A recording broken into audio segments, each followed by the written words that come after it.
Hey, hey, hey there, you cozy cuties. How y'all doing? Happy Friday. How is it already Friday?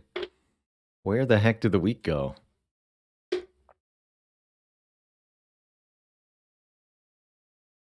How's it going, C squared? Zoothis? Panthiron? Junt? Let me just get the Spire-Aroni booted up here. Hey there, Arvman. Adonis Incarnate, thank you so much for 35 months. Just one away from 3 years. What song and band does the Watcher use for her battle hymns? Nirvana. Hey there, Hawkeye. Zizzy. Fluffy Bittens. Ravenhawk.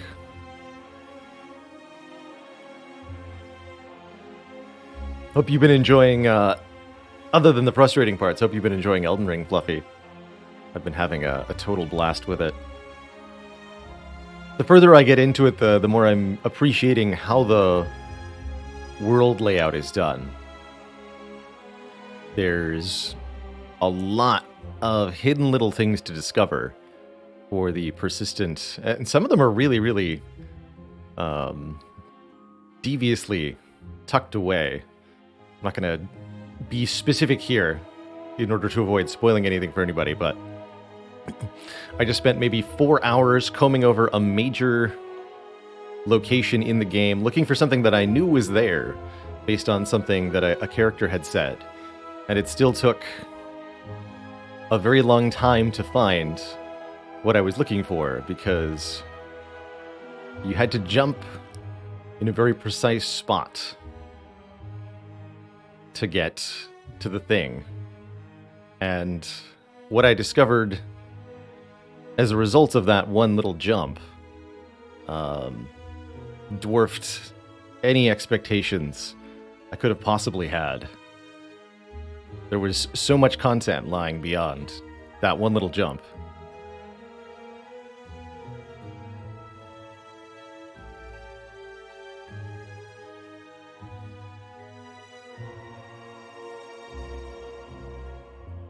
C-Squared thought yesterday was Friday for most of the day. That's a sweet week. You had 2 Fridays.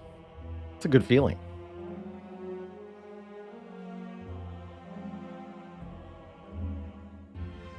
Hey there, Kakaspaj. Thank you so much for 3 real years. 36 months of support. Join in the full club. Hey there, Bargol.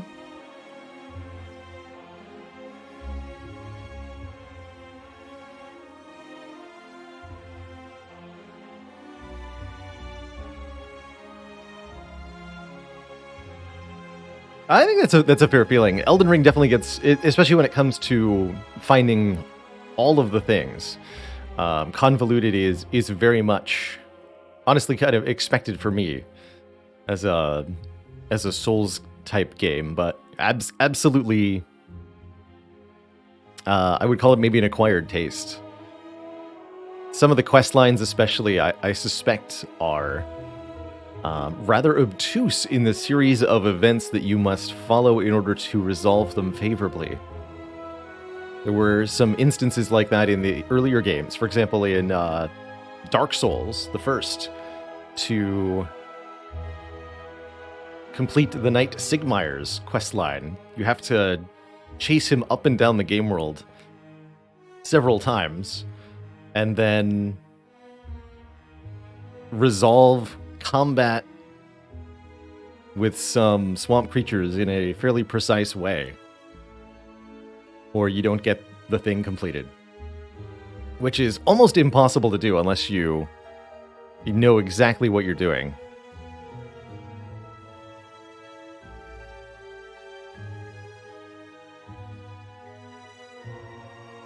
But that's where things like the message system are meant to make a little bit more accessible, because other players can provide limited insights. And then, of course, when it comes to repeat playthroughs, this sort of content is completely differently approached, because if you know exactly where you're going and what you're trying to do, I suspect it feels rather different.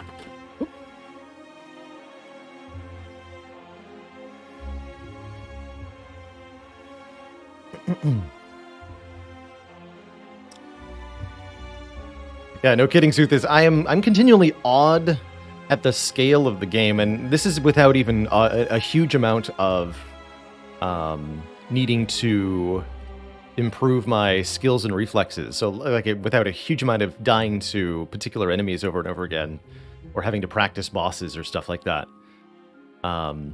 Still, I'm closing in on 80 plus hours invested, and it feels like there's still so much more to go.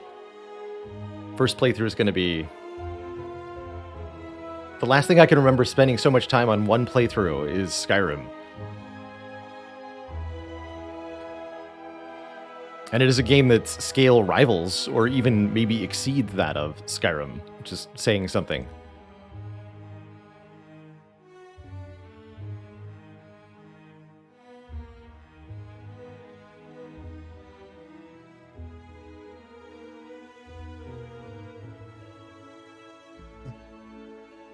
Good morning, Failey. What's the difference between the boss swamp I'm anticipating today and my employer taking home a prize after doing a very good conference?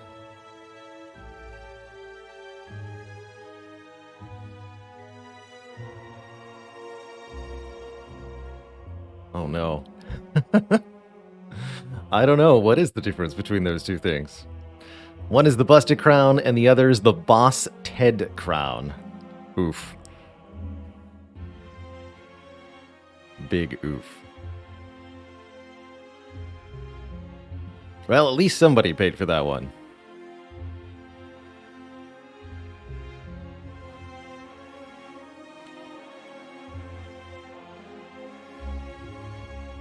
Jay Guy says, can't play Souls games because you hate the feeling of being lost. I've spent most of my time in Elden Ring lost. I will definitely say that. I've run up and down the same corridor 5 times, only to discover on the 6th pass through something I hadn't noticed the first 5 times.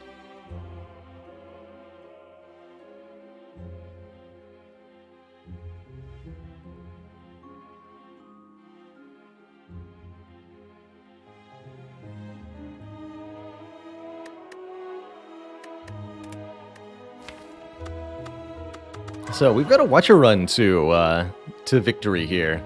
We were not able to get it done with our, I think it was a cursed key start. Let's take a look at the run history here. It was a drawn out and difficult run. We almost got there.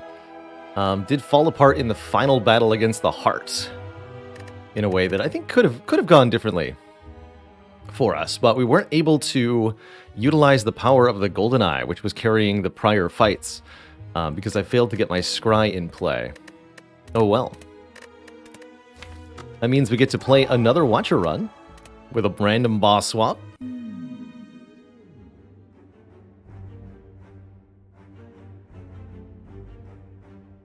Is that a highlight of the Donu and Deck? Oh, the Act 3 boss fights? Yeah, those Act 3 boss fights were fantastic. Several times we were staring at what seemed like certain death, and then we found a way. Ooh, an empty cage start. All right. I like me an empty cage start. That's 2 free removals, and on the Watcher, that's going to be 2 strikes removed. The rematch. And we could even get a 3rd card removed if we go to a shop. How intriguing. I think our top priority right now is to upgrade Eruption. From there, we can go hunting for elites. I think maybe we can take out the Burning Elite, potentially. Ooh, actually, yeah, I see the line here. Here's my intended path. In green. Take some combats, take some events, upgrade, combat, shop. And then from there, we can fight 2 elites.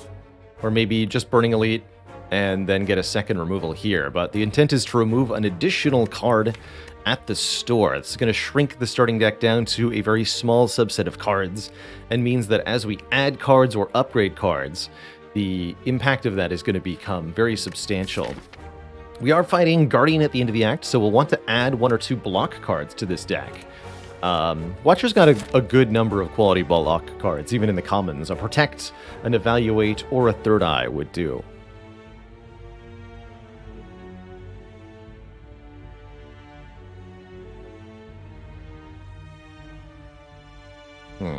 Any other, like, reasonable paths here? We can fight these 2 elites. Oh yeah, instead of going for the Burning Elite, we can opt this way, perhaps. Or this way. Those are 2 options. So maybe we'll mark the Burning Elite path in red to indicate that we need to have confidence of strength. It's kind of the convention I've kind of settled on. Maybe we could do orange instead of red for the challenge path. I kind of like that. Yellow? What would you call that color? Kind of a yellow-orange. Yellow-orange. We'll have this be the anticipated easy path.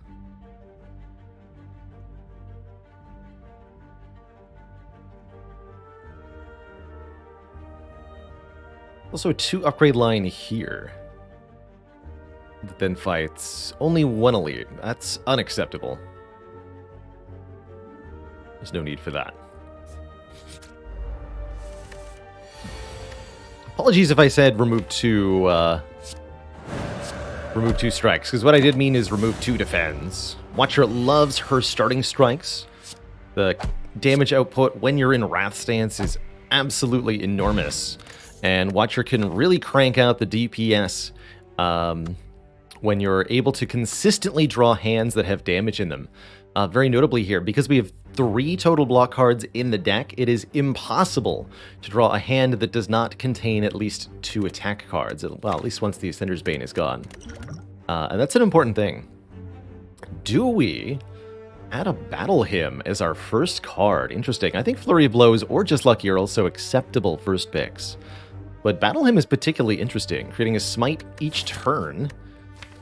Essentially a build our own damage card. Very good against the elites of Act 1, notably.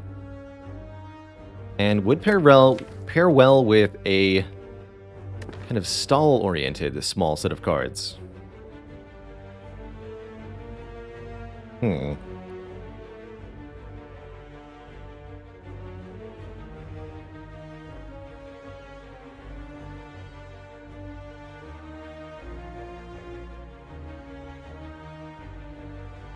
Exclamation point path. Thank you for that command, Phaley.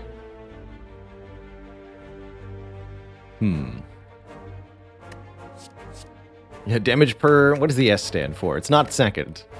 Damage per... hand.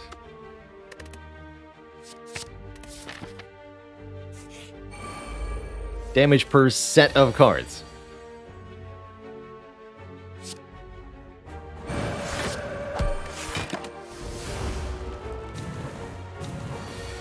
Damage per stern. Yeah.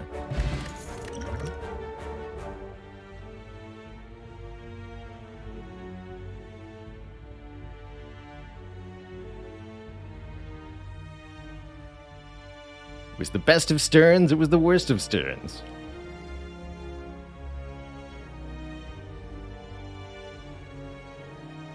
I get the love for Flurry Doofus. Flurry ends up being mathematically very, in terms of what it does for you damage-wise, it's really favorable, especially if you can get Scry involved to avoid having to draw it the first time.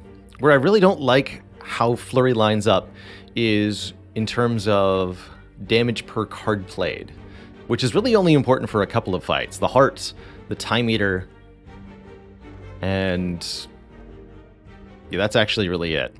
However, on my personal Watcher runs, those are the two fights I tend to find that are exceedingly threatening towards the end of the game, and I like to avoid creating Flurry of Blows style decks, specifically to avoid having trouble in that matchup.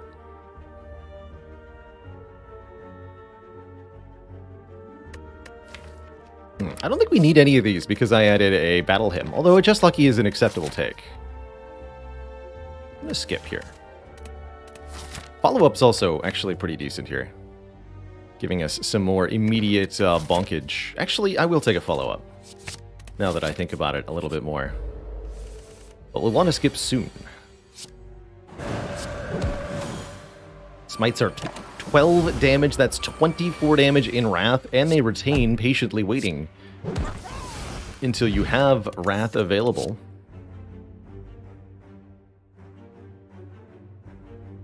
Hello?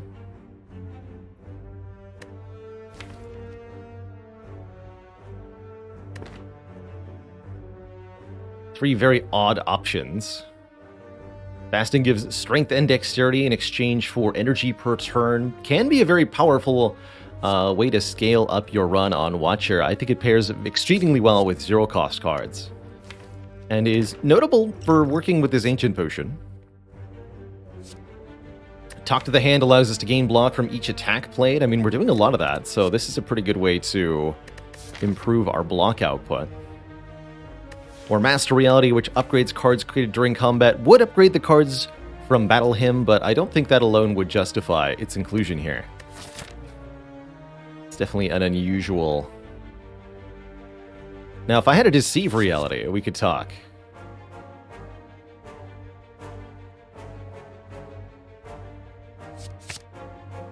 I'll take this Talk to the Hand. I'm going to leave this Dexterity Potion on the ground.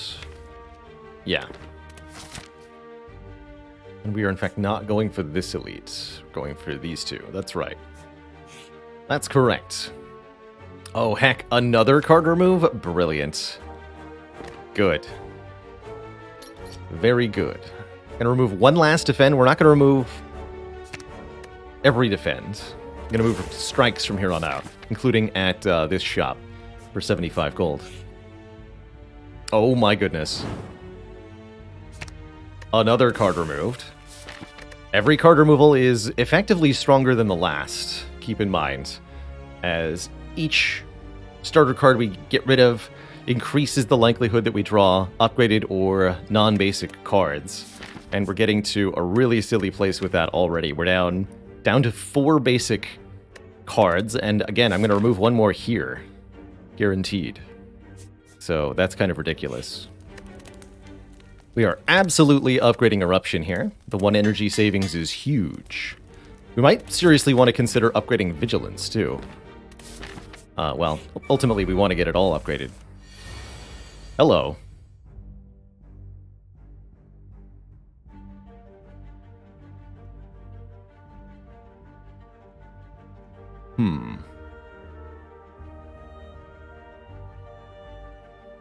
Can't remember what order the fat gremlin applies his debuffs. My ancient potion, does it block the weak or the frail?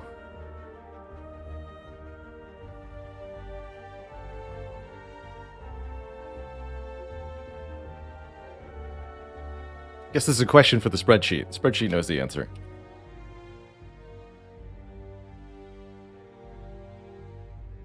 All monsters non-boss. Fat gremlin.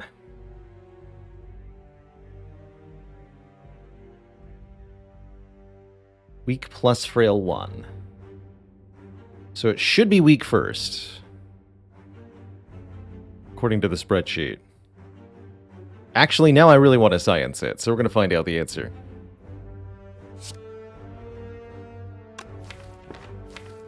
I could do math about next turn. I'm just going to go this way.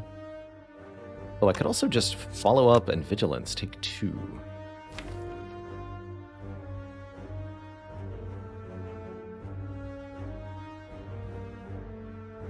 But I need them both to be dead next turn, yeah?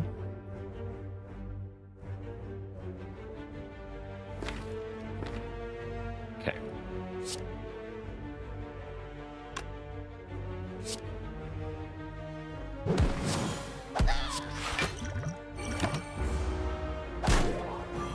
Yes, weak first. Figured that might happen. Ouch, in that case.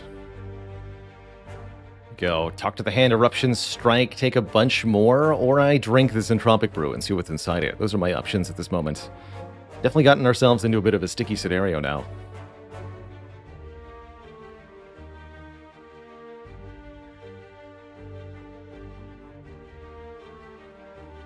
I could and maybe should add bestiary back in.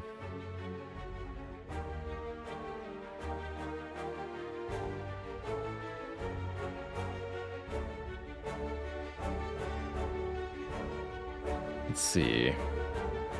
Here's where a card like Battle Hymn hurts, right? Battle Hymn's not doing anything for us on this turn, which is definitely a downside at the moment. Alright, well, I'll just take my 6 damage. That's fine. The block target of the Shield Gremlin is totally random.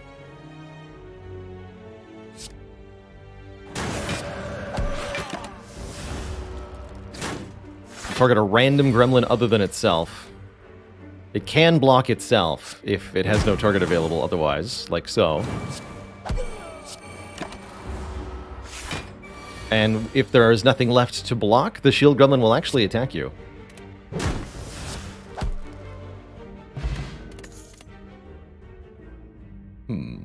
I can actually get behind a Foreign Influence.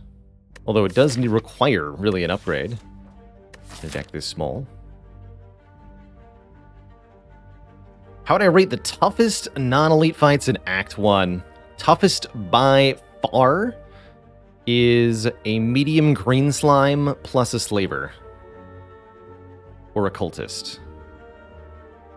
Either of those. Usually the slaver. And then there's a couple other variations on one tough enemy plus one weak enemy. Like you can get Jawworm plus medium slime. Or Slaver plus Louse. Those are both pretty bad, too.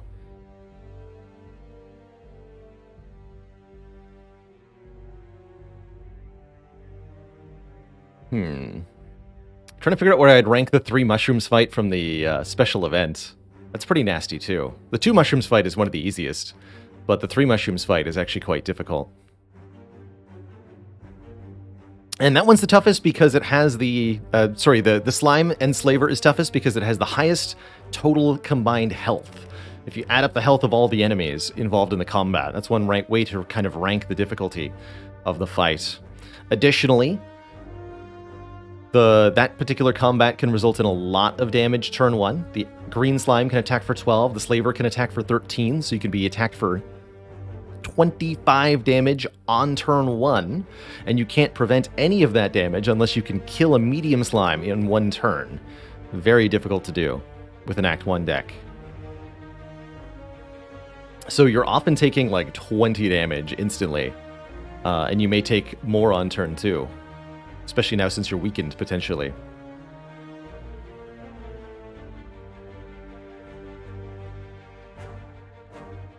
And there's about 80 health between them. Compare, like, 4 gremlins, where the total health is maybe 50 to 60. Or the 5 slimes fight, where the total health is about 60 as well. I would rank 4 gremlins tougher than the 5 slimes, and then 5 slimes is pretty tough. But as long as you can dish out some decent damage, it's actually not that bad a lot of the time. What else is in the hard pool? 1 thief is not bad. If the thief shows up with an ally, it can be very nasty. I forget if you can get a medium slime and the thief. But if so, that's an extremely rude fight also. Thief on his own I'd rank easier than the 5 slimes.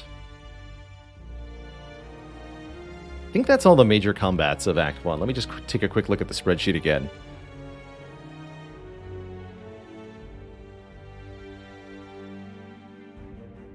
So there's the Gremlin Gang. Oh yeah, the large slime. 1 big slime. That's pretty tough. I'd say large slime often more difficult than the 5 small slimes. Red Slaver, Blue Slaver. Red Slaver is definitely tougher than Blue Slaver. Blue Slaver on his own is pretty easy. 3 lice, also very easy. Probably the easiest. Happiest when I see either the 3 lice or the 2 fungi beasts. Yeah.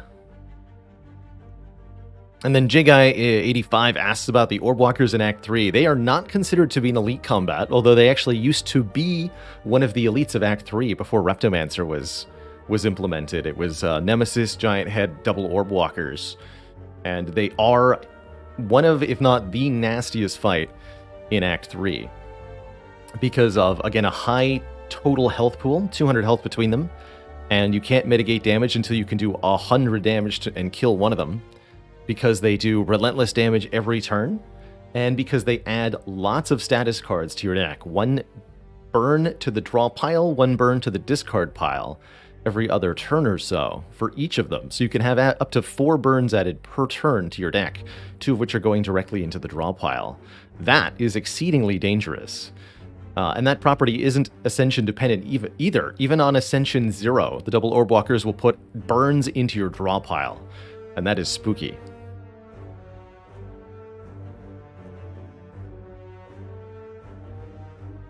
And it's also difficult because they don't count as an elite, which means you don't get the benefit of Slaver's Collar, you don't get the benefit of Sling of Courage, you don't get the benefit of Preserved Insect. So if you have any of those relics, they're worthless to you. Hey there, Jokawa. I've been having a fantastic time, and we're off to a fantastic... watch your start here. Because our deck has basically no cards in it. At all.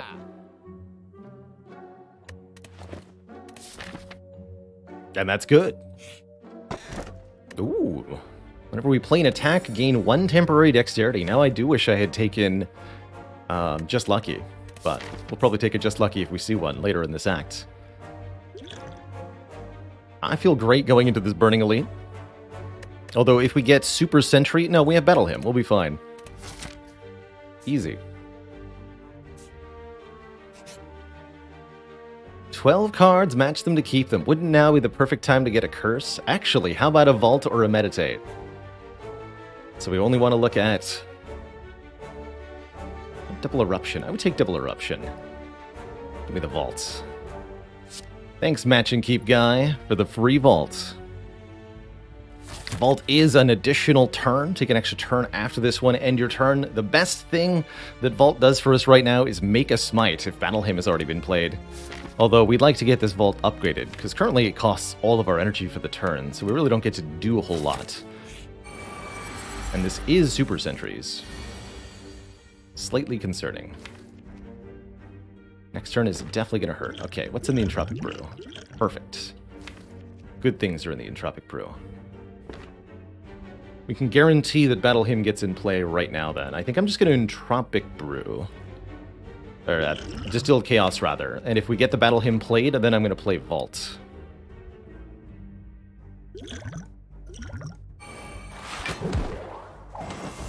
Perfect.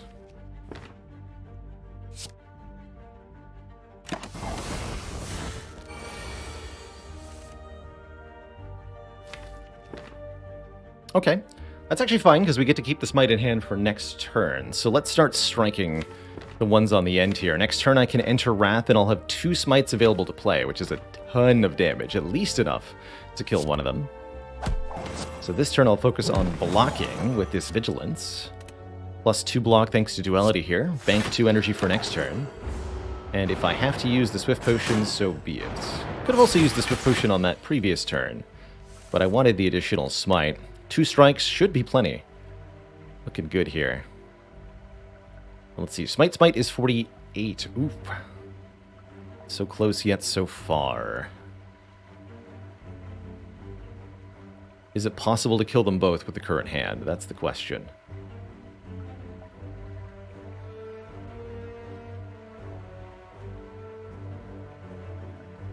This one has 36 health, so Smite Strike will exactly kill it. The question then becomes, does Eruption Strike Smite kill the other one? That's 9 plus 36. 45. No, we're short because of the Metallicize. I have 5 energy to spend, counting the Wrath, so ultimately I am unable to play any more cards, even if I were to draw them. Actually, though, Follow-Up I can play. So if we get Follow-Up, we'll kill them both. Or if I get Vigilance, I can go back into Calm. So yes, I will use the Swift Potion. We get both the Follow-Up and the Vigilance. Perfect. Perfect.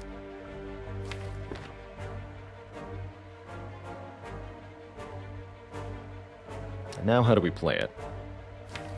We have a stinky turn next turn if I end in Wrath here.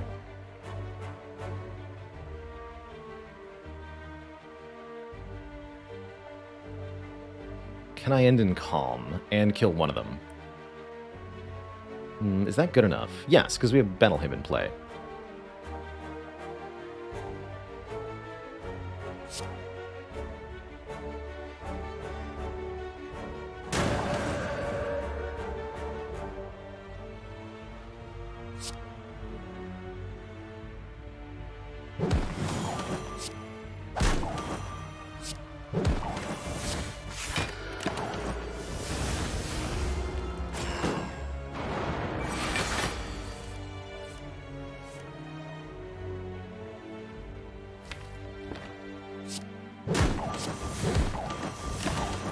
Try that.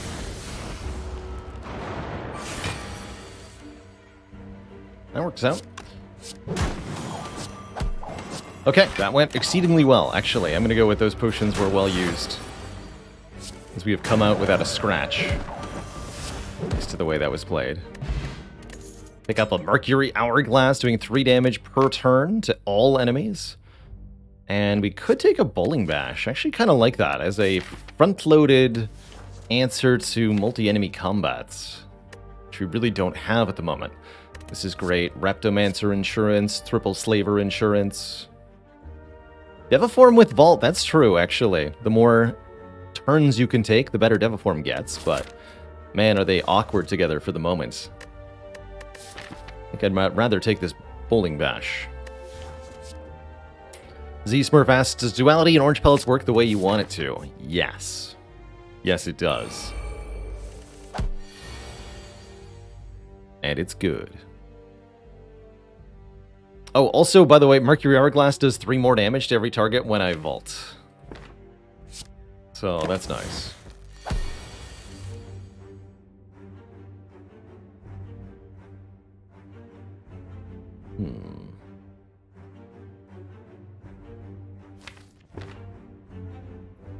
I could go Vigilance, Eruption, Bowling Bash, Defend. I would block for 15, and we would take 18, so it would take 3. Or I can play Vigilance, Defend, and take 0. That sounds way better. Get him, Hourglass. Oh, so close. This works out, though.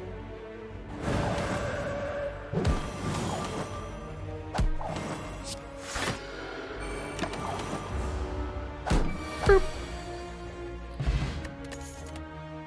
Second Talk to the Hand.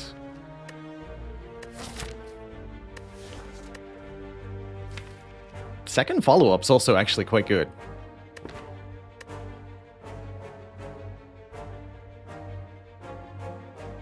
I'm going to take second talk to the hands. We're going to have ourselves a block engine. Battle him, please.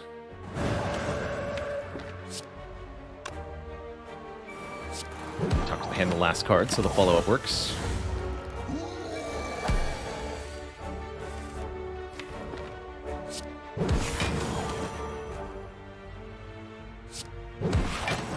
We enter Calm, and then next turn we enter Wrath, play 2 Smites.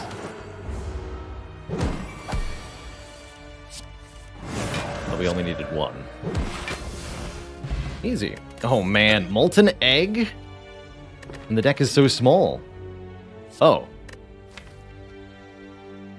Oh. Oh.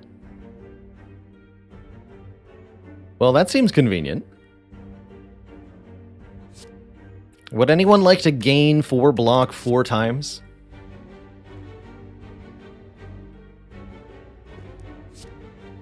Yeah, immediately. No, we have a Spiker solution. It's Mercury Hourglass. All we have to do is wait 17 turns, and they will die. Easy. Bonk. Hit the one that's guaranteed to attack me next turn. Lice can't debuff 2 times in a row on High Ascension. Then they both attack me. How rude. Alright, pretty easy fight there. Do we want a Sash Whip Plus? Actually do not mind a Sash Whip Plus at all here, given that we have 2 Talk to the Hands. That will help a lot for Guardian. I'm going to add this, and we are going to upgrade one of these Talk to the Hands so that we have an actual block engine to beat Guardian with. Halt with Duality and Tantrum there. Actually looking pretty good. Maybe I should have considered it a bit more strongly. But I've been finding a lot of the times that I am lacking weak with my Watcher runs when I get to the late game, and I do not like that one bit. Bank some energy here, as we're almost assuredly drawing a Wrath card this turn. Yes, we are. Bonk. Bonk. And we're stuck in Wrath. But is that actually a problem? That's my question. Stuck in Wrath with no defend cards in the deck against an Onion Mode Guardian. What are you to do? What if we simply gained 1 million block and then made our opponent weak? That seems fine. I'm not stuck in here with you, you're stuck in here with me.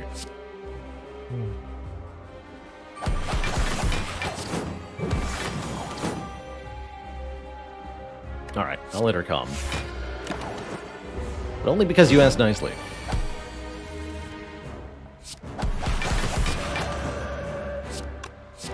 But then it's right back to Wrath Town for you, mister. GG.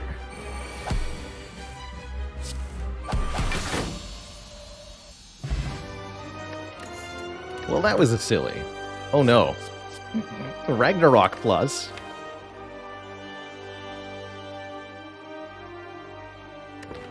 Or do we actually need this judgment? As a Spiker's solution of some kind. Seems absurd. But what about 2 Spikers?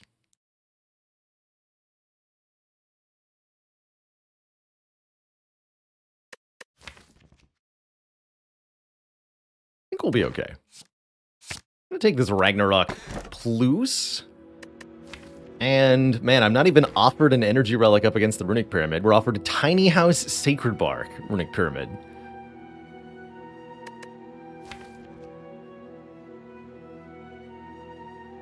So that's a thing. Runic Pyramid would allow me to retain my hand every turn. Not that amazing. Really wants us to get an energy generator of some kind. I mean, I don't really want a tiny house. The Sacred Bark could do some magic, though. Especially double dupe pots. Play 2 cards twice. But I don't really like Sacred Bark unless I have some, like, either an Alchemize or a Potion Belt or something.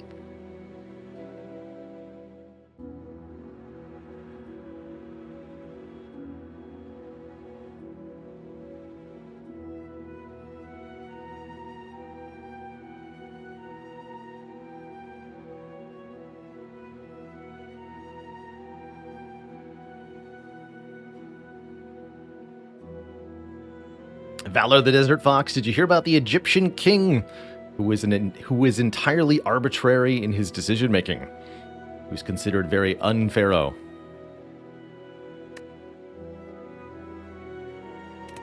Now we're taking a pyramid and we're leaving.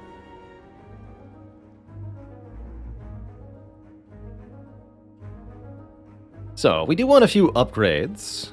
Most essentially, Vault needs to be upgraded. And I'd really like to upgrade Vigilance, too. I'm currently mildly concerned at the prospect of fighting an elite. I like these, this mini upgrade path up the middle here. Feels relatively comfortable.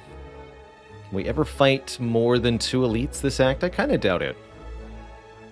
So, I think my intended path hits an early shop. It's 100 gold to remove. Yes, you heard it. Another card. We'll get rid of 1 more strike here.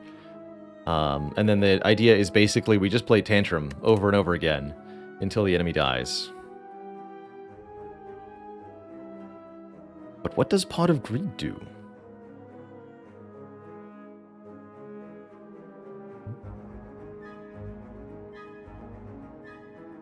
Remove Battle Hymn when?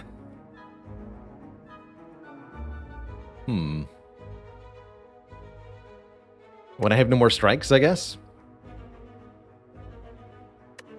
Currently, it's technically better than a strike card on several fronts. I think. I'm not sure how much hand clog we're going to suffer here. Might be a lot upon reviewing the footage. Deck really wants some 0-cost cards now. We either go, like, one of these 2 paths. Doesn't really matter which one. And then I'm thinking this way? There's maybe we can orange path over this way, fight 2 elites.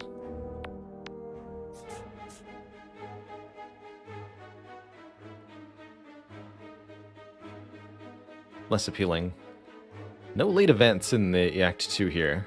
That's okay. Only ones that are really viable are these 2. How many Just Luckies is too many at the moment? 5 would be too many. 3 is probably acceptable, especially since they're all going to be upgraded. I would 1000% take every copy of Just Lucky I see for the time being. Also, ouch. My face. Bit of a risk here. I think I'll just Gambler's Brew all this.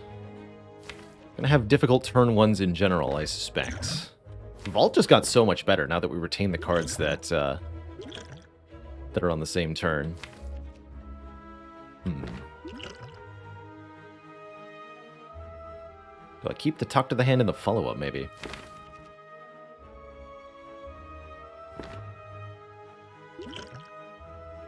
No, I just need to discard as many cards as possible? No, that's not true. Perfect.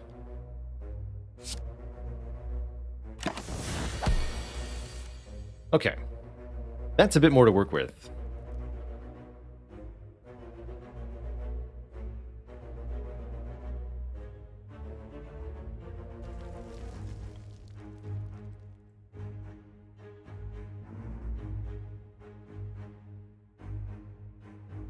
My Vigilance Eruption, I have 2 energy left. Let's see. 9 plus 28.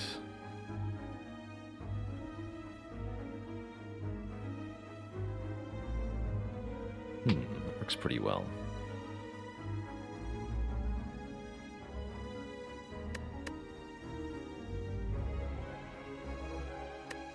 Follow up. Holding bash. So I can either defend or sash whip. We'll do the math afterwards. And we should kill this one, because it's more than enough damage. Actually, wait. 14 plus 42, right? Yeah, so we might as well target this guy. This is going to take all 3 attacks anyway.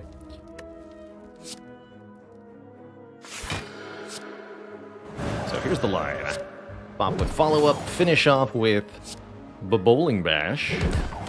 And now we can either defend to block 8 or sash whip, which weakens this down to 16, so is therefore blocking 6.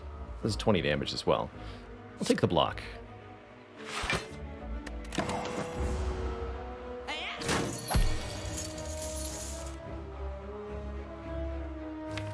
Nothing else I need to do here.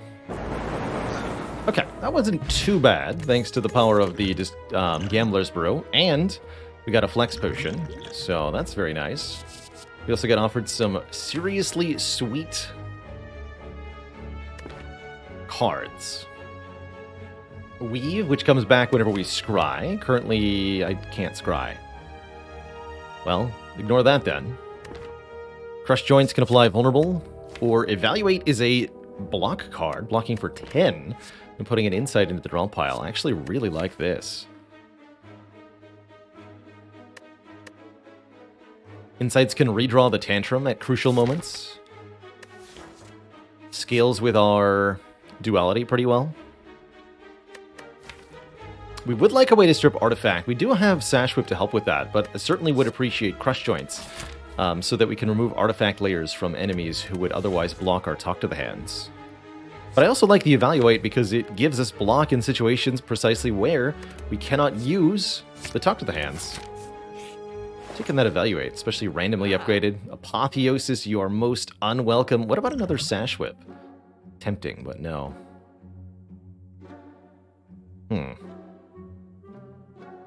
One gold short of Apotheosis. I wouldn't buy it truthfully anyway. A deck of this size, it's honestly more economical to simply upgrade all of the cards that you have, rather than look for an Apotheosis. Signature move would be pretty difficult to play alongside a Ragnarok, especially with a Runic Pyramid, meaning I retain all the attack cards. We could take Collect as a way to try to fix our energy. I think Madness would work a lot better, actually. If we could Madness this Ragnarok, just imagine. But there's a risk of Madnessing a Smite or something, and most importantly of all, we gotta remove a card here. So let's do that. I would say Spoon is pretty bad with the Battle Hymn. Pretty good with Talk to the Hands, though. Perhaps should have considered that a little more. Pretty good with Insights as well. But I'm very, very happy with and Vault. But I'm very, very happy with a card remove, ultimately. And with 2 good potions here, let's just take some events.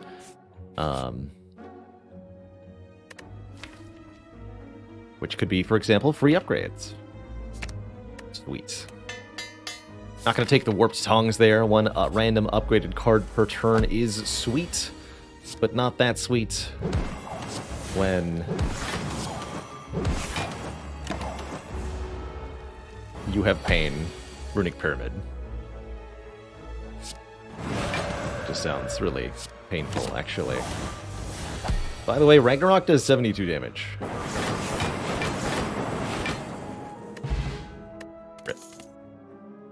Ooh, an upgraded follow-up. Yeah, that's gonna slap. It's 11 damage, essentially for 0 energy, and it's gonna give this Pyramid deck the output it needs for now. Now I would add more card draw, I think. If I can get my hands on it. But I still want to go through this many rest sites. Upgrade Talk to the Hand, upgrade Follow-Up, upgrade Vigilance. Yeah, I've got lots of stuff to upgrade. Mega, thank you so much for the 11 months, almost to that full year. Heck yeah. I suppose I could go this way rather than this way. Same 3 nodes, different order.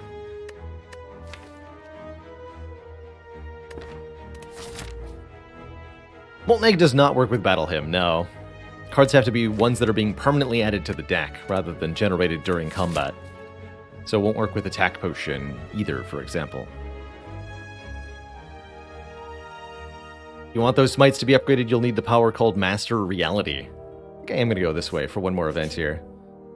Heck yeah, pay 85 gold for a relic. You got it, bud. What do you got? Blood Vial. We're not going through any more events? No. Also, I have no strikes. But think of the bites we could have. Lith, thank you so much for the Prime sub. Welcome to the Cozy Sub Club. Get him.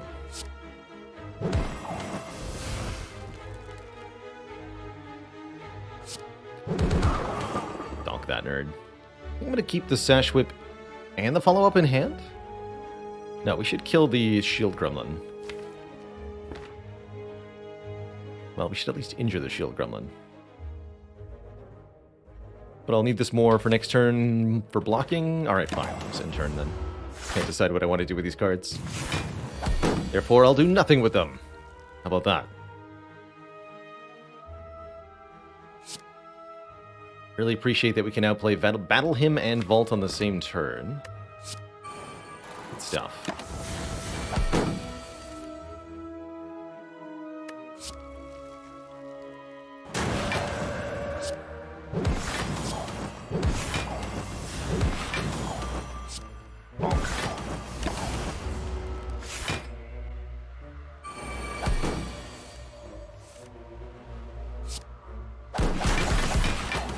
Look at these follow-ups just adding so much damage for free.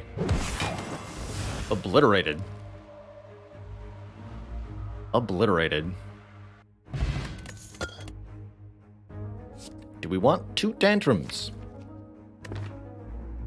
Unsure. 1 tantrum is kind of enough, given that it puts itself into your own draw pile. You just draw the same tantrum over and over again.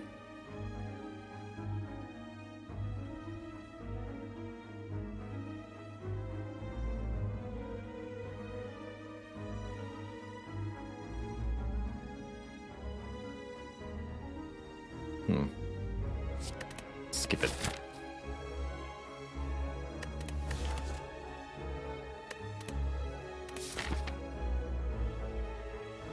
Spiker solution, simply have more talk to the hand than the spiker has spikes. Good solution. Honestly, Pyramid's a pretty good spiker solution, too. I am truthfully not concerned.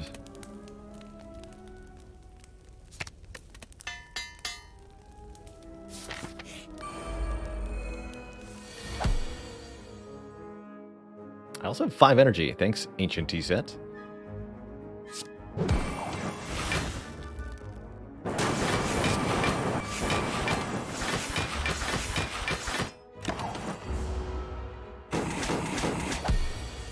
Good stuff.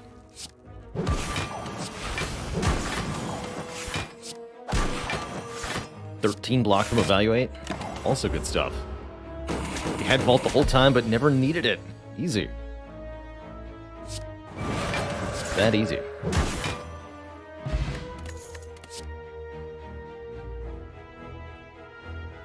A chance at Weave. Flying Sleeves does hit 2 times, which is kind of worth considering with Talk to the Hand, but that's what the Ragnarok is for. And I don't think I want a Crescendo. Ancient Potion could be really nice for the heart, if we want to think that far ahead. And honestly, I think this deck can think that far ahead. Actually, wait, no, we have Duality. This Ancient Potion will not get a whole lot of use as a result. Although we could use it instead to keep Dexterity. Okay, I'll still... Now these potions are better. Okay. We'll disregard it. I totally feel like we have the confidence to take this to Elite Path if we want some more relics. What cards would I upgrade from here? Vigilance and Follow-Up. And maybe Bowling Bash. I don't need 3 upgrades. I think that means we should go this way, the challenge path. We're absolutely busted strength-wise. We'll destroy everything we run across. And we'll get 2 more relics. Let's go. Bottled Flame. Could bottle one of my attack cards, but in a deck this small, there's really little use for that, I think. We're guaranteed to see all of our cards by turn 3. I don't care too much what attack we see on turn 1. Not too much. Maybe a little bit, but, you know. Spicy Noodle Bucket, thank you so much for 31 months of support. Heck yeah. Could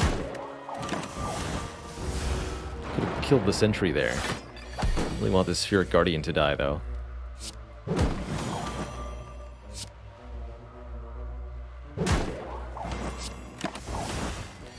Get him, Hourglass.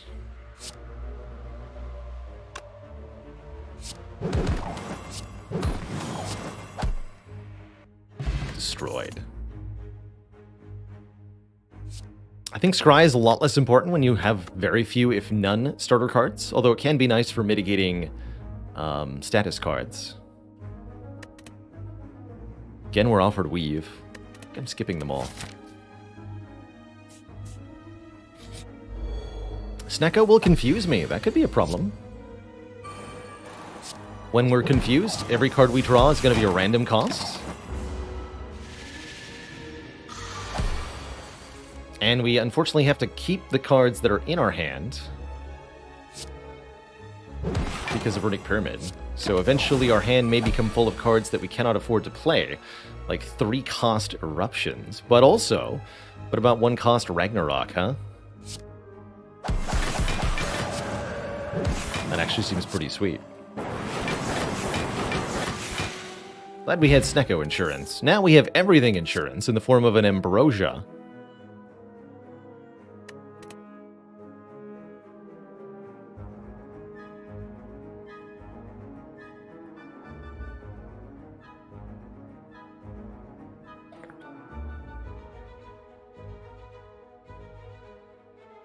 Hello and welcome, iSki. Tier lists can be kind of a good place to get started in terms of thinking about cards that you're hoping to see or helping you pick between cards in a situation. But ultimately, Slay the Spire is asking you to change your threat analysis over the course of a run, and different cards in Slay the Spire are useful in different situations. So, successfully winning a run of Slay the Spire means improving your starting deck at the beginning as quickly as possible, and what that usually means is adding damage cards. Using that damage to overcome the immediate obstacles to get more rewards, more card rewards, more relics, more money, and then using that to accumulate total power, I guess you could call it. There's a lot of ways to do that. Upgrading cards, removing cards, relics. But ultimately, the goal is to get your deck of cards to a place where you can beat the enemies convincingly, and then intentionally fight difficult enemies to get stronger.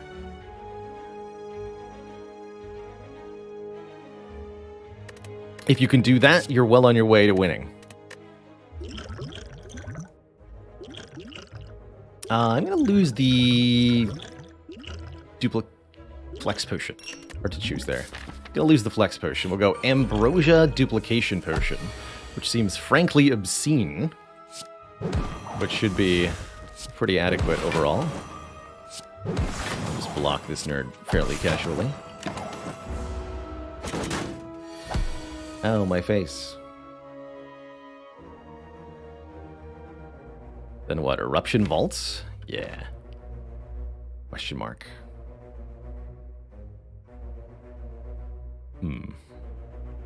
Evaluate Vigilance? Actually, I like that a lot.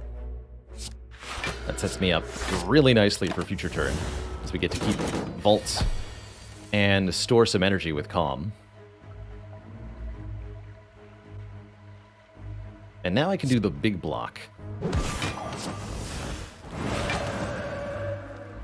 This will be 6 times 6 block, 36 block.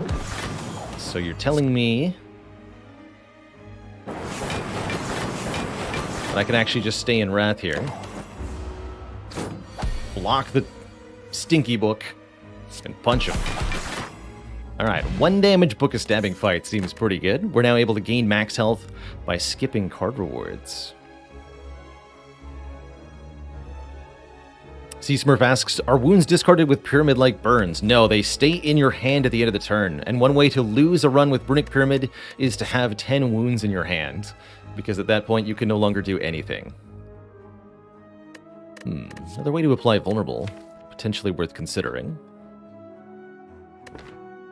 Empty Mind could get us out of Wrath, that's also worth considering. But honestly, as we just showed, do we really need to leave Wrath? I'm not sure that we do. Maybe we can get a halt. If only we'd ever seen a halt this run. Wink, wink. Anyway, let's start taking max HP. That's going to be a beautiful thing to accumulate, and a great way to survive the later game.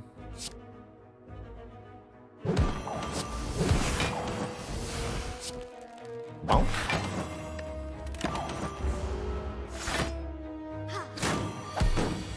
Usually want to focus the Centurion down first in this fight, although it might be tempting to go for the healer since, well, just kind of basic video game logic, right? Kill the healer to stop the healing.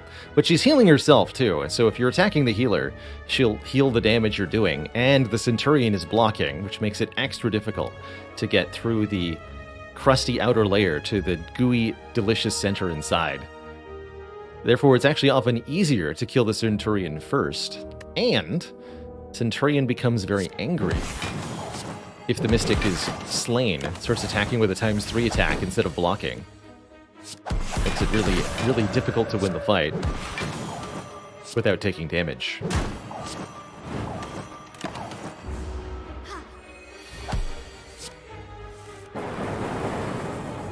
Crunchy on the outside, chewy on the inside. Ooh, wait a minute.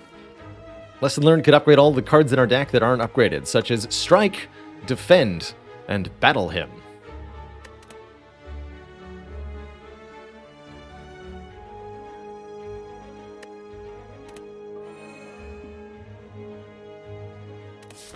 Okay.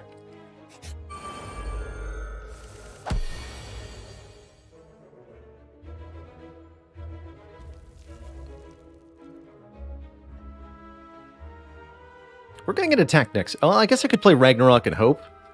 I could also play Ambrosia and just murder everybody. Not that we need to.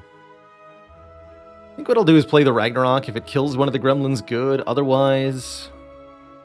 not good.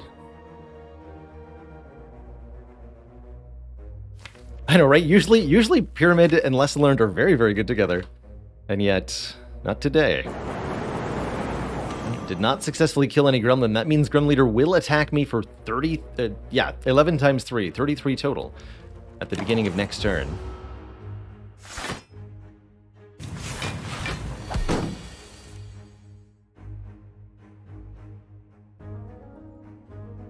But will I care? Should have upgraded this bowling bash.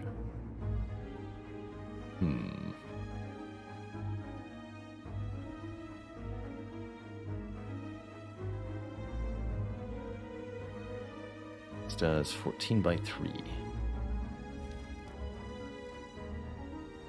So we have 3 energy. Eruption does 9. Follow-up does 22. I still have 2 energy left, so I can talk to the hand and bowling bash. So, and I could even talk to the hand before follow-up, of course. 14 from talk to the hand, and then 42.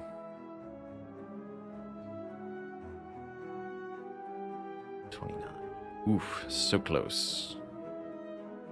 Yeah, should have upgraded the bowling bash. Well then, what does that mean for us?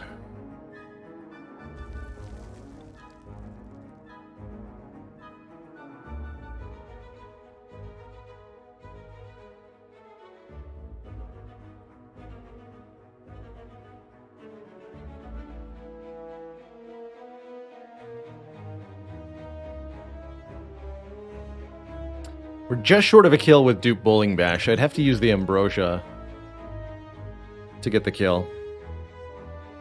And I'm not willing to use Ambrosia when I could just take 20 damage. I'd rather just take the 20 damage. We have full health. We're going to fight the Collector and win. So we can easily save this potion for later acts, and I will do that. I am willing to use the duplication potion here, though, if it saves a significant or all of this health. Double talk to the hand and double follow-up are pretty convincing options along that line. If we double talk to the hand, I'll gain 6 block, and then this is 18 block. Yeah, that's the line. Double talk to the hands.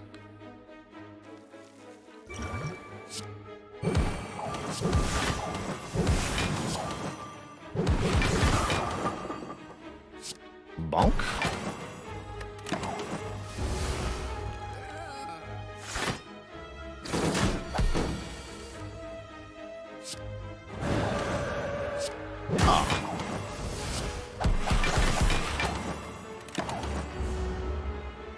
Imagine blocking with actual skills.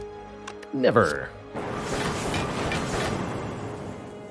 Alright, we now have the boot, potentially making Tantrum do more damage, and holy heck, a cut-through fate.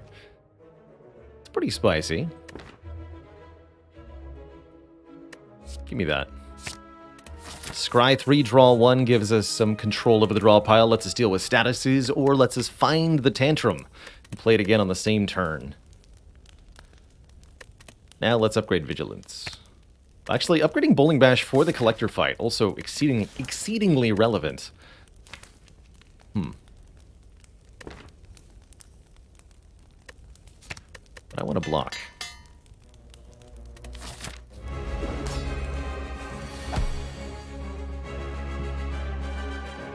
My excess energy, no. Do I vault now? Probably.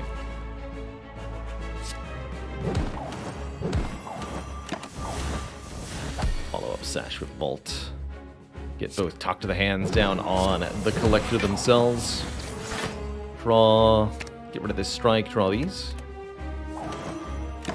And the first real turn begins now. Where we're actually pretty well set up here. We potentially would like to get Battle Hymn in play. I don't suppose we need it much, given that we can draw Tantrum Plus and Follow-Up and spend our energy on those cards instead. Great question, Wakarana. Yeah, max amount of enemies in a fight is 5. Reptomancer can have 4 daggers in play, or you can encounter the 5 slime fight, and that can be 5 as well. Although you can't get Bowling Bash to hit slimes 5 times, unless you're playing Endless Mode, maybe. Because they'll die after like 2 or 3 hits. Gremlin Gang is only 4, not 5.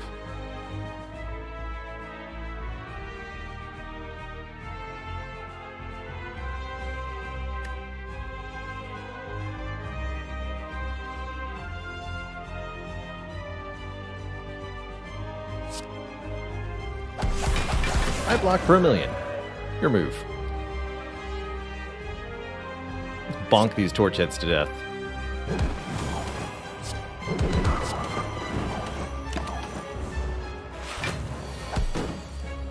$52. Only there was some way I could block for 52.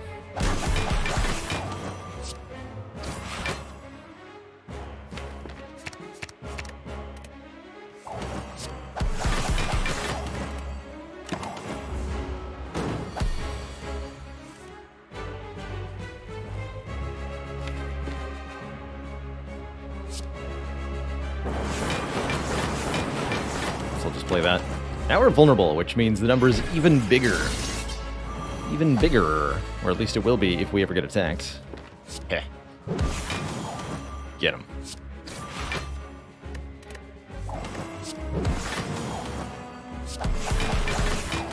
The boot. You're up. Do it. Get him, Hourglass.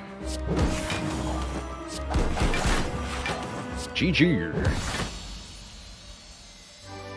Well, we sure whipped that boss's butt. This is a more appropriate Deviform than the last time we saw it. That could actually be reasonable energy scaling, especially if we don't get an energy relic from our boss here.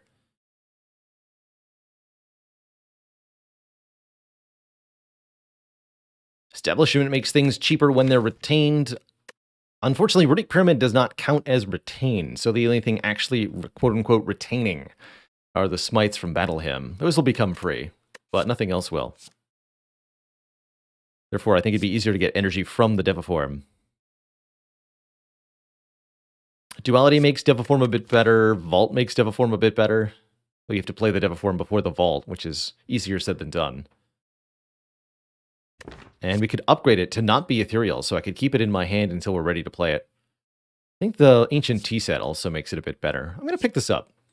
I think that's a reasonable Deviform. And we do get offered 3 different forms of energy. Cursed Key curses us if we open a non-boss chest. Pretty easy to avoid doing that since we already have our blue key here. Or we could give enemies extra strength. Pretty scary for the heart, gonna be very honest, even with this setup. Or the Violent Lotus, giving us extra energy if we exit Calm stance. With only Vigilance as our calm source at the moment, I'm taking this Curse Key, personally.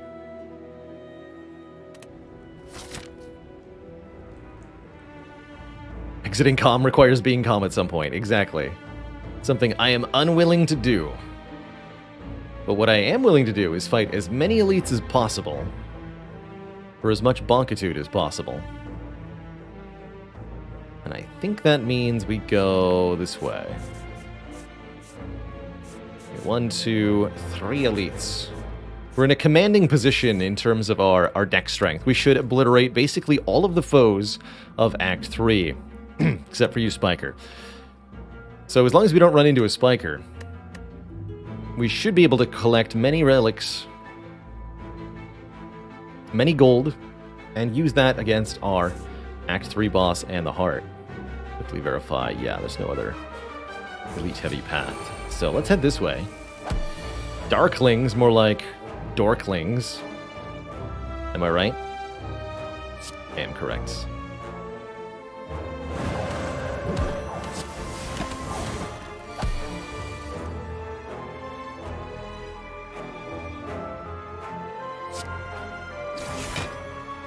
Heckin' got him.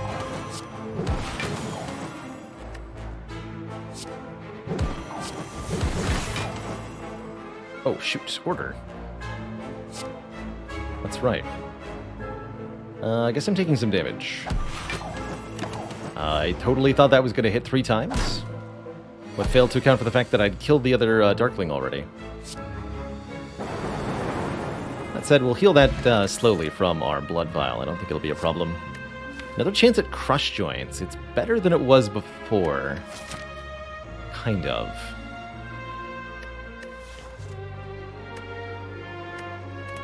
I need card draw. Or card removals. Hey, here's our chance to lose Battle Hymn to the Falling event. Sure. Get that Smite per turn out of here. It's all coming together now. Okay, we have to do this correctly. Tantrum, follow-up, Bowling Bash. No, Tantrum, Bowling Bash, follow-up, Vigilance. There we go. Said we have to do it correctly.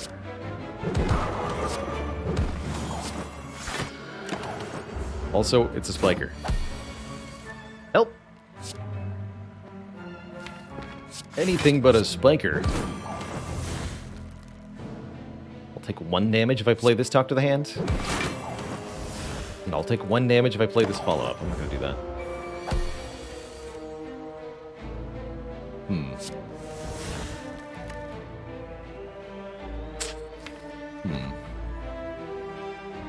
Okay, defend, then cut through fate, then vault.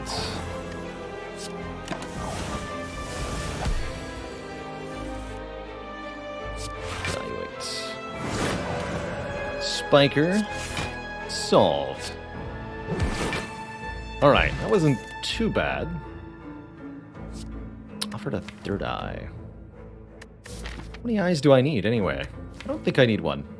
We're looking for card draw, not card scry. Because all of the cards are good, we don't need scry as much.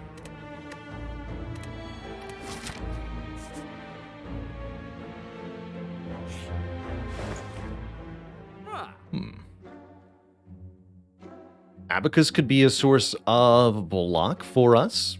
We could take Omamori here. That allows me to gain a relic from this chest and potentially block another curse somewhere else. But with the intended path not having any events, I'm not as interested in Omamori here. I'd rather just not open the chest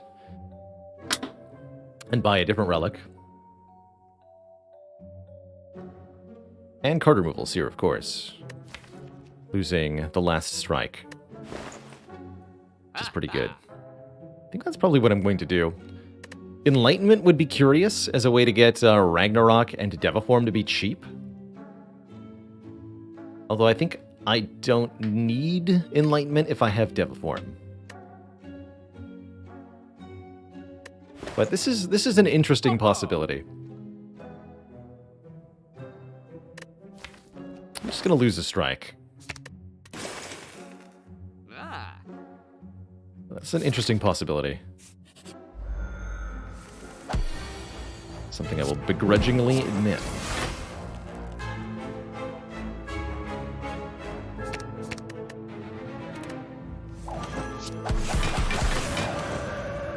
Play this next turn.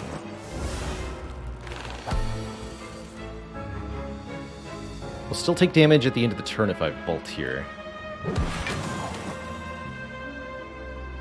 Go evaluate Vault. Definitely not in a position to play Devaform yet. That is something I have learned.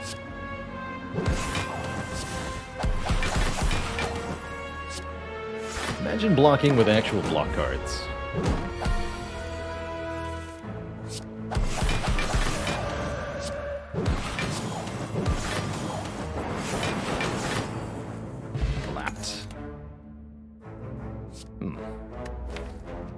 Late Divinity.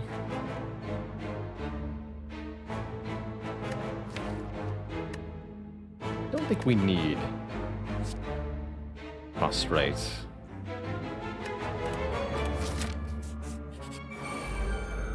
Reptomancer, huh? Okay. We're gonna Ragnarok right now.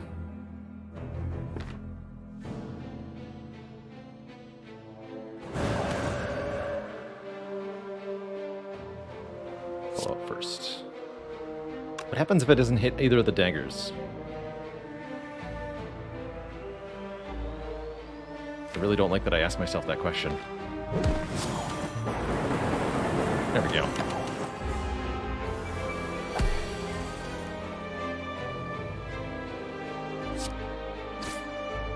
Just don't worry about it.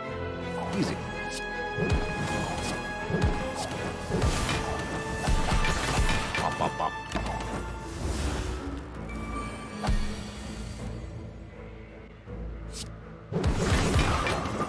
Now we can go for the leader.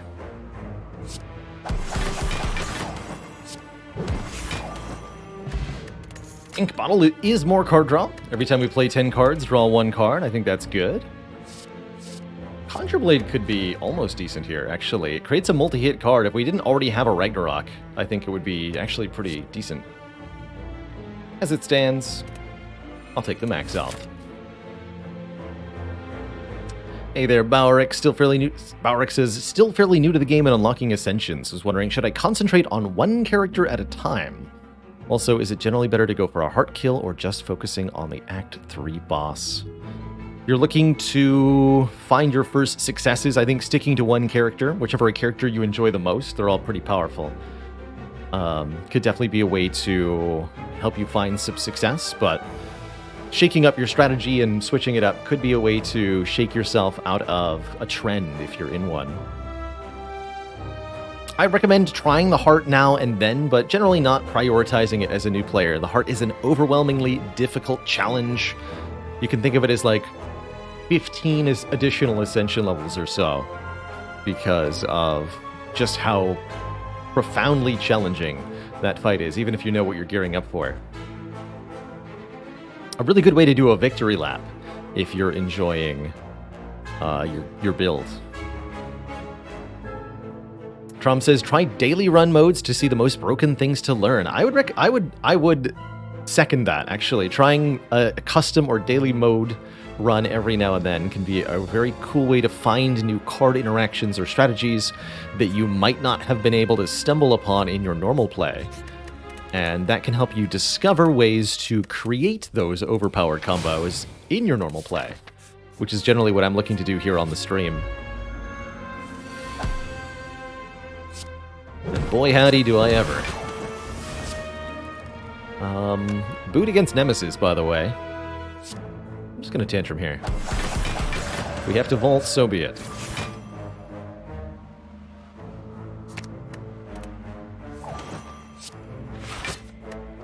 Who needs to leave Wrath? Not me. That's who.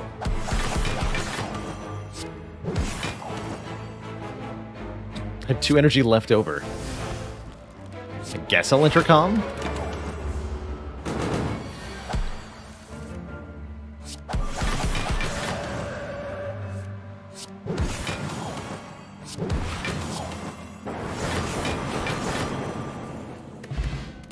Get an oddly smooth stone for 1 point of dexterity. Now I'd really like to see a halt. Could have gone the mantra way. Don't think I need 2 evaluates. Although we could take another one, especially with smooth stone. That would be an acceptable thing to do.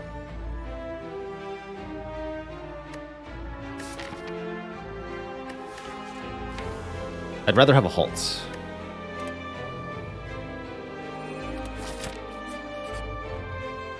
Get a curse if I open this chest. I don't want it.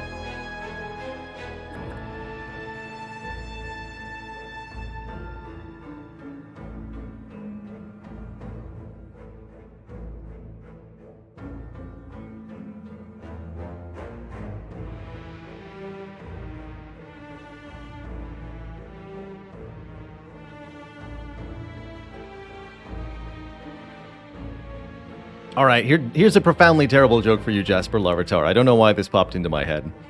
Why was the Watcher afraid of 7? Because 7 meditate 9. Is that even really a joke? I don't know, but you're welcome.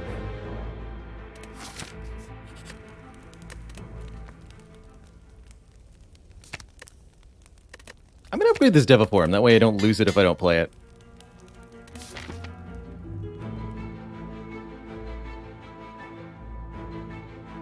It's like a meta terrible dad joke.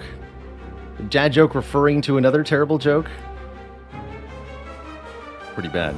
Boye Transformer, thank you so much for 14 months. Rojek says, can you get normality from Cursed Key? Yes. It's equal odds of all of the normal curses. There are like 7 or 8 of them. Doubt. Shame, injury,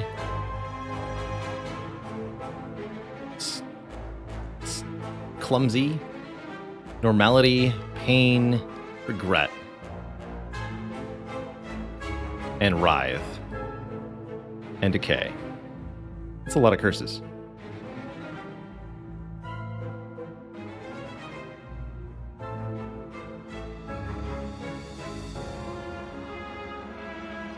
And yes, you can get, if you're playing on console, I don't know if iOS fixed this, then you can also get Curse of the Bell sometimes, which is definitely not something you're supposed to be able to get.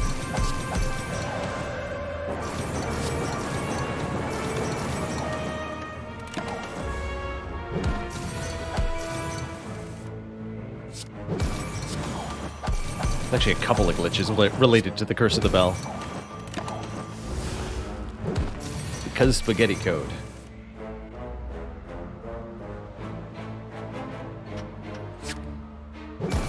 Maybe one day we can play Deviform, but today is not that day. Probably tomorrow.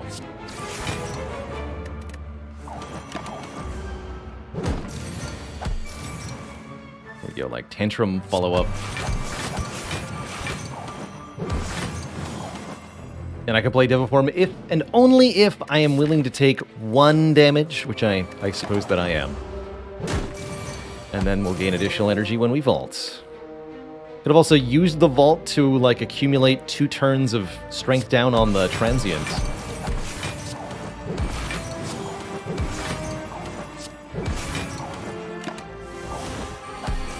since their strength wouldn't have reset.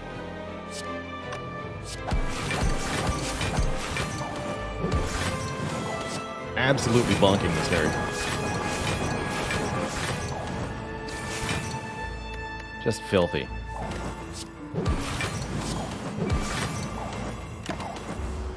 Poor guy. Never stood a chance.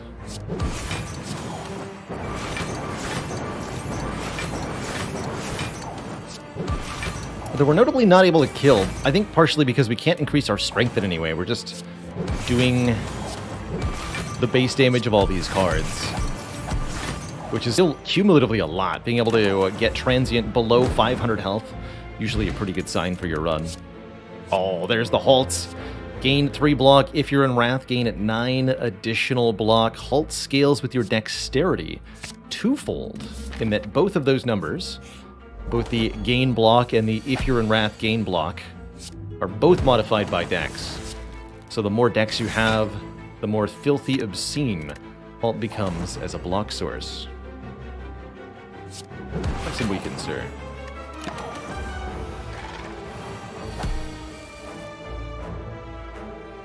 So for example here, if I were to, hypothetically speaking, play a bunch of attack cards so that I had a ton of dexterity, even though I no longer actually need the block, Halt now says gain 6 plus 11. This is benefiting from those 6 points of dexterity, even though we are frail, so it's reduced by that. And it'd be a lot more if we weren't frail.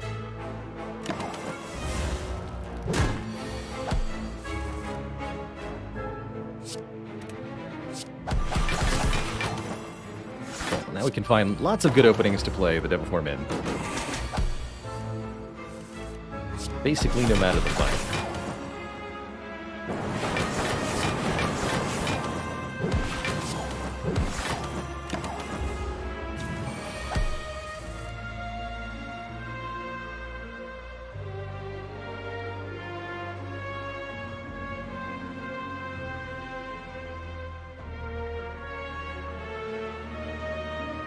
Always liked your name, Jasper Larvitar. Personally reminds me of Jasper National Park. Or I think that's what we call it up there. National Park? Yeah, I think that's what it's called. Up in my homeland of Alberta. Some very beautiful landscapes out there. And some very tasty restaurants in Jasper itself. It's good stuff.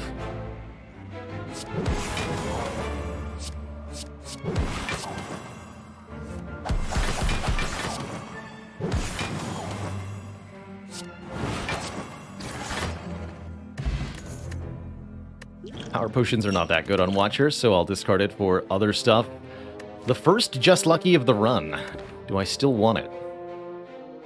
Spirit Shield's also pretty decent with Pyramid, but I'll take this Just Lucky Plus, sure. A little bit of Scry, a little bit of Block, and activate the power of the duality. Akmu, thank you so much for 3 months of keeping it cozy. You keep watching, and I'll keep streaming. Sounds like a deal to me.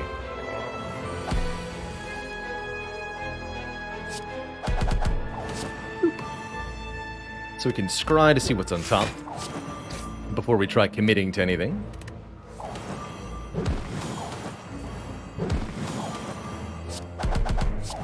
Just gonna keep this turn going as long as I can. 12 plus 6 block.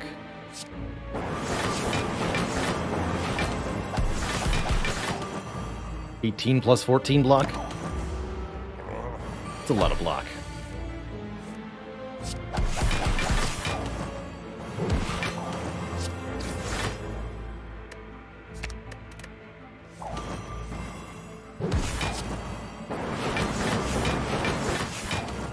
Dang.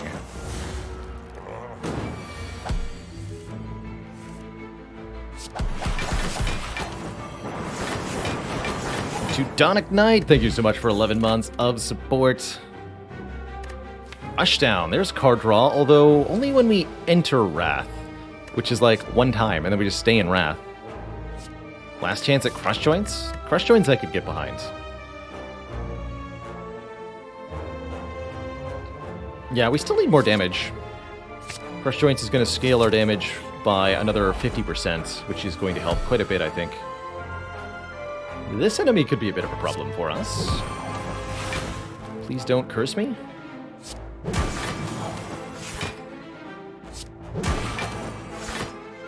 That'll do.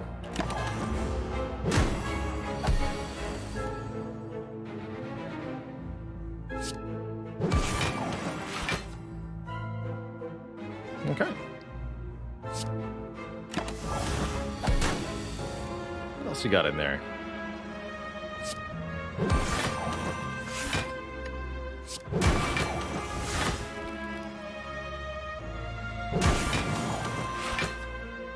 Okay, that's solid.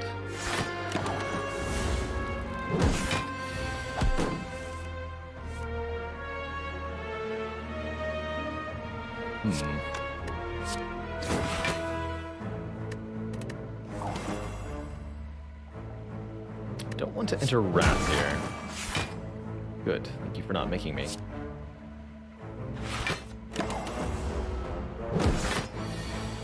No longer vulnerable.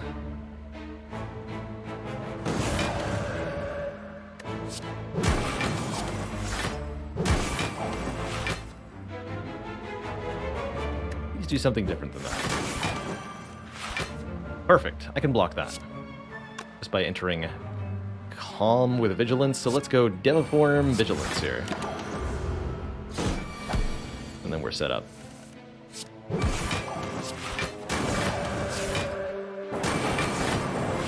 Dead. One more Talk to the Hand plus 9 block per attack instance. We'll barely need this haul. And we can even brute force our way through enemies that have artifact layers by just having so many of them. I love it. One more. Welcome to the deck. Let's give our Halt actually an upgrade. Halt is +1, but also +5, 6 more block upgraded versus unupgraded if you're in Wrath stance, which is huge on a 0-cost card. Simply massive.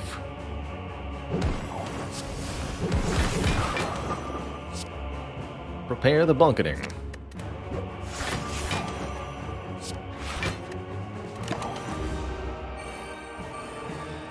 My pick for this month's game vote. Ooh, good question. Do I know a game off the top of my head that I'd like to suggest?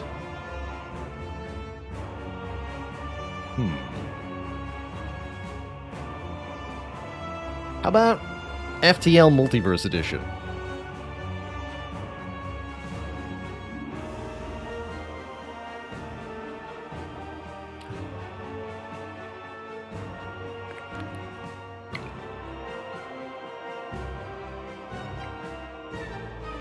It's a content mod for the game FTL Faster Than Light, a game we played actually a lot of on stream, as long as your stream memories are from about 8 years ago.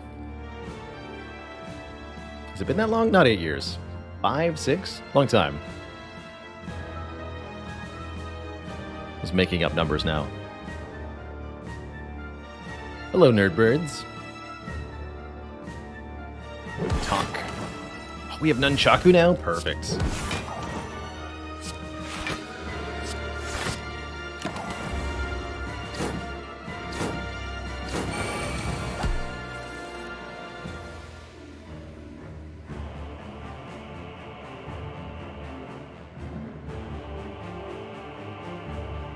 To it reached Anne Orlando in Dark Souls 1, congrats. Try not to get shot by an archer while you're there. Good luck.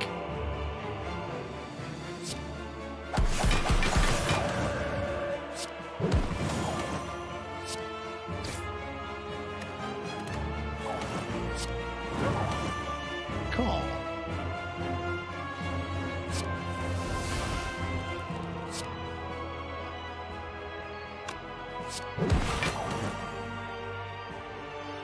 Going to be another million block.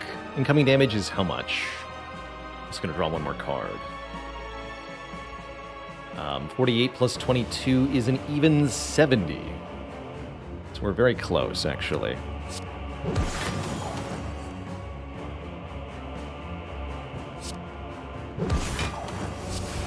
Blocking.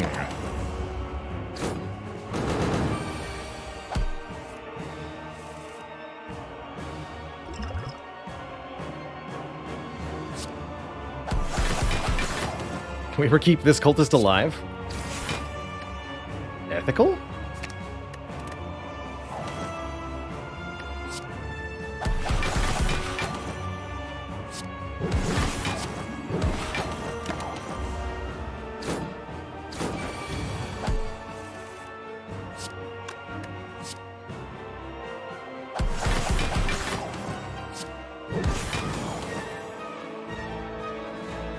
So close.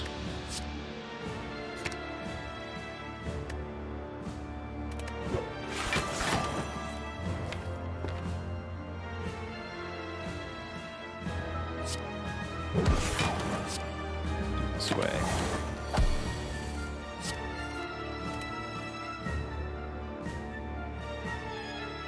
Wait a minute.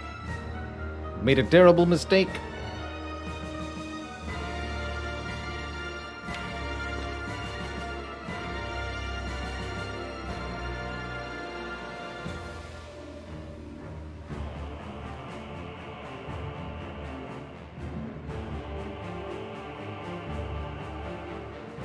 I just vigilance this turn. Don't play the Deviform. It stings a bit. Unless it's something like Eruption follow-up? I don't want to kill him, though. Well, we're already in Wrath Stance anyway. Okay.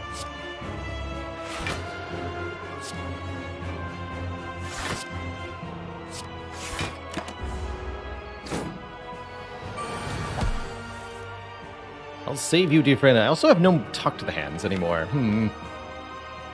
You know, I might have to kill him.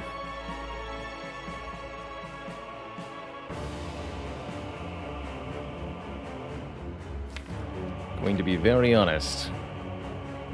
He may need to die.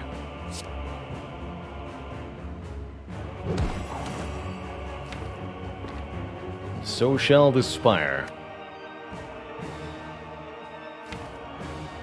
Don't want to put Tantrum into the draw pile at this point.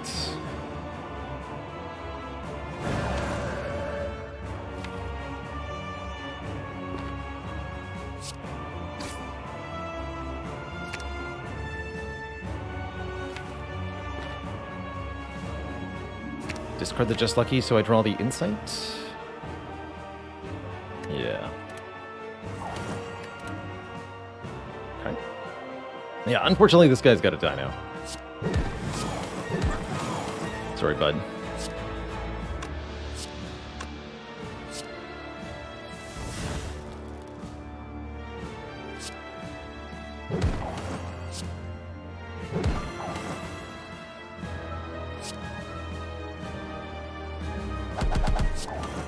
At 63 incoming damage, how much can we block for? With 3 cards. The answer might surprise you, because it's actually 65.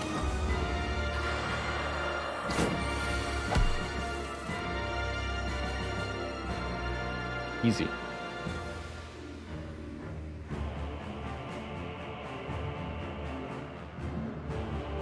The Spire hates him. I'll take 1 damage here, I suppose. If I have to. I probably didn't even have to.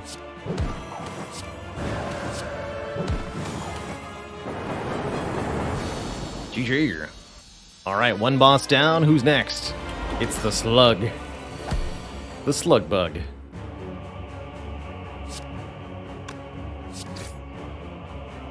And they're a jerk.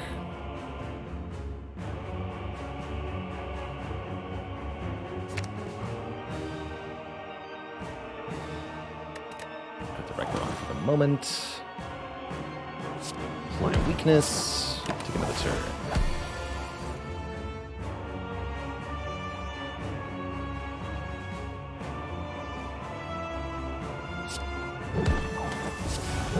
I'm gonna stay in Wrath so that I can actually play the Deviform. Or not stay in Wrath. Wait, we're not in Wrath. I understand. Enter Calm. Like Crush Joints. To enter Wrath before you can be in Wrath? Silly? Don't you know that? Everybody knows that.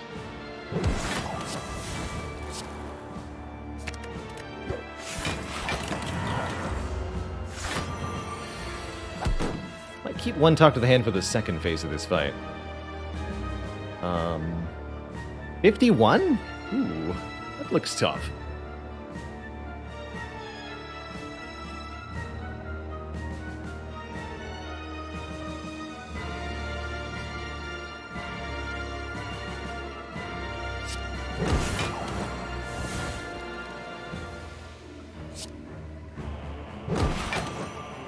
I'm going to try to do this without entering Wrath. We'll see if that works.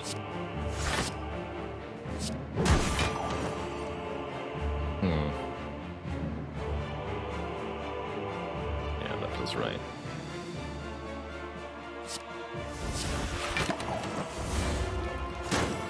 Give me more slimed. Thank you.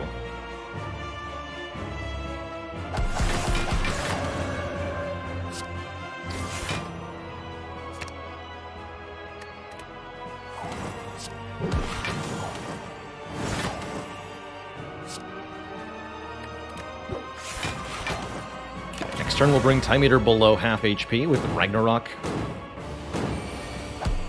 Hopefully.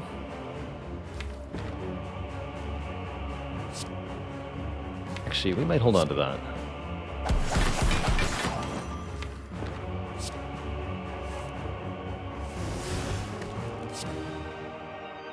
Half health is 240.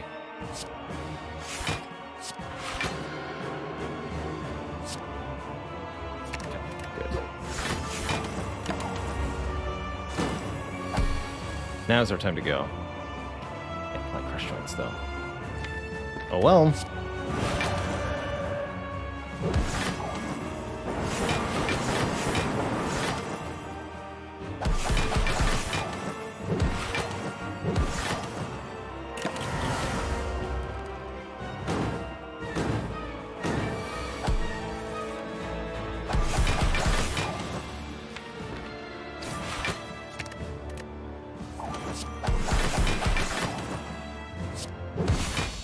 GG. Two thump, two thump, two thump. A deep pulsing dread can be felt out the room. Is this the heart of the Spire, the source of all this blocking and Wrath stance?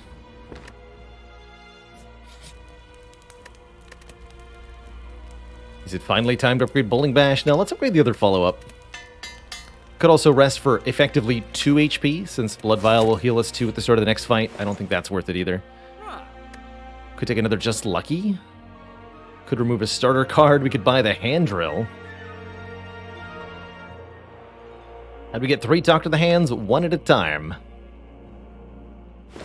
That's how. Kept seeing them, kept taking them. Do I take the second Just Lucky? Let's go with yes. Okay. I think we're in great shape for the end of this run now. We have all of the block in the world? Question mark. Not sure I would agree looking at this hand, but we'll see what we can do. What do you got, buddy? Devaform. That just won't do. You understand?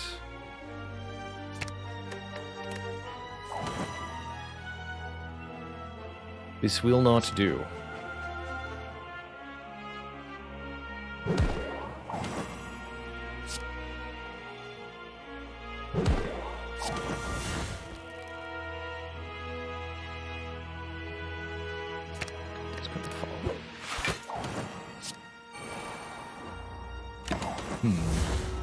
This could hurt a lot, actually.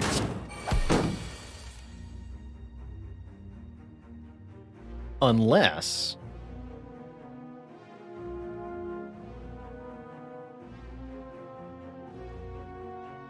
What, 33 by 6?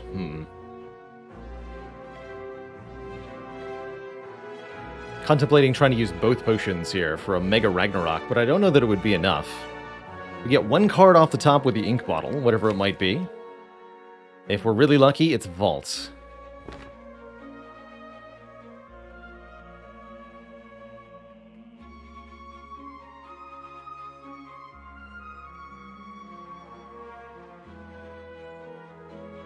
But it could also be a block card. Or an attack card.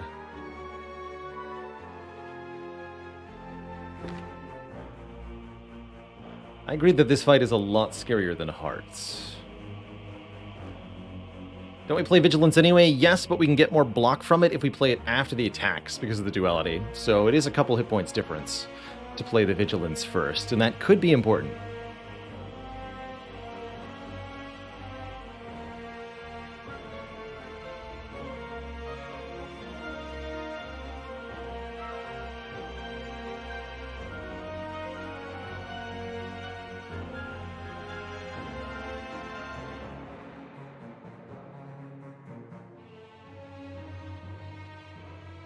Yeah, I'm just going to use them both.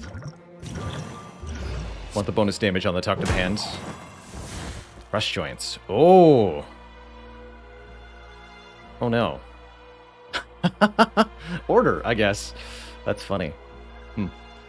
Well, you get played second then. Yes! Alright, all was well.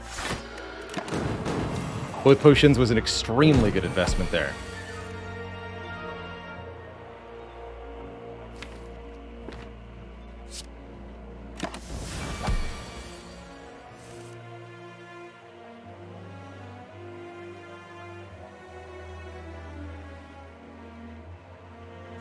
Okay, and then we're gonna go... Oh, I can kill you, right? Yeah, it's only 38. Just kill you. Ink bottle to 9. Sash whip, Nunchaku, unfortunately, to the wrong number.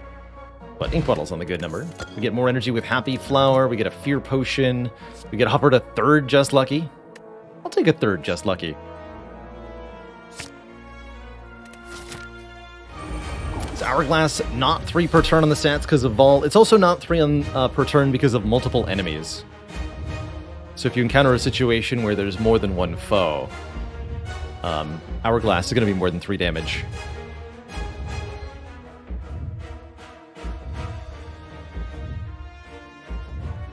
Take a little bit of beat here. I think just Talk to the Hand, then Just Lucky, then Deviform.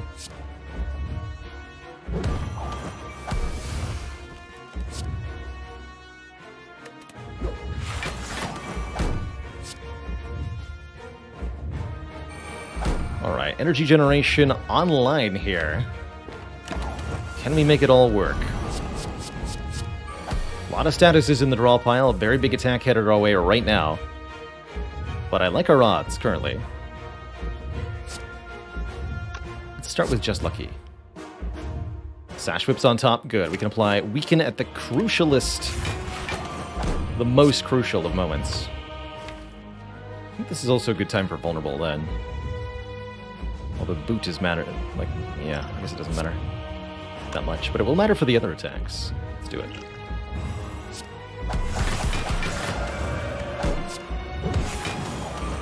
Cut Through Fate, Sash Whip, get rid of these. And with Vigilance. So we're only taking 22, that's pretty good.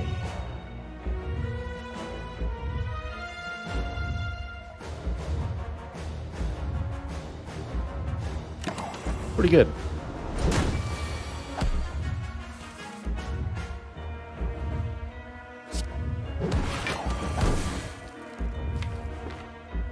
And now we should be just fine. At least defensively, anyway.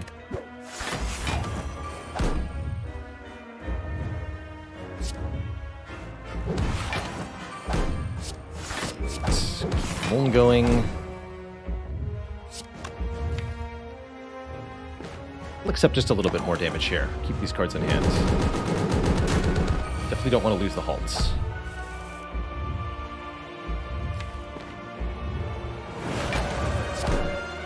Okay, all 3 Talk to the Hands are finally down. We should be able to do serious damage now.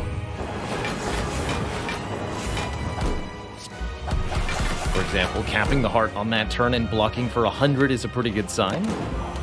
And we've always got Vault just in case.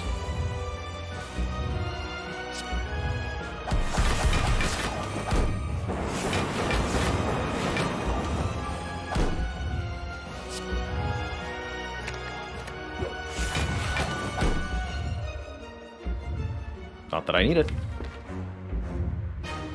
Does Vault reset the heart's damage cap? No. Does not count as a new turn for the heart.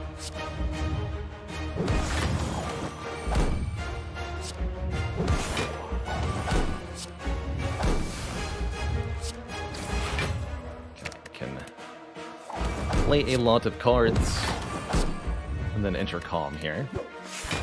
So Vault blocks for 30?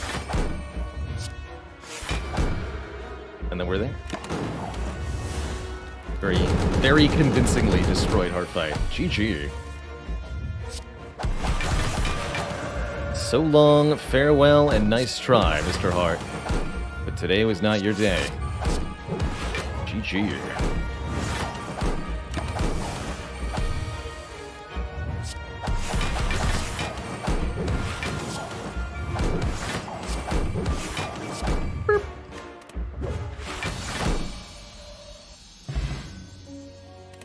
GG.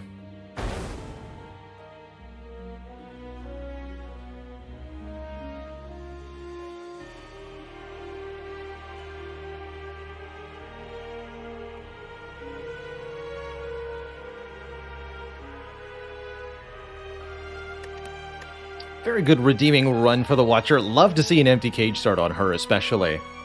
Although I think more and more I'm going to find that the empty cage is a pretty good starting relic.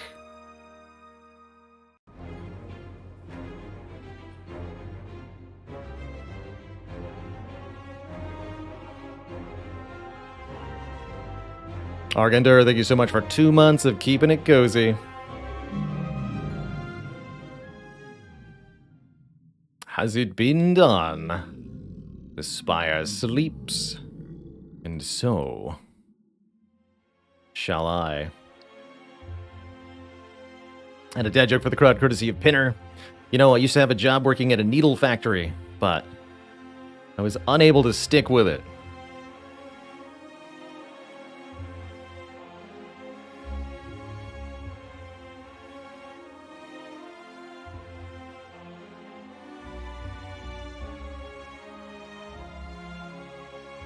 I just didn't get the point.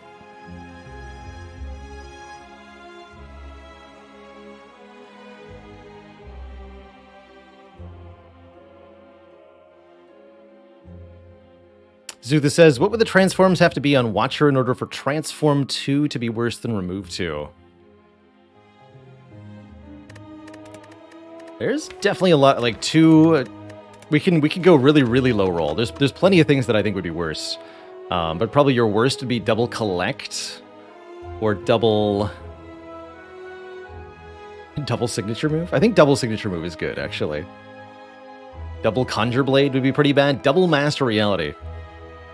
There's some pretty bad options, but even something as mundane as, say, Tranquility Protect would probably be a little bit worse than Remove 2.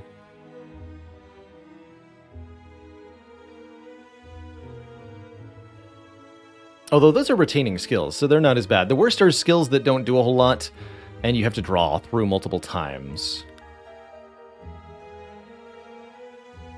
Perseverance could end up being pretty bad. Wave of the Hand start might not be great. 2 Wreath of Flames could be a real problem. Looking at things that aren't rares, there's lots of rares that would be pretty terrible. That probably happens maybe 10 to 25% of the time. You get some kind of sufficiently stinky transform, but it's not as good as Remove 2. But dang, that was a great run. All right, next up is the Ironclad, starting out with a random boss relic start. Gonna take a quick break here, refill the leg, stretch the water. When I return, it'll be some Ironclad time. Be right back, folks. If you haven't, check out the game vote, which just went live today. Exclamation point game vote. Help me choose a game to play on stream this month that isn't Slay the Spire. Speaking of, tomorrow is going to be our finale, hopefully, for our 2 months ago game vote, Chrono Trigger. Very excited to bring that to a conclusion. Slay the Spire 2. Only. All right, folks, I'll be right back. Don't go nowhere.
Alrighty, folks, we're back. Thank you so much for the patience.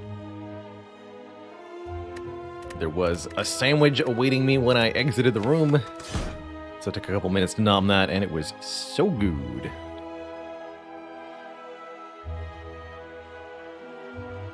Hey there, Prankster. And hey there, Vegetable Bread and Raiders. Welcome on in, folks. Twitch.tv/Vegetable Bread.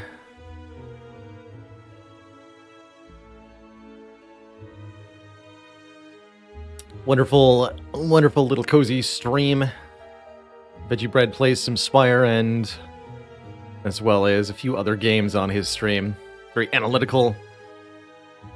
Saw that you were doing some poison kill only challenge runs. Hope those went over well today. Sandwich in question was chicken, bacon, spinach, red onions, and goat cheese. It was very good. With whole wheat bread. And there's a coffee.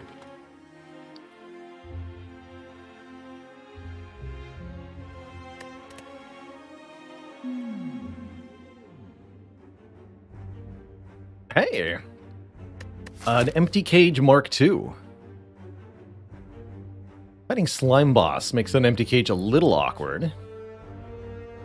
The question is, what do we remove on Ironclad? I think Ironclad can actually be pretty happy with it remove 2 strikes, so we do have a forced elite rather early on here. I like keeping the defense on Ironclad as they're more useful in the later game, especially if you find yourself a corruption. I dunked 2 strikes. Despite losing 2 of them, the Ironclad still has really good attack density. And because we have a 2-cost bash, we're still able to sink most of our energy into attacking on any turn we wish. Is it boss swap day? It's boss swap month. In the month of March, we're doing boss swaps only. And so far, it's gone pretty well, actually. Better than expected.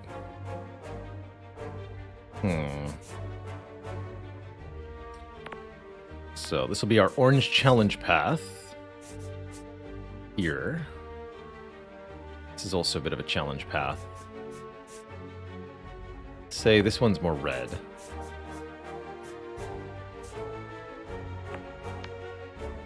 That's yellow. Green is here. In any case, we have to fight an elite before the first fire. There's no choice but to do that. Something like that. So we've got our 3 optional paths. The path I'm going to take if I don't get very strong is this green one, where we hit several upgrade sites, fight an early elite, maybe a later elite. We could actually also go this way. That's a better green path, actually.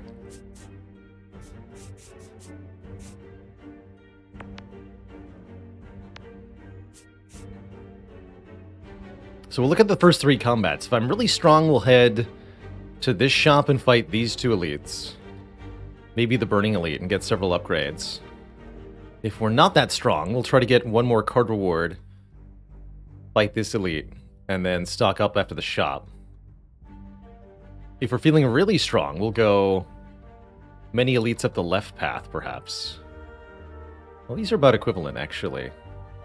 The fact that you get a shop first is what makes this yellow, and this one red.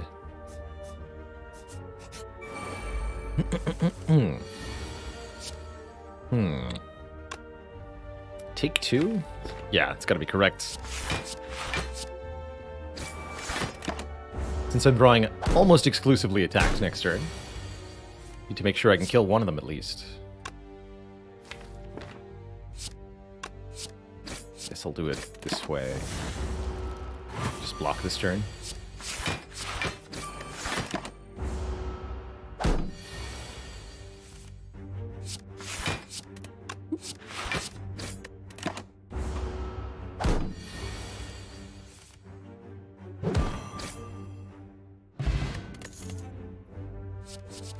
excellent early attacks to replace your missing strikes, either a pommel strike for deal 9, draw 1, or a twin strike for deal 10. This Dark Embrace, although one of my favorite Ironclad cards, is surely a trap here, when we could do much better with the pommel or the twin.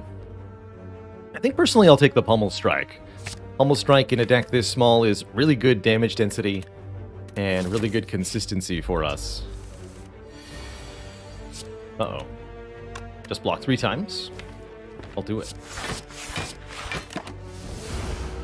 We have to get rid of this gray slime so that the green one's not too big of a deal. Although we're going to lose health every turn, basically. Until we can kill it.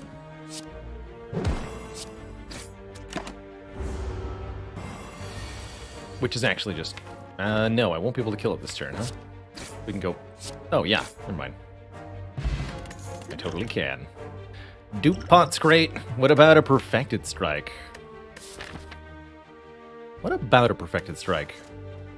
Perfected Strike deals damage based on the number of strike cards we have. We're actually only down 1 from base, given that we did add a Pommel Strike. So it's a 16 damage card, I want to say.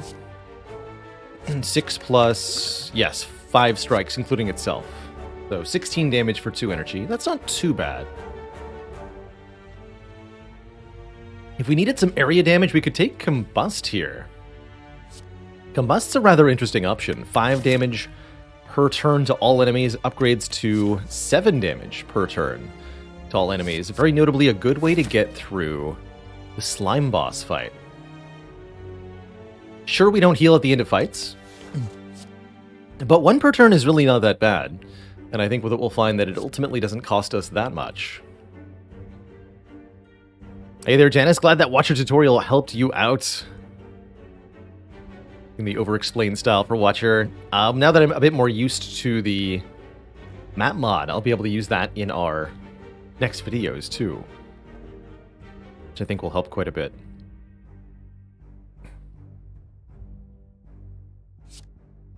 I think we really want the insurance for our slime boss later, especially with a small deck of cards. Slime boss is a huge threat.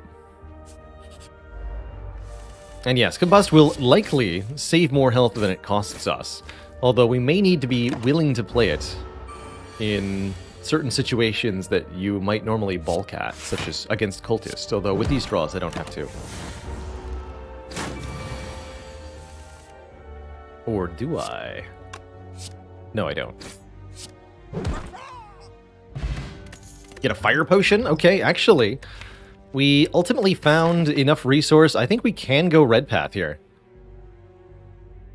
These are very good potions, and we have some really good damage options. Love this headbutt to put a card back on top, rather than a twin strike as well. Slime boss oozes danger. Or the yellow path and then fight the Burning Elite. That's the other really good option here.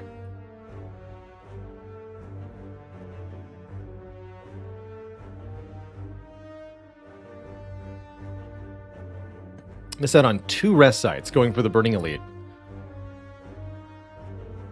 That might be okay.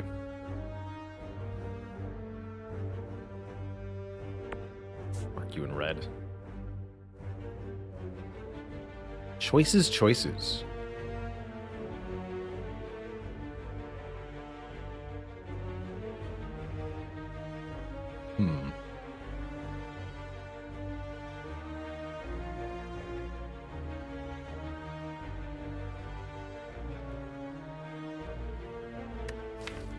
I get to do what at the store? Remove a card? Maybe buy a relic, although I don't think we'll have enough money.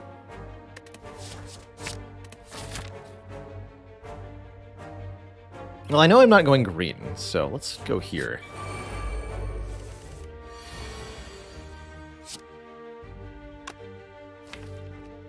This could be a good fight for Combust, potentially. Both of you are going to attack me next turn.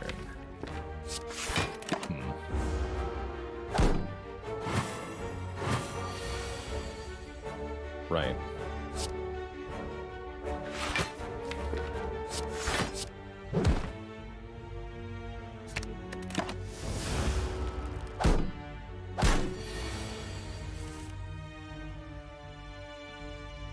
One almost has to wonder if this was a fire potion fight.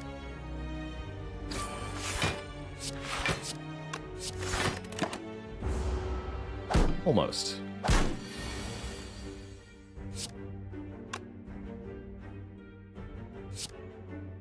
Things have definitely gone lousily for us. Tap the block on that thing. Now please die. Both of you.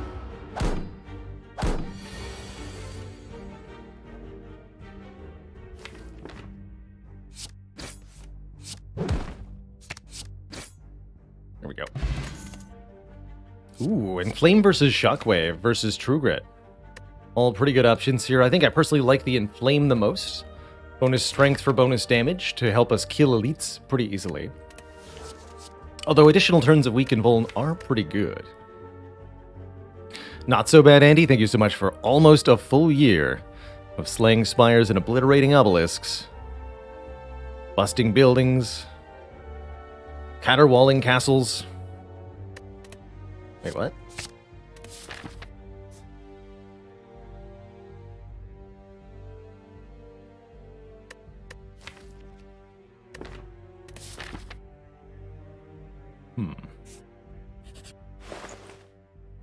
Juggernaut.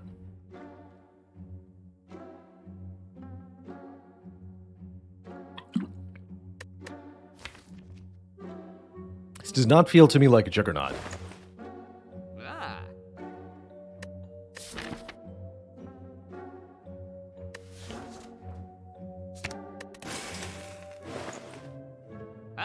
Maybe Shrug, though.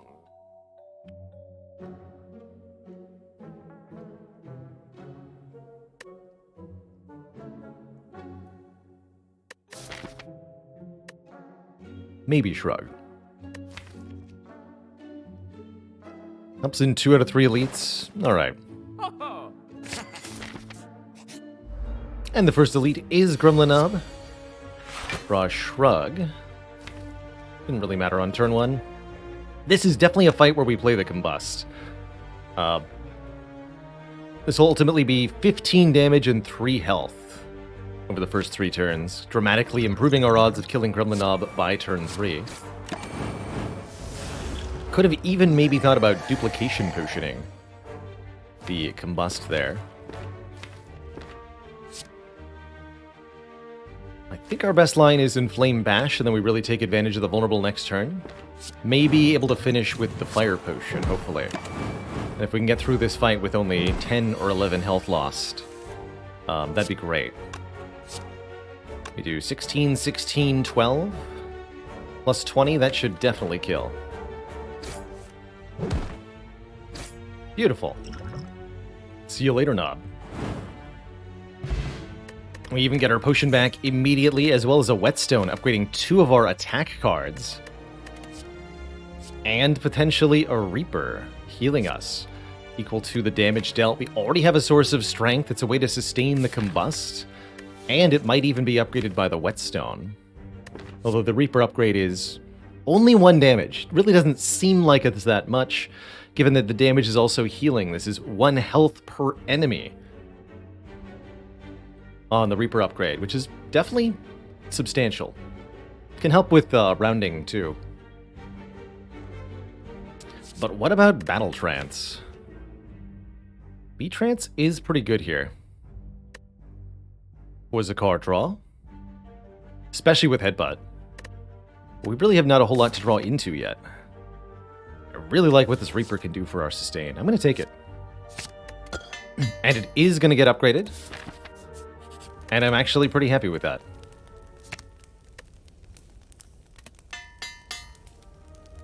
Although I wouldn't say that I would have preferred that over Bash, you know? But I like it. Oh, do I ever like it. How about Inflame Reaper Plus as my opening move? I could even dupe pot that for an additional 24 health, although I can't heal more than up to 75. Definitely getting played right now. This would be a very good fight for the Heart of Iron. Although, so would this or this.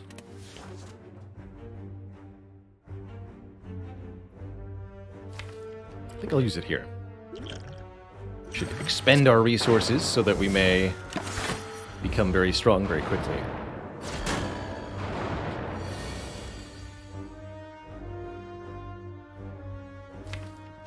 Six additional block per turn, that's a lot of block. And I will also definitely play Combust here.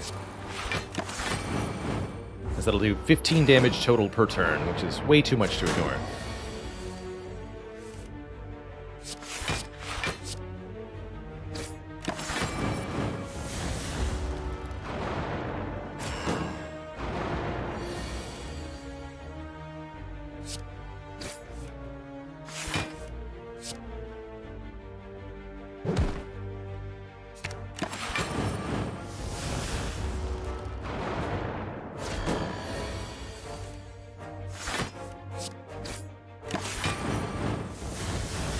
And I can prevent one more damage at the end of this turn if I kill here.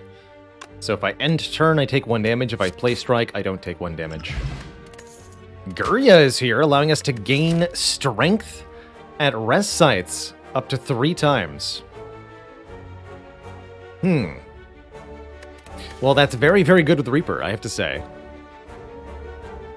Burning Pact.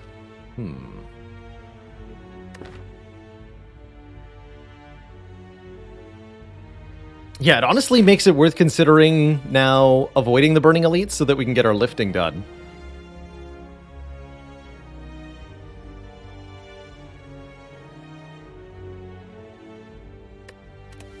Reaper's Burning Blood at home? Reaper is Burning Blood on steroids now. Way more than 6 health per fight. Question is, do I take the Burning Pact? I think the answer is yes. Early, weak card draw. Well, not as good as card draw as Gambling Chip is, but it's good. And Gambling Chip is insane. Can we get Bag of Marbles Mutagenic Strength in this deck now, please? That'd be great. Okay, let's lift. 1, 2, 3. And I guess I'll take a couple events along the way. This run is off to a beautiful start.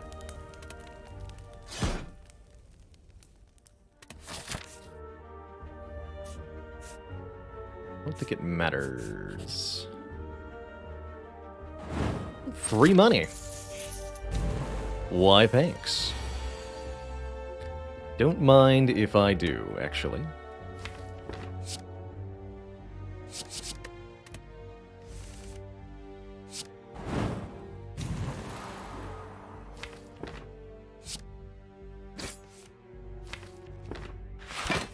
Come back around to Reaper, maybe. Oh dear.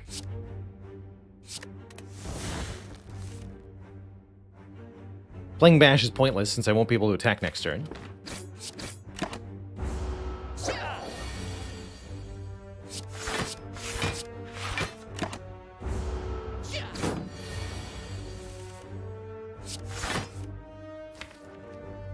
Okay. Always drawing a kill next turn, no matter what.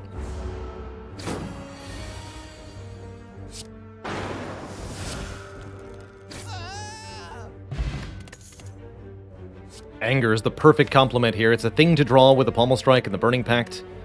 And the Shrug, it scales with our strength, and it self-duplicates. I really like Anger, especially in decks that have very few strikes left, because it's a self-duplicating strike for free. And that means if you need more strikes, you can just make more during combat.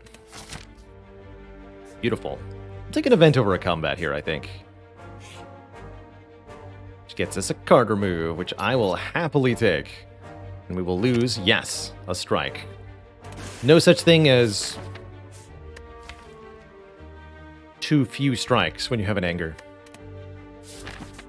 And we'll lift our last time 3 strength for the slime boss fight, plus 3 more from Inflame equals very dead slimes.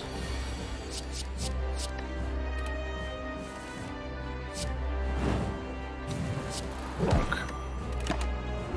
Show me the damage. 18 damage Anger. Dang.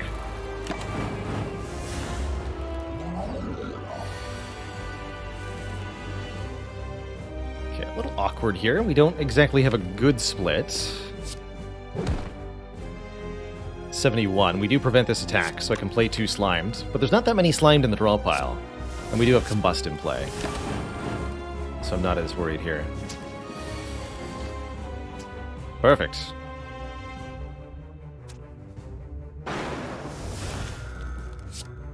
I'm going to target the Spike Slime first. They're both attacking for 18, but this attack adds 2 more slimes. This attack does not.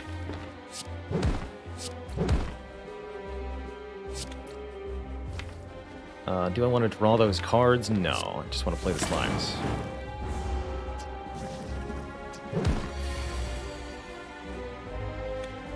Okay, this is definitely not ideal.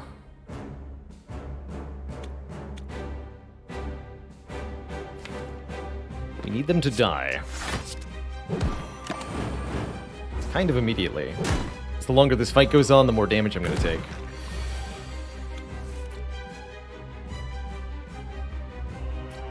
Looks like we're okay, though.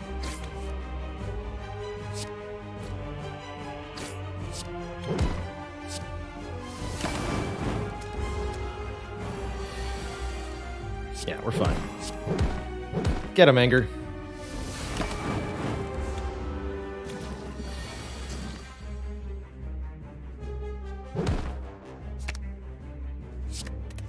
GG.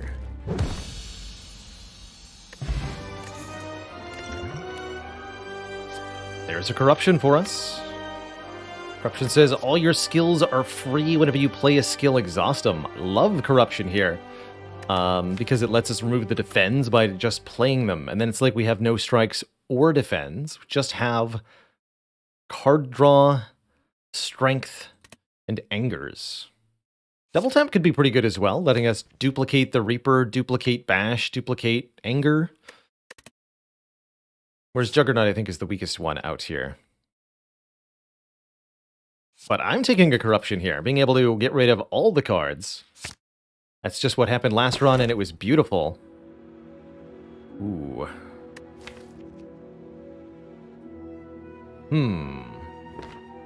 Interesting.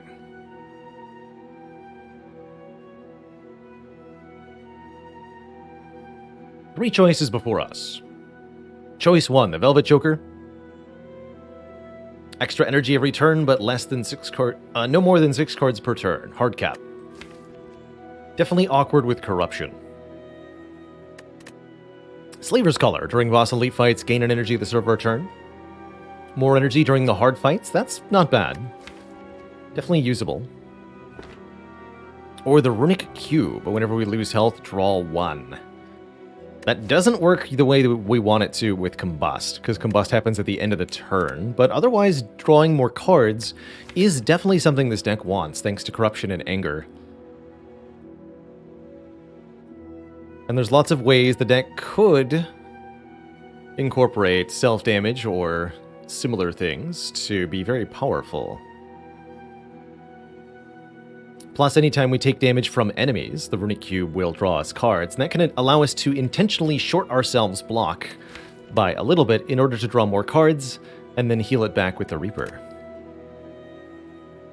Indeed, one bad interaction doesn't make something untakeable, which is why I'm strongly considering this Runic Cube right now. We also just don't have to play the Combust, and oftentimes won't want to. Especially now that we're out of Act 1.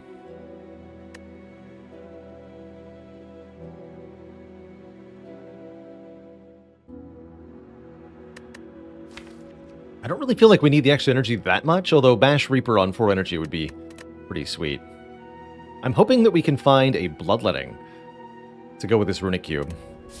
Tidings, thank you so much for the Prime sub. Welcome. The Cozy Sub Club. How do we survive early Act 2? Reaper is the answer. Just Reaper. Goals in Act 2 are what? Maybe remove a card or two, get some more card draw somehow. More relics would be nice. How do you feel about events versus combats early on? Combats are money. Combats are theoretically healing. course, events could be stuff like apparitions. Apparitions would be very good.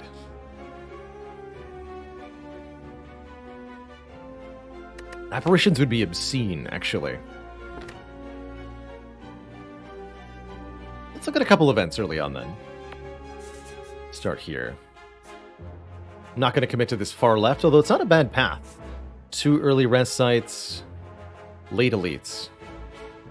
It's pretty comfy. No shop, though.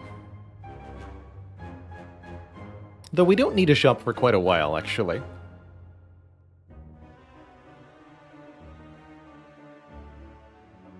But I can do the same thing with an extra elite if I just go this way. Let me do 3 elites. Are we in a position to actually fight 3 elites? Not sure.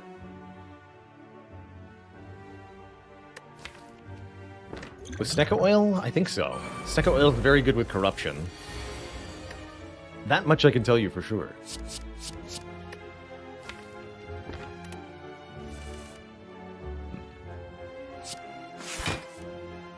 Oh. My corruption. Heck.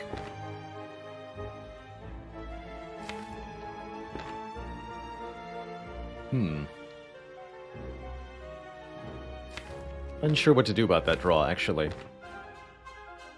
Could use the Snecko Oil now, but I think it's such a valuable potion I shouldn't. Could Reaper now. Only heals me for 11, though. Do this. Resolve Heck by Drink Snack. Oh, that's right, we have bonus card draw, though. The power.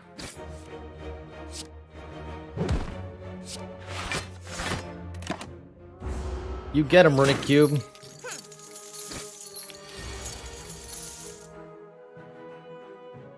Mild yikes detected. Ow.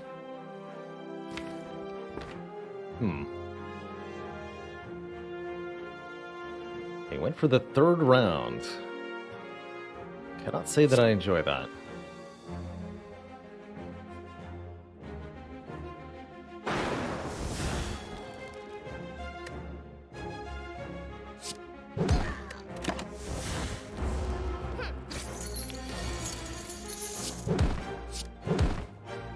I'll show off the interaction here with Combust. We draw a card, then discard.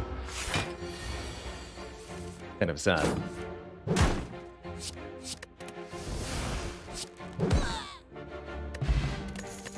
Fire Pot. Another Anger. Slam or True Grit. None of the above. I'll keep the current potions. Though that does make me wish a little bit that I'd use the Snecko Oil. I'm not going to take a Ritual Dagger here. I think leveling it would be a pain. Although it is early enough that I think it would have been decent. I'm thankfully not cursed by this event. I do not want a Rampage, or a Bash, or a Clumsy, or anything, really. Best card was an Exhume. Interesting.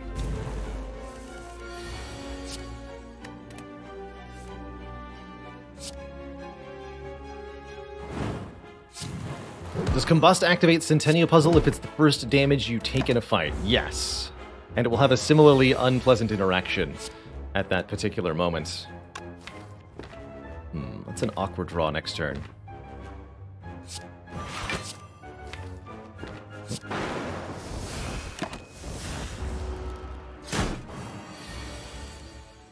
Heck.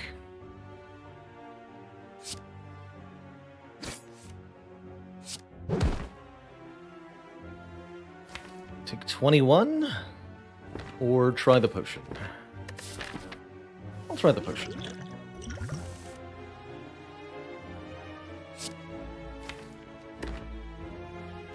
And these are enough. Okay, so we can headbutt an Anger, shrug into the Anger. Okay, that was a pretty good use of that potion. And it's actually here, Bloodletting. Lose 3 health, gain 2 energy, draw 1 card. Might have been a little bit of a snap pick on the dagger. I will actually admit that. Didn't want to think about it. Yeah, now we definitely want apparitions, for surezies. First upgrade's gonna be corruption, though.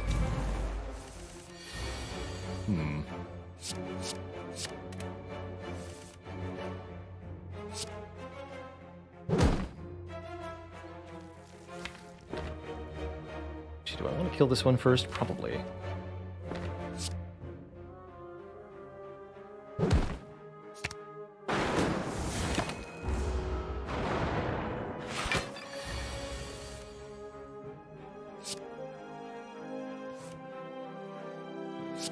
Thanks for the card draw, hee hee. Better to play the strike. Blocking for 10, taking 1. Very, very helpful here, letting us draw one more.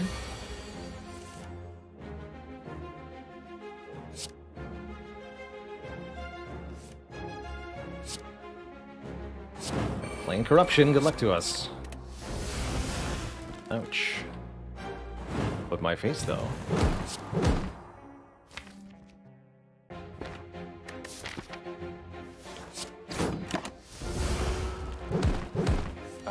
Ravenhawk, thank you so much for 5 gifted subs. Welcome on into the Cozy Sub Club, everybody. Ow. Or pummel strike. I don't think so. Ravenhawk says, job recently changed, so not able to watch live as much, but still loving the cozy streaming content. You do you. Glad your life is... Hope your life is changing for the better. And I appreciate that support a heck of a lot. Best to you.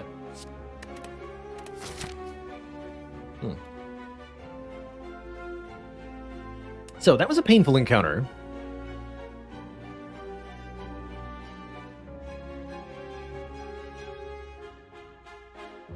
Do I push it here? I mean, yes, is the answer. Question is, do I upgrade corruption or bloodletting? Or do I rest? I think the answer is I upgrade corruption.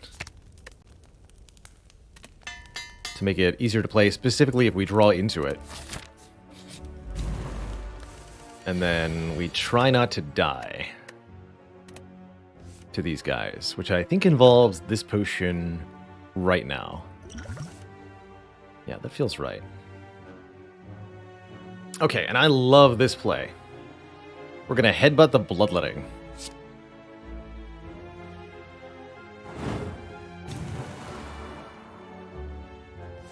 The bloodletting lets us keep the turn going.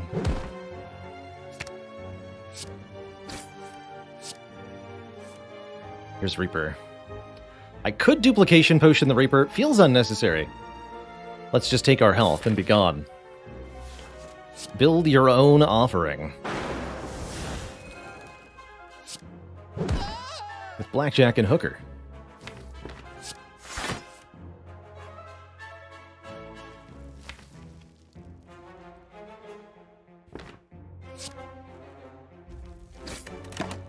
Cool. Who even really needs health, right?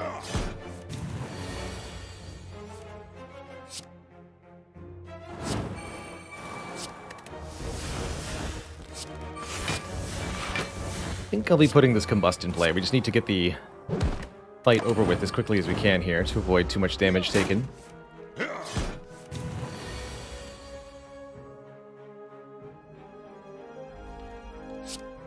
11.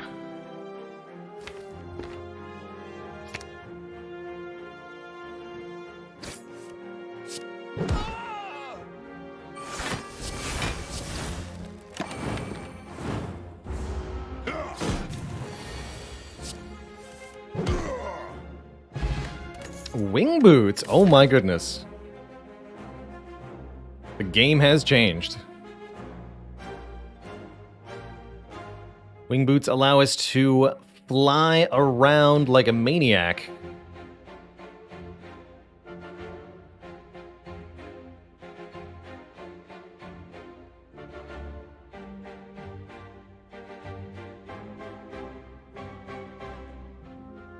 Which means we can do all sorts of hot nonsense. What if our path was actually the following? Here, here, here, here, here. And then we use the wing here, and then wing boots charge over here.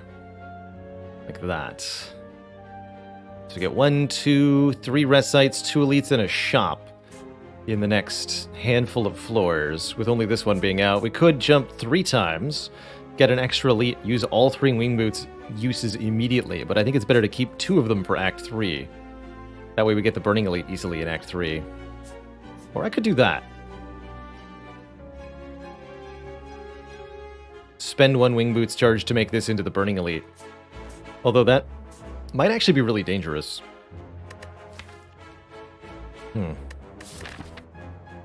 Anything else that's appealing? We could go this way instead, but that doesn't then connect to this. Yeah. This is definitely the way. Don't forget to pick them up. Twin Strike, maybe. Thunderclap? Yes. Yes, I'm about a Thunderclap. Add vulnerable for the Reaper. It's also a very low damage attack, which really massively benefits from this much strength. Welcome.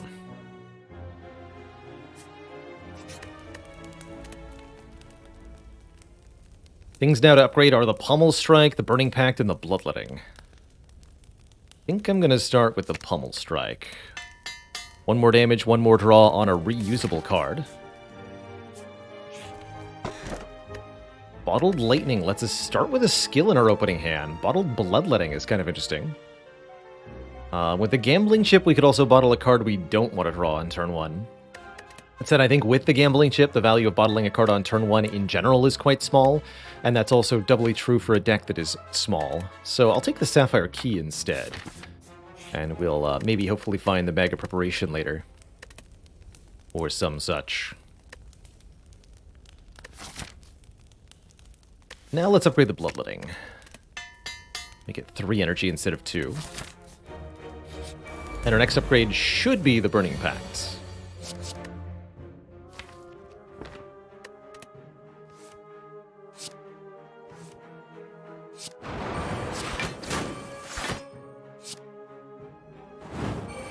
Just don't hurt me too much, Snake Plant.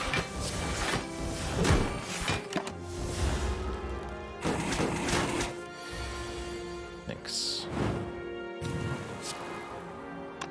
So guaranteed to draw a Reaper next turn.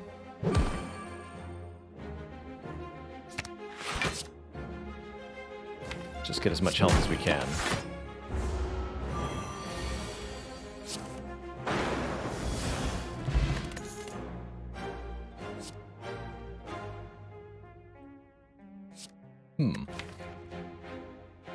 Ooh, we got Combust Rupture?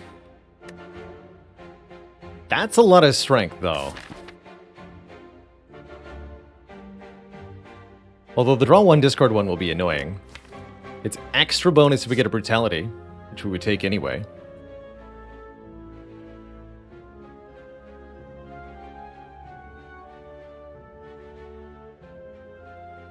Oh, that I agree, Wicked Agent.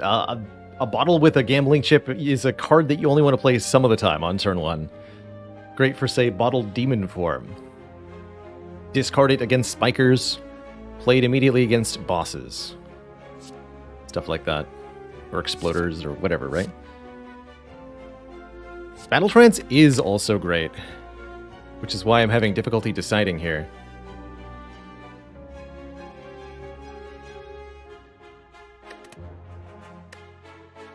Taking this Rupture. And I'm definitely taking this Dark Embrace. Whenever a card is exhausted, draw 1. Yes. Card remove. Bash? Question mark? Maybe. I will also take another Shrug It Off for sure. Second Wind is tempting.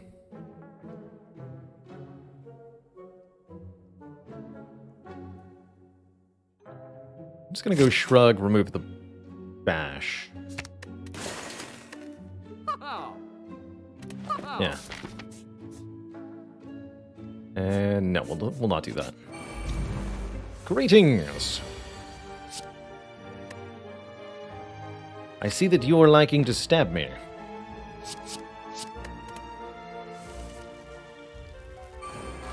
Would you consider kindly refraining from such uncouth behavior? I'm not going to play this Combust, actually. Don't want to, like, draw and discard Corruption here.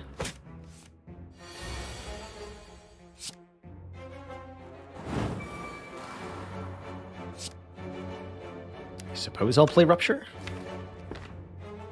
Suppose I'll play Rupture. I don't have to. Just play Inflame instead.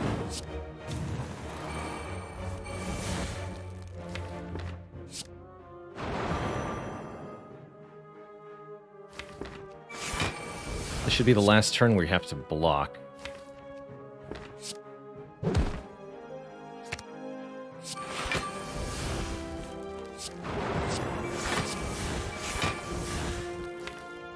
That looks good.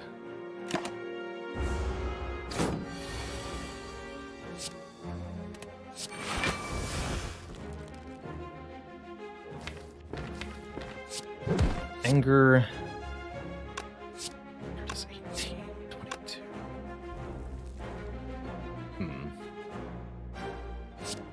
18 plus 18 plus 22 plus 16.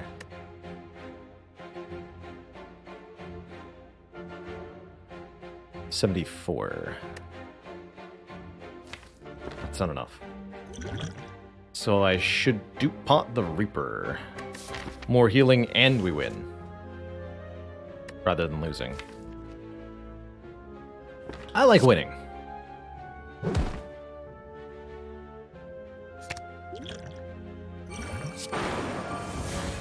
Bloodletting was exhausted already. I could have prevented the Bloodletting exhaust. Maybe I should have. Love Lantern here. I love another Reaper here, too. Holy moly. Could also take Hemokinesis as a way to gain more strength from our Rupture, but I'm just going to go double Reaper with my 3 innate strength. Thank you very much, and we're going to go into another Elite combat. It's Gremlin Leader. More like Gremlin Bleeder. Got him. One short, huh?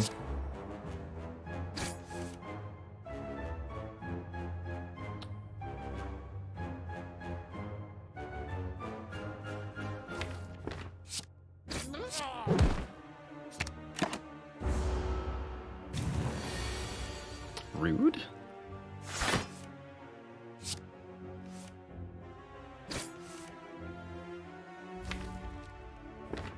Actually, a pretty good turn.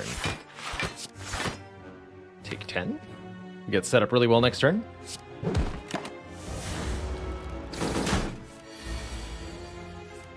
Let's go Rupture, Combust, Bloodletting, Dark Embrace, Thunderclap.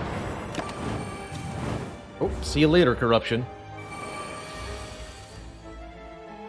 Not today.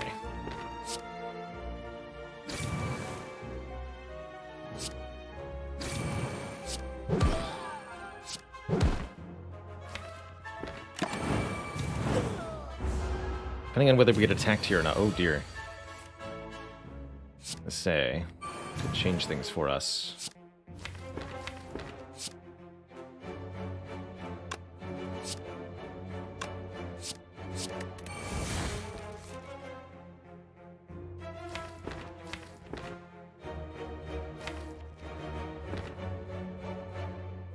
Burning Pact?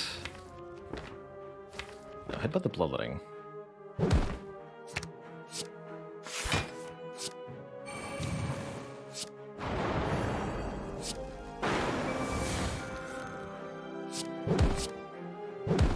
Cool, that wasn't too bad.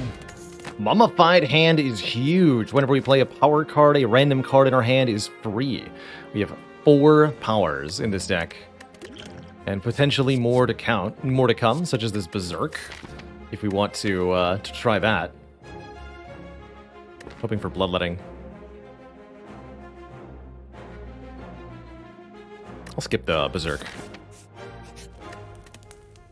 And we will upgrade Rupture. Take 2 per health lost, or per instance of health lost. more accurately.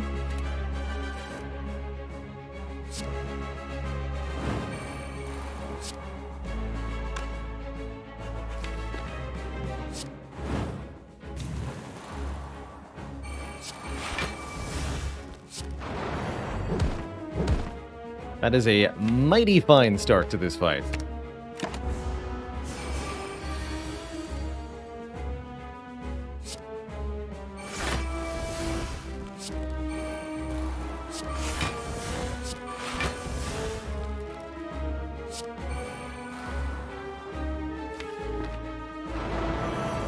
Yeah, this gives me 2 strength also.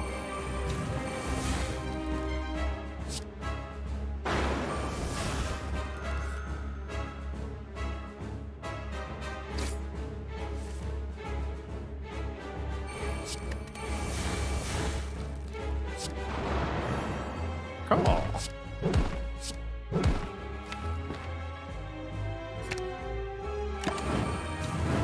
Oh, right. Guess that makes headbutt kind of less valuable.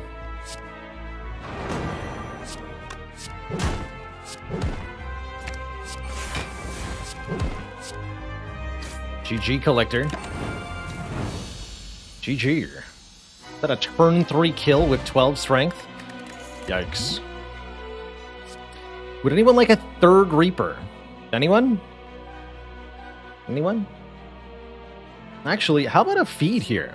Feed lets us kill enemies to gain max HP, which could lead to some serious chunkitude, to take real advantage of our healing power and to take real advantage of the runic cube. What about max HP?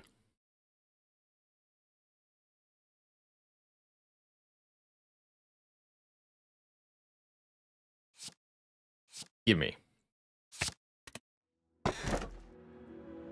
And what's that, a coffee dripper? I have all the resting in the world with 2 Reapers. This is just free energy. Could instead take Tiny House, 5 max HP, 50 gold. Those aren't nothing, but they are mostly nothing. Or Busted Crown. It's all the energy of Coffee Dripper, but with way more downside, because we look at less cards. I'm happy to just take a Coffee Dripper here. We will upgrade Feed early in the act, and then I will nom on things until they are dead. We do have to get our Burning Elite this act, which is right here, conveniently. And we can fight many elites besides, although upgrades are hard to come by, unfortunately. Looks like those are a non-happener. Just imagine 999 gold, though. Let's think about it.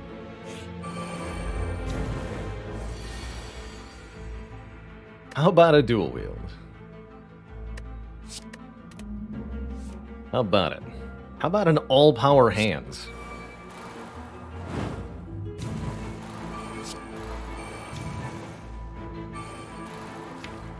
Doesn't even seem like it was that good.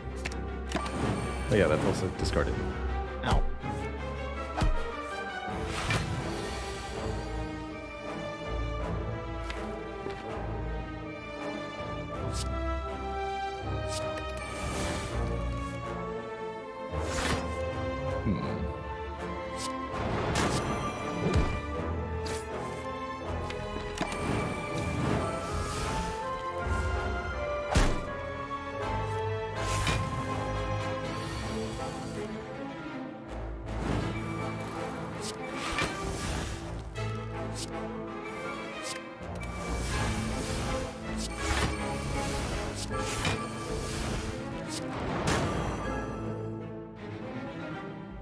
Reaper will kill them, which means I can't feed.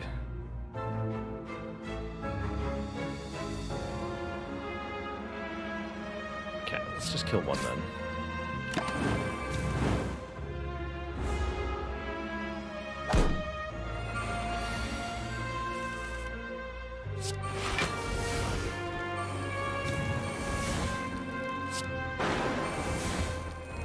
There we go. Feed only works if you're ending the fight with the feed against these enemies. Holy crap. Choices. Heal no pain, gives us block whenever a card is exhausted and is yet another power. Disarm plus permanently removes 3 strength from an opponent. Or another battle trance. These have been the worst battle trances ever, by the way. They're constantly against better cards.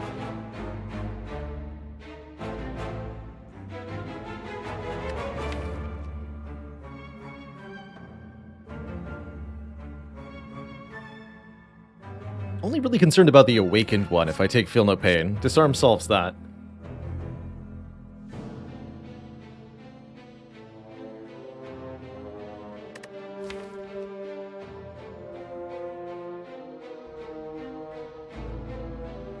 That's upgraded. I'm going to take the Disarm. Actually. I do want at least one. Merchants, okay. Orange pellets. Play a power attack and skill in the same turn to remove all debuffs. Swanky. Or 10 block on turn 1. Or card remove. I'll take an orange pellets. That way we can purge vulnerable from ourselves in the heart fight. We can remove other debuffs in other combats as well. And sure, I'll trade you my Swift Potion for a Relic. Ranwood, what do you got? Ancient Tea Set. More energy on turn 1. Probably don't need it, but I'll take it. I'll take it.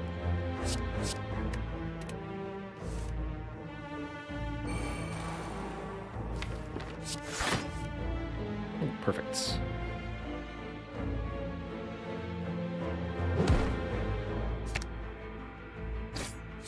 Dumb.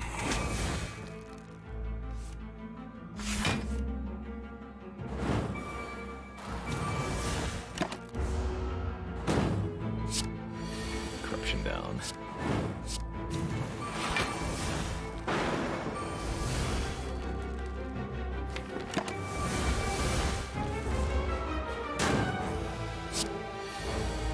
Draw me more cards.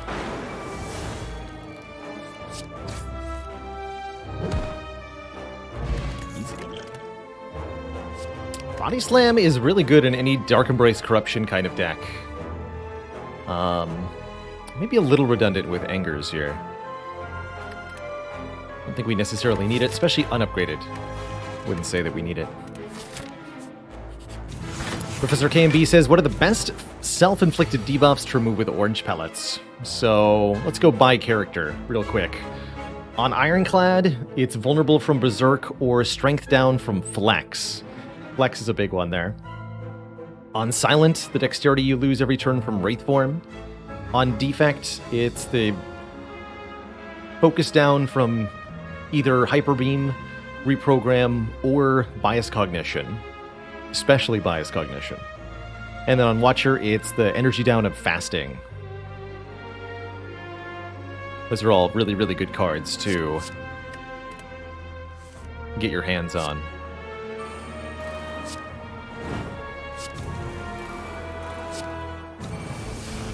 Nice. Alright, Feed, I'll see you later.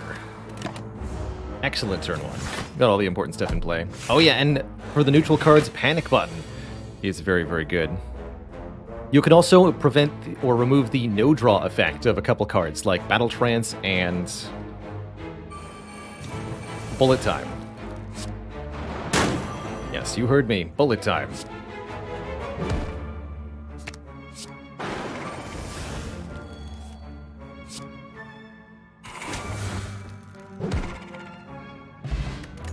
Certainly that feed is paying off. 1000% take a shockwave with Corruption. It's just free, weak, and vulnerable to everybody. It's really good.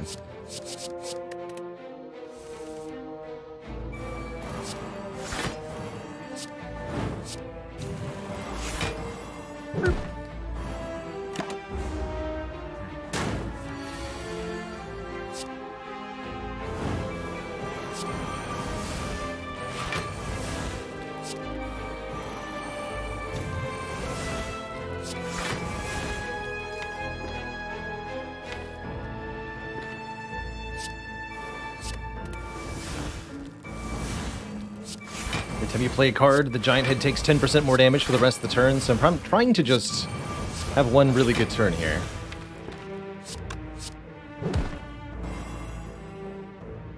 Such that we kill the entire giant head on this turn, if possible. Looks like that it is possible.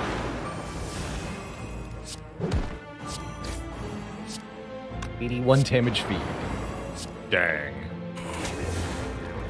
That poor guy. He got crunched. Headbutt plus? Nah. We good. This, then this. Then this. That's my intended path. 1, 2, 3, 4 more elites this act. Can I do better? I don't think so. Cool.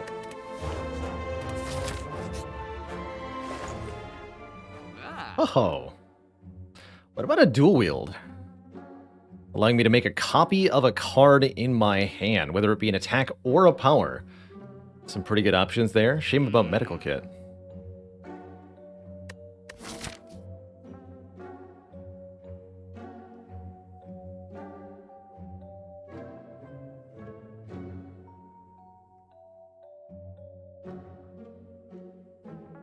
Copy feed, copy rupture, copy reaper. Whatever it is, you can do it.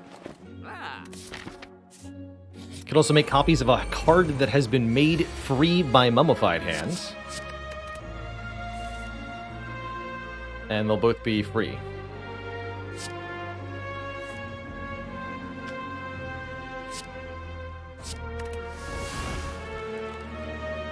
So for example...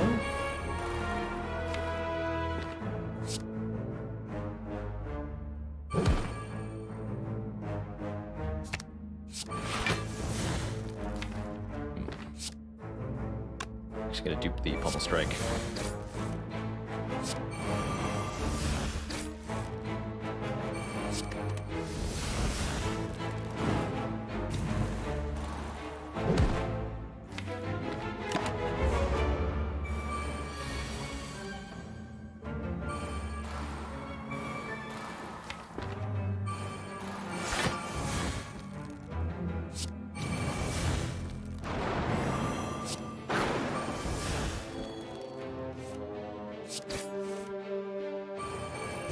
By the way, my turn is not over.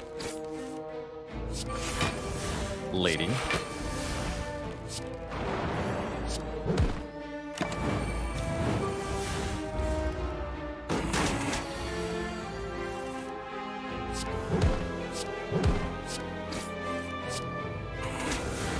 Tasty.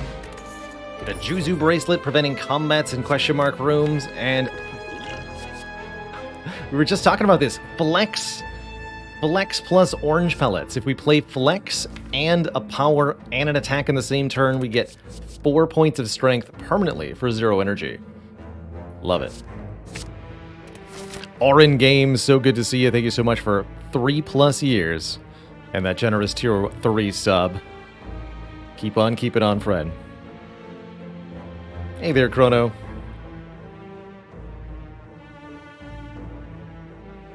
Azaw, thank you so much for 6 months. You're all too kind. But what about the boots?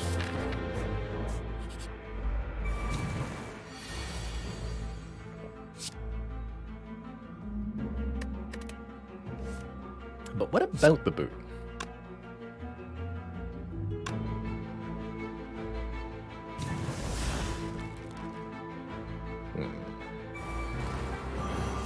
Could Burning Pack the feed. I'm just gonna take damage.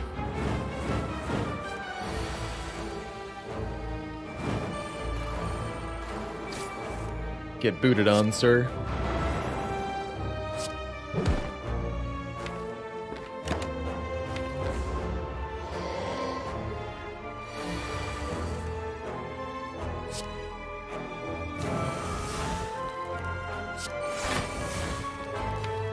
Will wield in flame? Sure.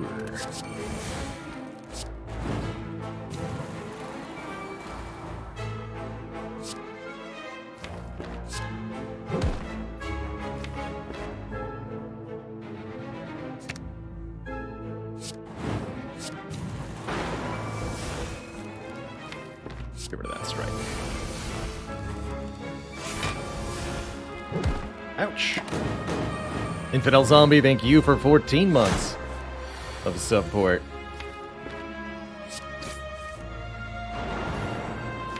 Oh dear. I better draw through those. Perfect. Headbutt the feet.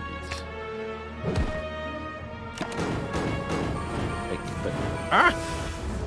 Combust is trolling me so hard with the headbutt. I forget every time. Every single time. Disaster! Alright, well, no feeding for us, but we do kill Nemesis here.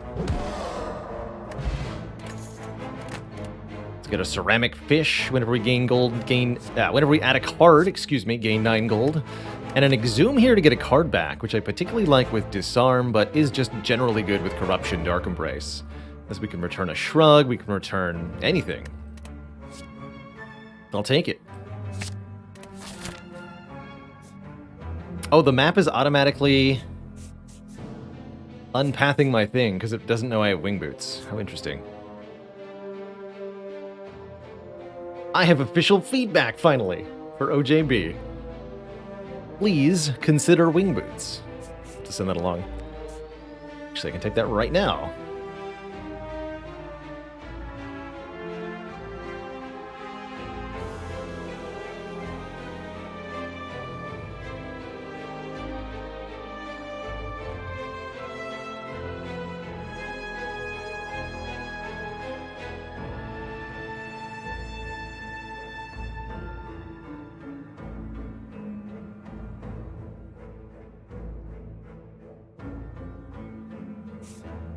We're going to be using that here.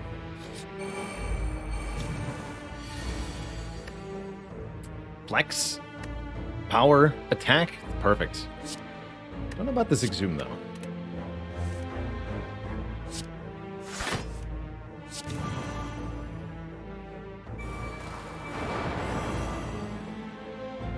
And we can use the anger on the Repto because the combust will kill the daggers.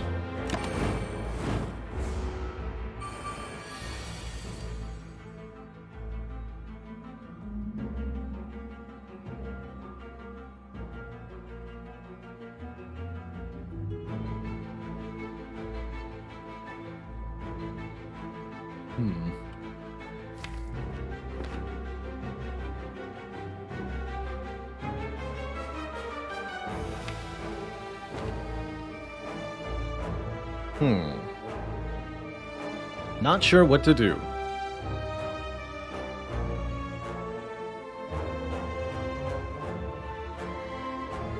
Ready pathing algorithm? Yeah, I would just disable unpathing if you've got the wing boots. At least for like future nodes, anyway.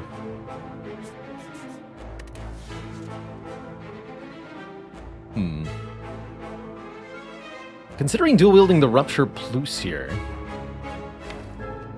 And then we'll gain lots of strength for next turn.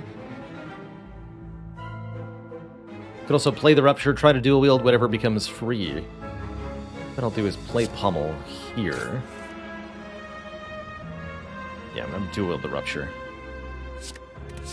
Play them both. Easy.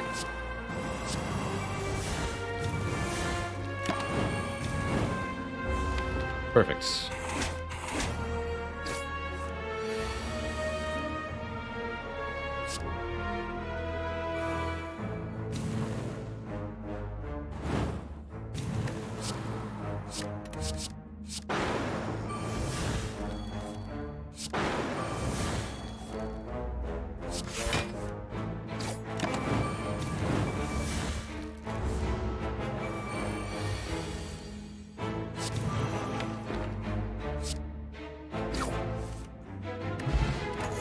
Beautiful. All right, we're back up to full health here. We can get even more max health by skipping card rewards, or we can take a Sword Boomerang Plus to really hit hard, attacking 4 times for 1 energy. Honestly, I love this card.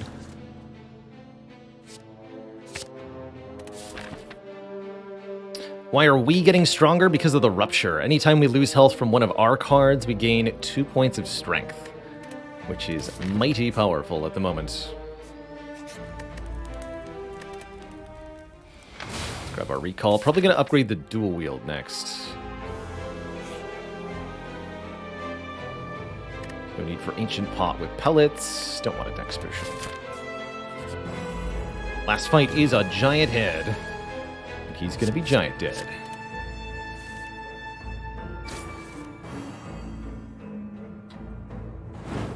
Let's exhaust these.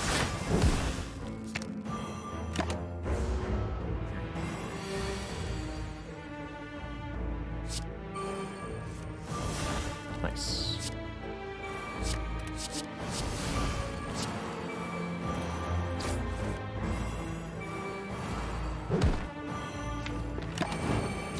So 4 points of strength whenever we take damage from our own cards now.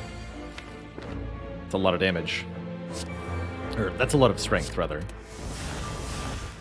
Hello, Dark Embrace? What are you doing?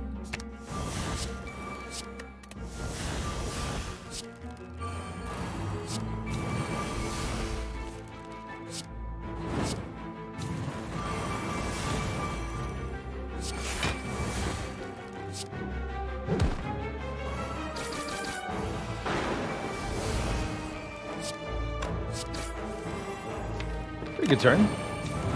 If I do say so myself.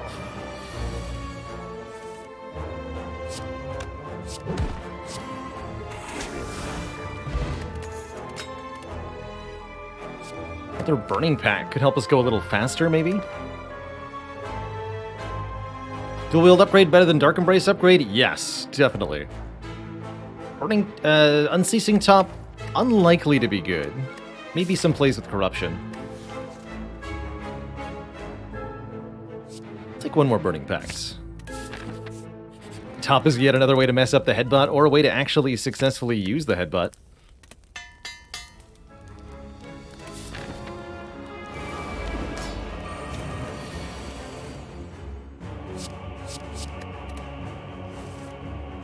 That's not the hand I wanted, but I'll take it.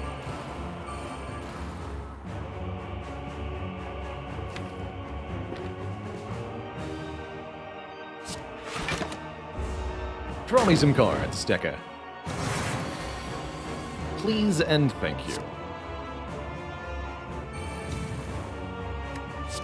Then play Flex, then play Corruption.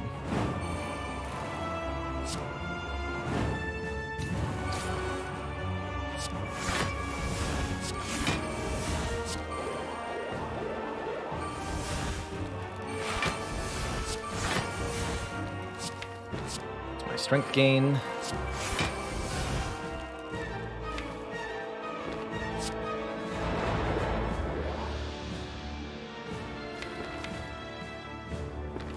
Pummel Strike. Get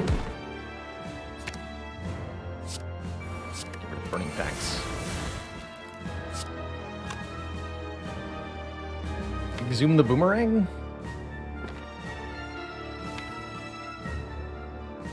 Or not exhume. Dual wield the boomerang. Yes. They'll all be free this turn.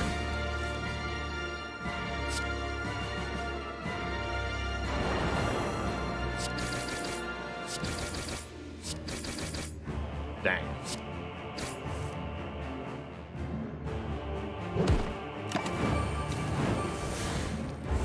That's right, we don't have Pyramid, that was last round. I'll be back to those cards. Maybe.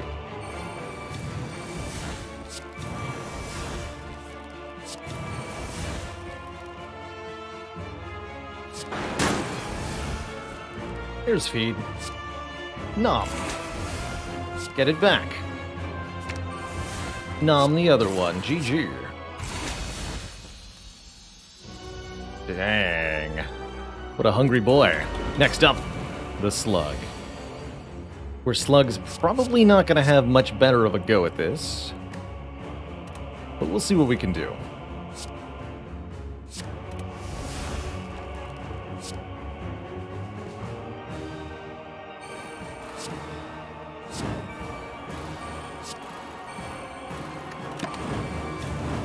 Oof. Disarm on the bottom there. It's tough. Always headbutt it though.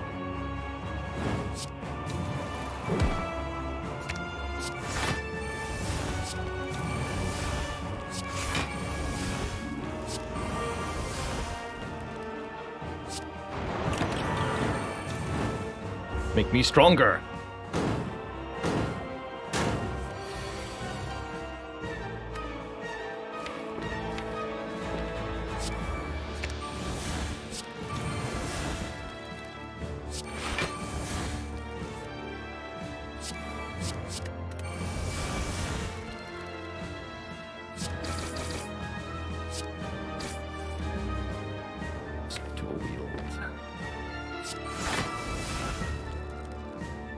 So I'll just keep this turn going for the moment.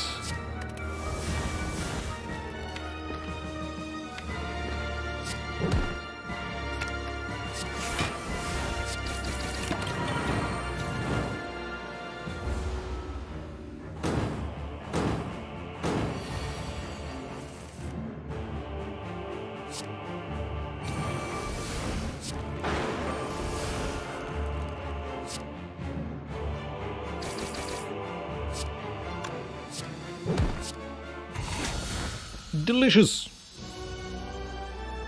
Yeah, just play all of your cards for lots of damage and Time Eater will die, no prob. Two thump, a deep pulsing dread can be felt throughout the room is this. The heart of the Spire, the source of this tasty escargot.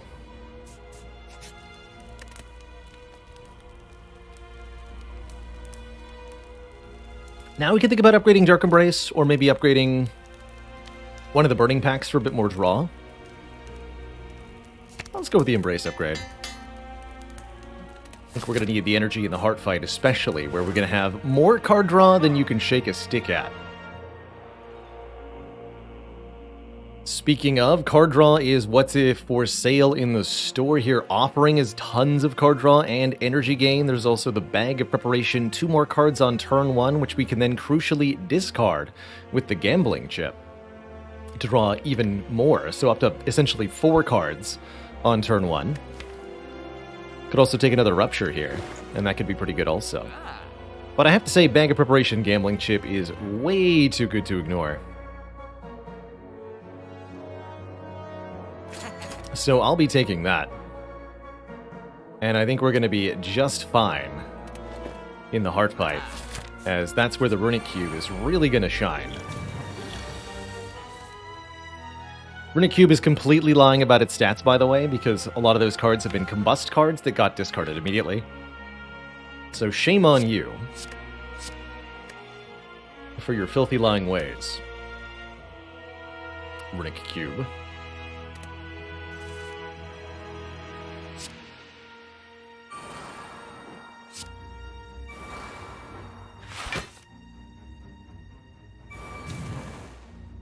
Perfect.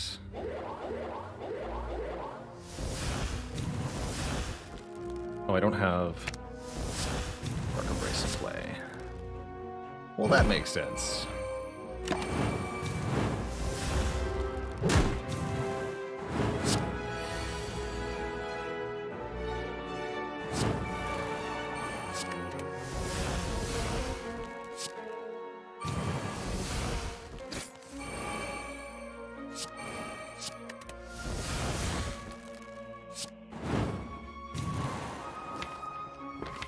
Shrug?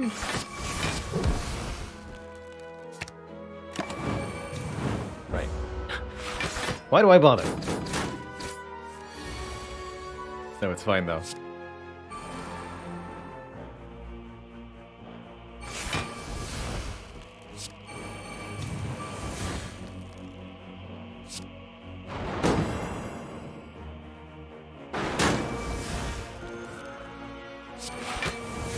Give me feed. Please. Commence the numbing.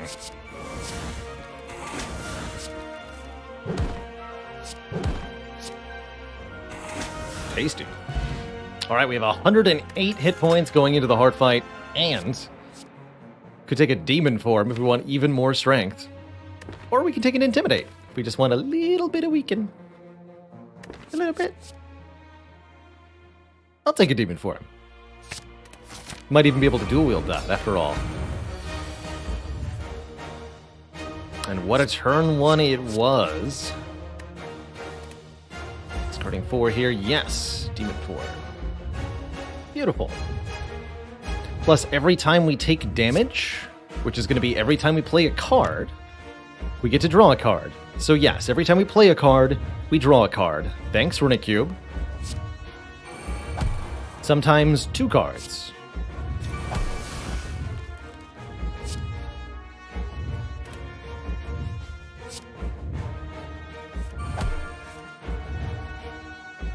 Or was it 3? So hard to remember.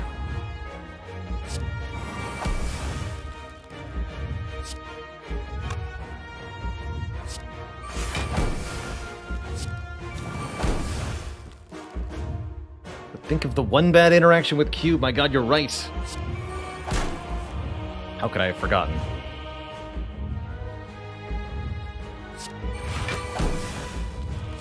T-Clap. Rupture makes Demon Form free. Make an obnoxious amount of Demon Forms?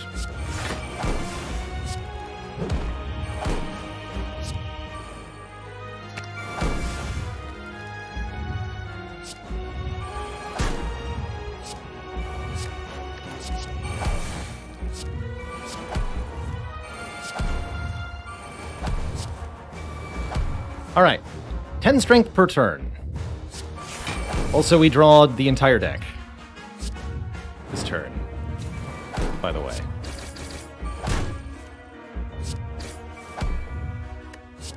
And I can keep playing cards. Good enough for turn 1?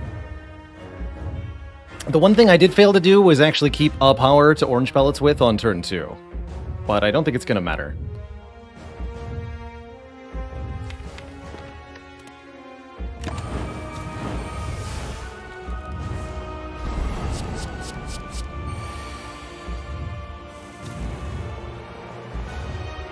Yeah, because we disarmed it. Nice turn?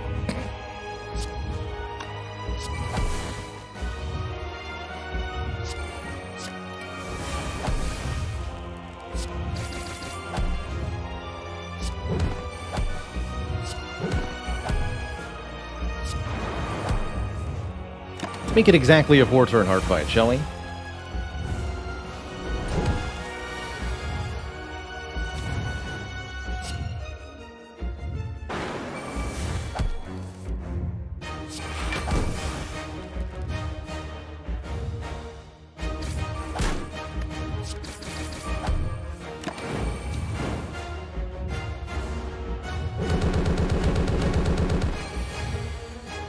.46 strength.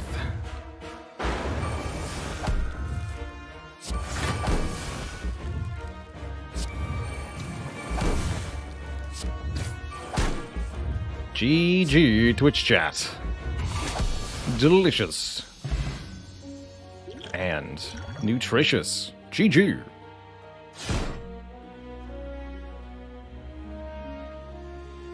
GG. That's a lot of demon forms, man.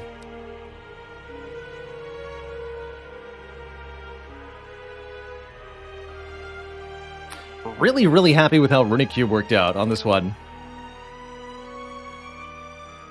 With a score of 378. Not too bad at all. GG.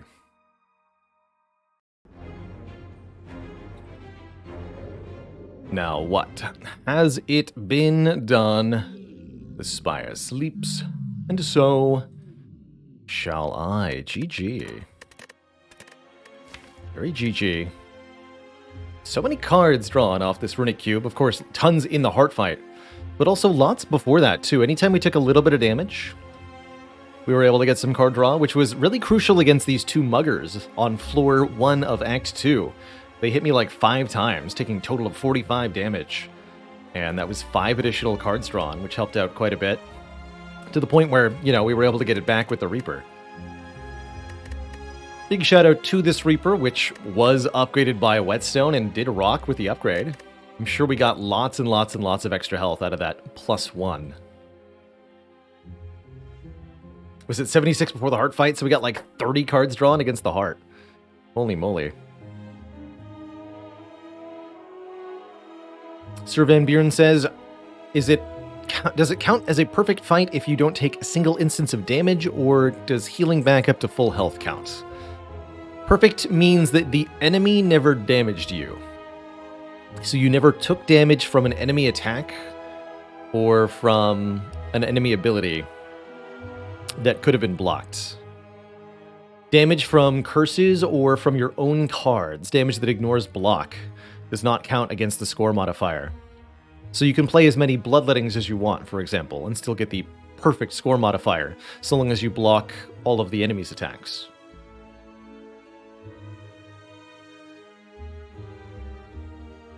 Squid STS, thank you so much for 2 months of keeping it cozy. Congrats on getting to A20 with all the characters. Hope you've been enjoying the rotating style. It's my personal favorite, by far. That means next up is going to be the Silent. I'm going to take a quick break, refill the legs, stretch the water. Good old-fashioned style before we jump into that run. But we'll see if we can make it 3 in a row with Our Lady in Green. And to clarify, damage from burns and from the Decay Curse does break perfect because it is blockable damage, so you have to block it.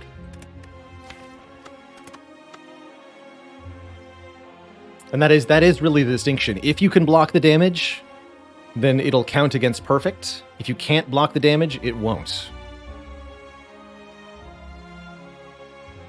Interesting. Do you see the green text on Decay there for a second? That was interesting.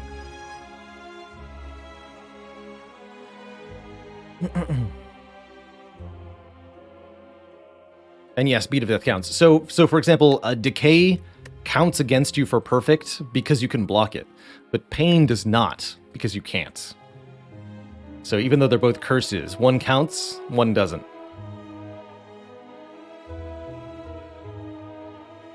Alright folks, break time. I'll be back in just a few. When I return, the Silent. BRB.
Okay, folks, we are back. Thank you so much for your patience.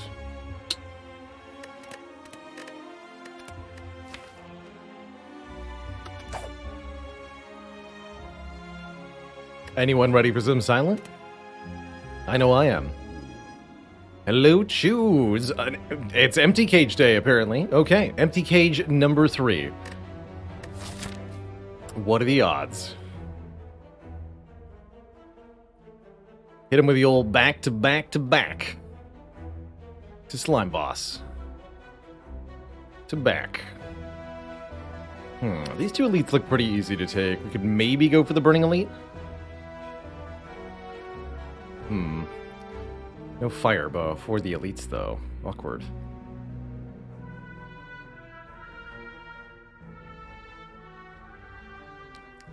Yep, it's gonna be a wimpy act. I can tell you that already.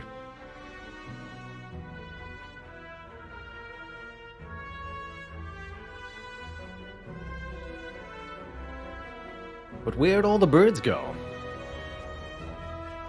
Maybe go up through here?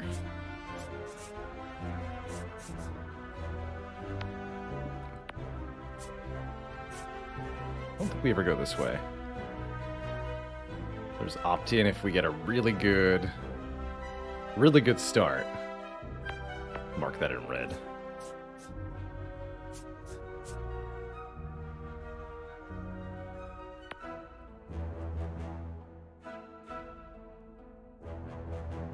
And there's also this path.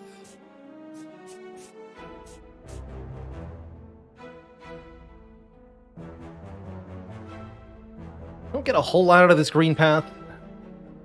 Get a couple of upgrades, a removal at the shop. Hopefully get our green key at the very minimum. I think this starts with 1 strike, 1 defend removed. Moving 2 strikes is pretty awkward on silent.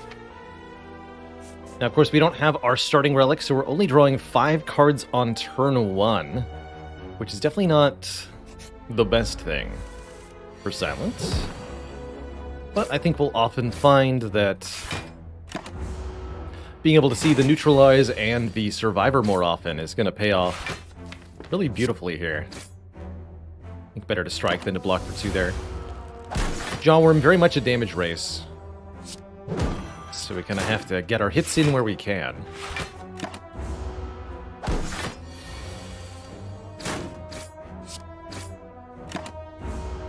Or else.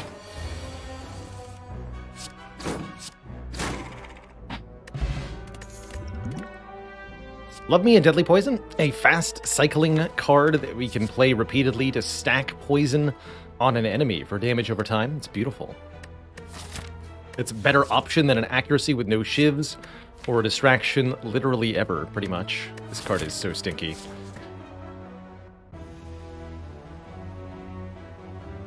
I don't know what the intended use case is for it. It's okay with Burst Plus, I suppose. But I mean, really.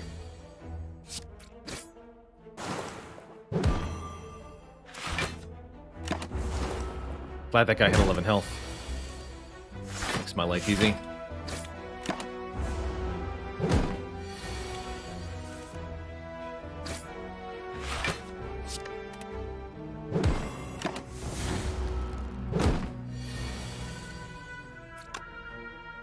And again, 11 health. Lucky. Gambler's Brew's okay. More poison. Poison stab stacks with deadly poison, and it's an attack rather than a skill. So it's better against Gremlinob and a few other targets. I think these are very, very good first 2 damage cards for Silent. Exclamation point map.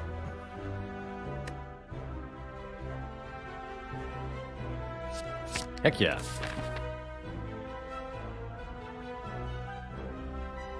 Any situation where I would take a distraction willingly. I have willingly taken a distraction plus in the past. If it comes upgraded for free, it's actually not that bad. It's also relatively decent with the relic letter opener, doing area damage for playing 3 skills, because distraction is 2 skills in 1. I don't think we got strong enough to go red path. We're almost there, though. If we had better potions, I could go red path.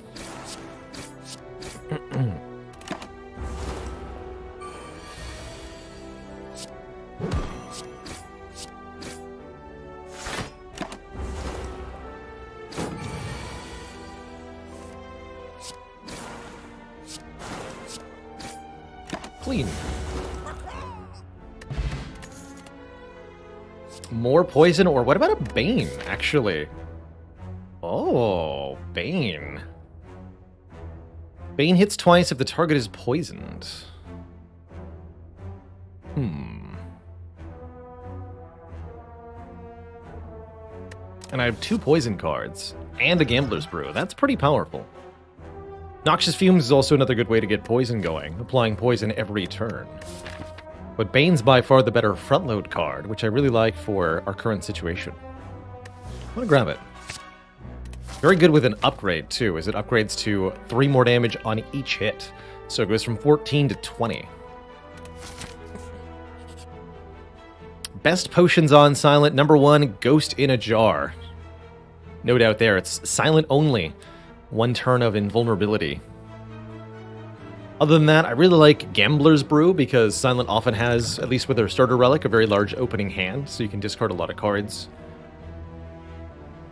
And any kind of damage potion, fire, explosive, thorns, since Silent struggles with damage. We'll take the Golden Idol in exchange for some of our max health. Not a bad penalty here early on. I always opt into this path if things go wrong here. Or we just keep on the path for the Burning Elite.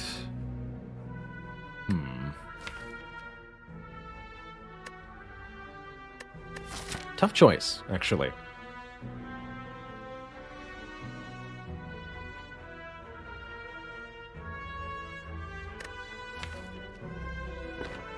Really tough choice.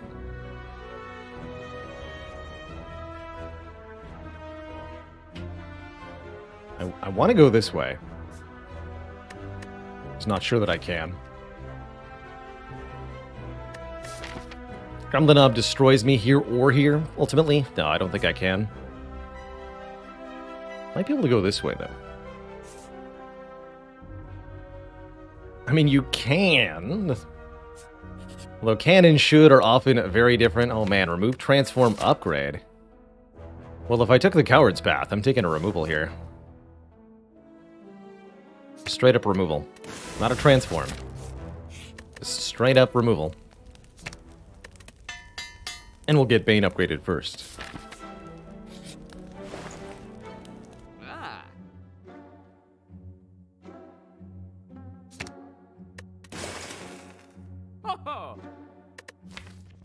Okay, now we're down to 2 strikes and 4 defends. That's a good feeling.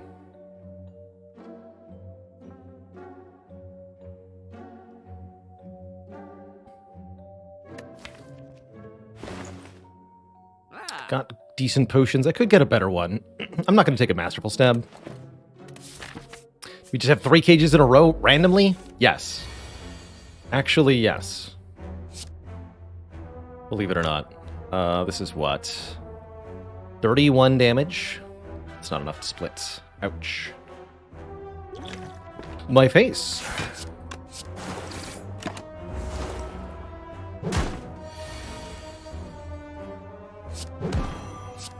And here I don't want to split. 38 minus 7, 31. Yeah, that would split. 24 minus 4 is 40.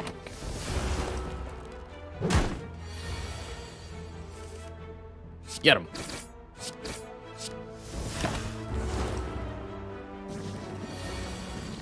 Ah!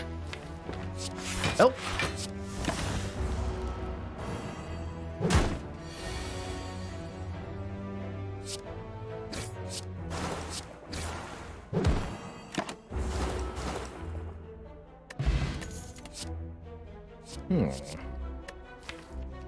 I like the Predator a lot. It's big damage and pretty good card draw, too. Wouldn't mind a Blur either. Round out the block game against Guardian.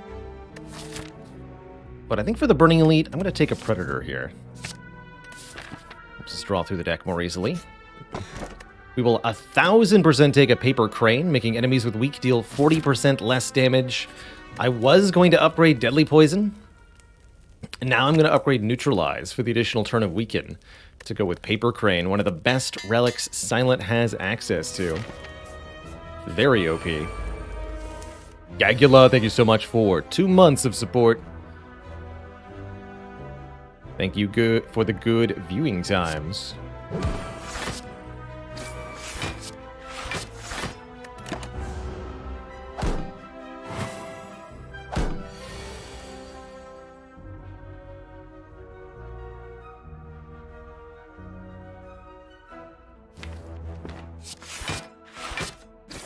This way. Might have wanted to block only one time there. Worked out.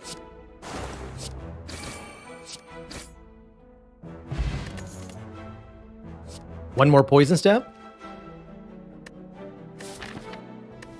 Yeah, one more Poison Stab. And then we should be able to stop taking cards for now.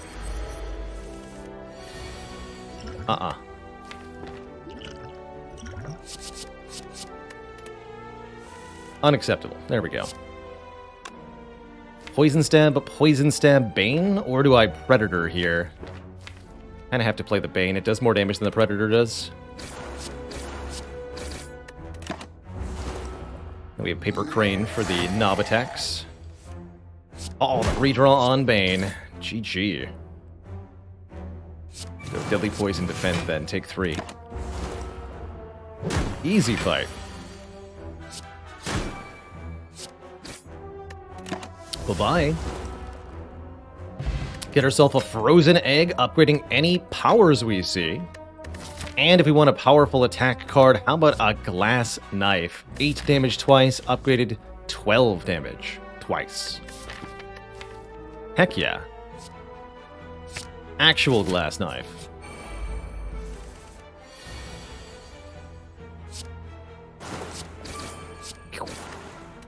Now we've got the damage output.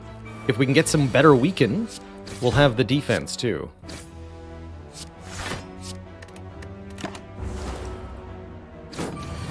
I'd also maybe like to see a Footwork or After Image or something. None of the above. A little bit worried about our block density for the Guardian, but the Dexterity Potion will help there.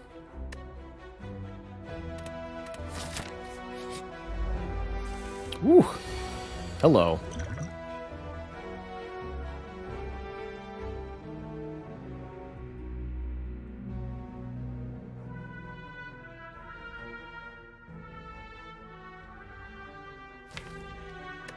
I think we go Predator here and then defend, take 5. Could also use the upgrade potion, Predator, the chunky boy, Poison Stab here. Take 5 and there's only 1 left. Or upgrade potion, defend, Predator. Actually, defend, Poison Stab, Bane would be the line there. Take 2. I want that potion for the boss fight. I'll try it this way. Let's see what our draw 7 gets us here.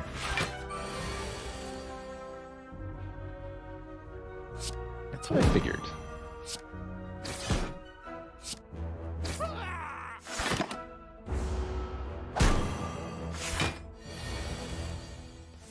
Now you too are weak.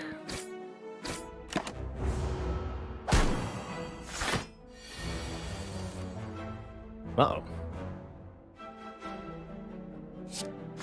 My hit points.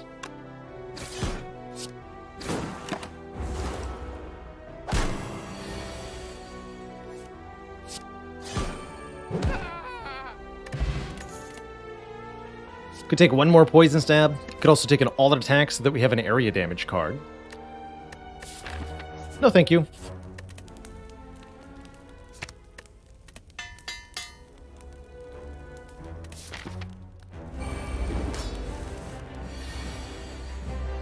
No, thank you.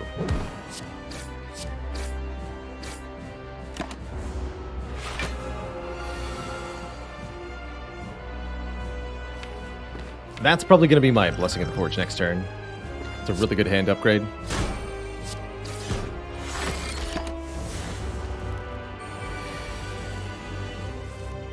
Plus the Survivor? Heck yeah.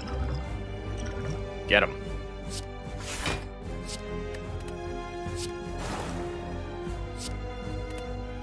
Not going to play this. Actually, take 3 to do...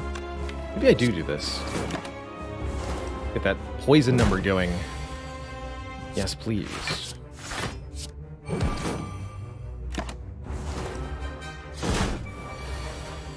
Amusingly enough, Paper Crane doesn't actually change the number on the 3x4 turn compared to regular weekend.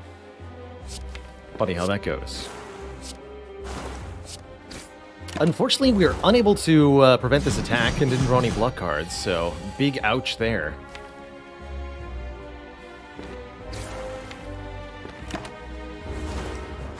Currently mildly concerned.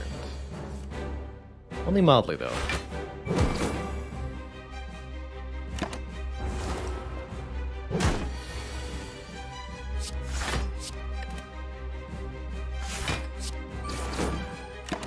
We're about to win. Good. Actually, wait. Oh god. I thought that was weakened. Heck. I just bungle? I did just bungle. I hit kill. Bad Baylor. Very bad Baylor.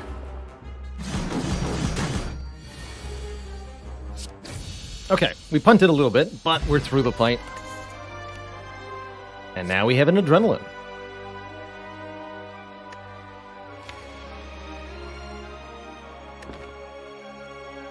I was just so expecting to see 3x4 that that's what my brain processed initially. Phantasmal Killer could also be decent here, doubling the damage of these cards, but I'm just going to take the direct acceleration of the Adrenaline. Nothing to burst, right? No.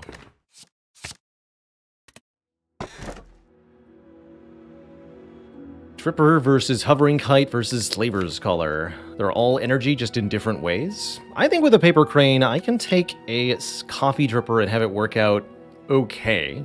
Although going into Act 2 with 2 out of 60 health, it's pretty spooky.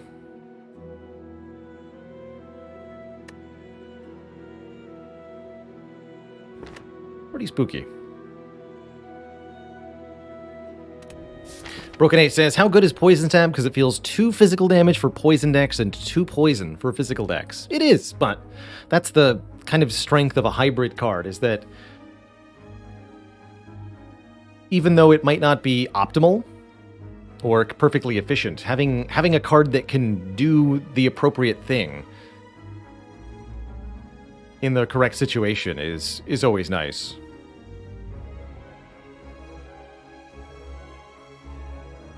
It's kind of where Rainbow falls for defect, too. I like to think of Poison Stab and Rainbow as fairly similar cards. It's never the best card for the situation, but it's always a card for the situation. And that's all you need sometimes.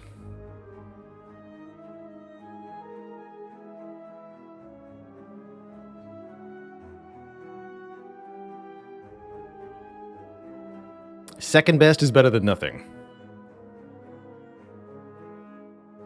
All the shops are on one side of the act. Ew.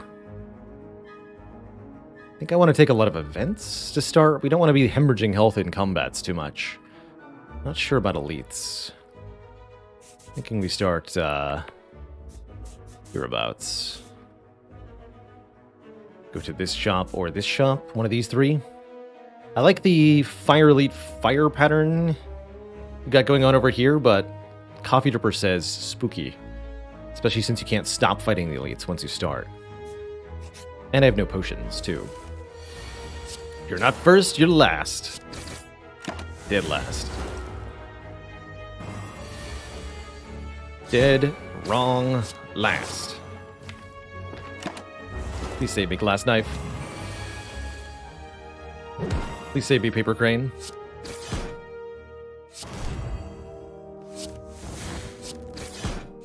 Boom. Alright, that's a good sign. Meanwhile, these cards aren't. I would have taken another upgraded Bane. I would even take an upgraded Quick Slash. But I won't be taking unupgraded common cards. Nor a backstab with 5 card opening hands. No thank you. Knowing Skull is here? Alright, give me a potion. I'm out of here. My health! Heal me.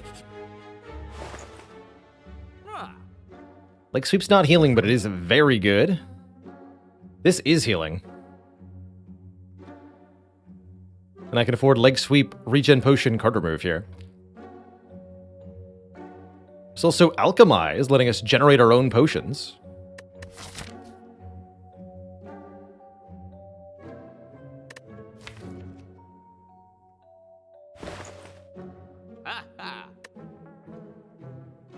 But I'm not gonna buy. I don't think we're in an appropriate enough position to take this prismatic shard.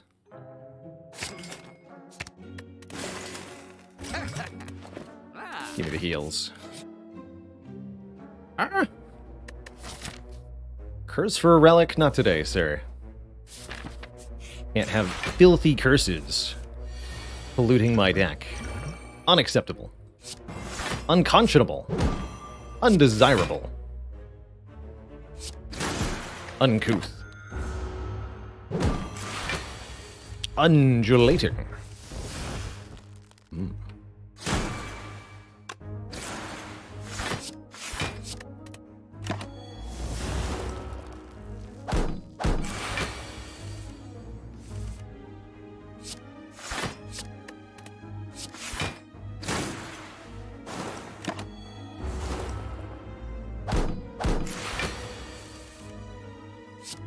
This is going very well with our 4 energy per turn. I'm very glad we didn't take the Flavor's Color. In this fight, especially.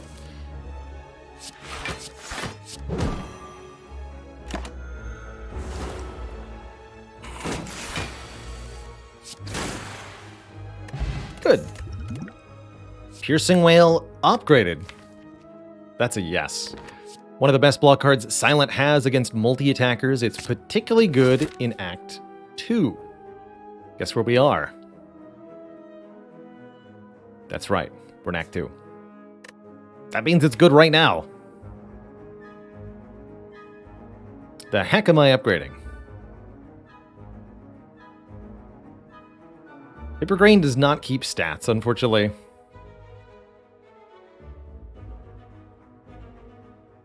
It'd actually be pretty cool if it kept a counter of how much damage it blocked relative to regular weakens, so how much extra block you got. I think Leg Sweep, Survivor, Predator, and Adrenaline, or Deadly Poison, actually, are our best upgrades. I like the Deadly upgrade a lot, for our champ fight especially. Probably gonna fight this elite as well. We got 2 good potions for it? Yeah, we'll be fighting that elite.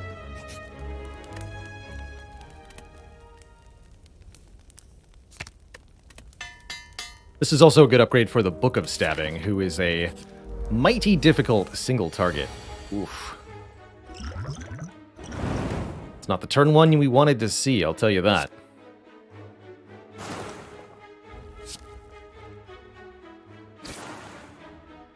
Can't kill with a fire pot. No weaken in hand either. Ouch!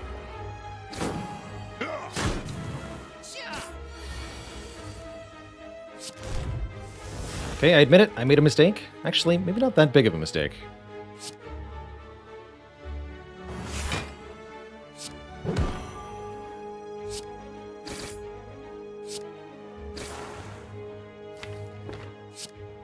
Keep this fire potion for the moment. Well, I might have to use it on this turn. Probably not. Predator, Glass Knife, Piercing Whale? Sounds good to me.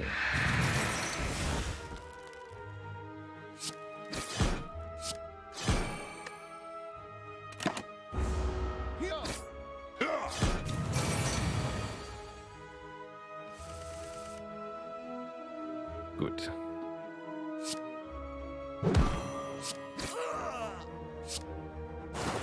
Poison here, and weaken him. And then look to kill. As soon as plausible. Kill him.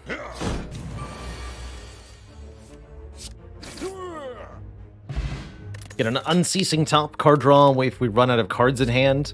We're offered an upgraded dodge and roll for premium block or a bouncing flask to allow us to apply poison to enemies multiple times. Actually, rather a fan of this upgraded dodge and roll here, especially if we find a footwork.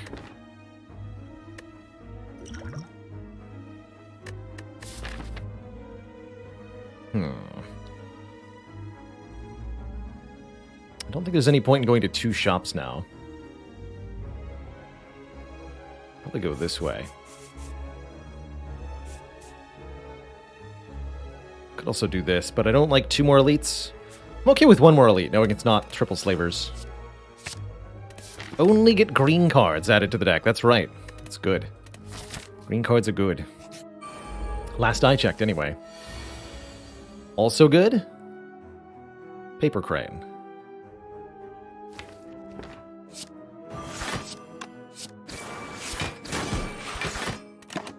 Hopefully I wasn't meant to play Predator there. No, we're fine.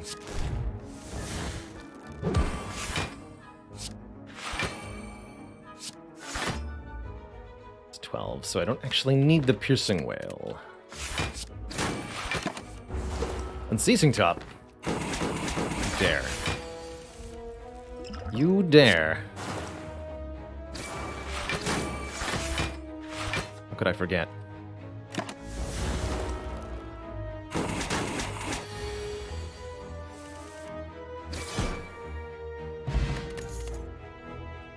Have the chance at Bouncing Flask here. I think it's a pretty good card with our amount of poison, actually. I'll take it. I'll take it. We're definitely only going to go 1 elite here. I think we already might be at risk of horrific death. Not even going to think about that. Not worth it.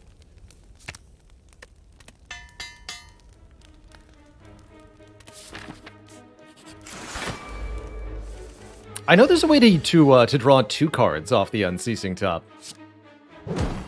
Remember that being a thing. If you open the draw pile at exactly the right moment. Ha! Success. I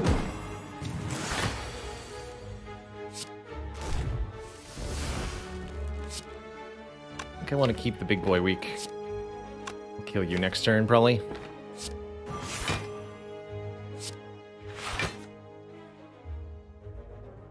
Actually, I'll kill you this turn.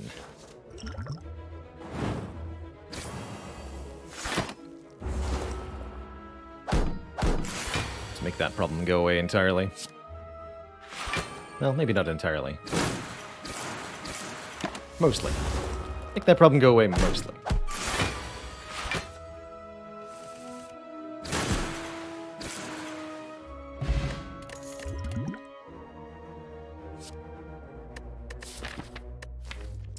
Dodge and roll plus. How fascinating. Really not that good without footwork, though. Meanwhile, terror is a huge increase in our physical damage. I need to grab that. Is bottle neutralized with Crane worth it? Potentially. Oh, yes. Okay, we just have to survive. We have healing. The Bloody Idol. Whenever we gain gold, heal for 5. And we might be able to put that to work. Keyword might be able to put that to work.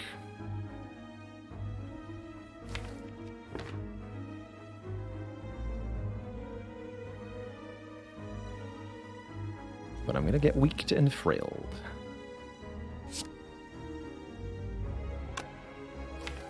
Not gonna stick a whale on this turn.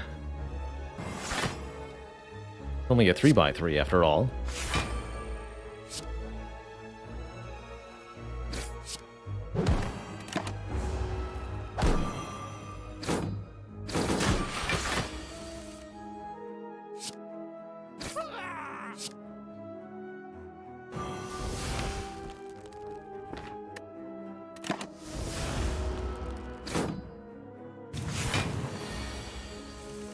Nice.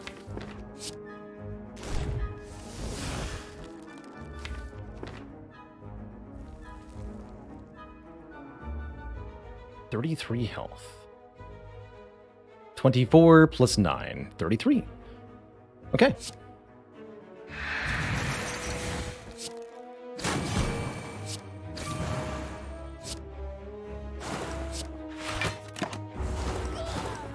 Really glad we got attacked both times that we did. Hopefully we can win shortly.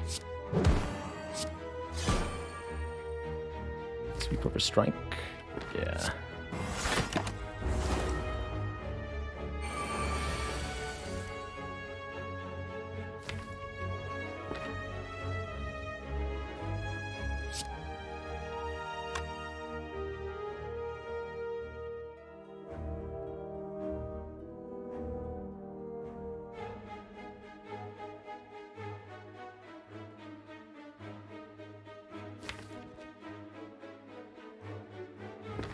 So the guaranteed damage I can do. 30 plus 30. And these are 9 each. So 9 plus 9 plus 11 poison this turn, plus 10 next turn, plus 60. 99. Should have played that strike. Okay, or I can get there with the upgrade pot, I suppose. Forge pot lets me glass knife, poison stab, survivor take 4, and 100% win next turn. I'll take it.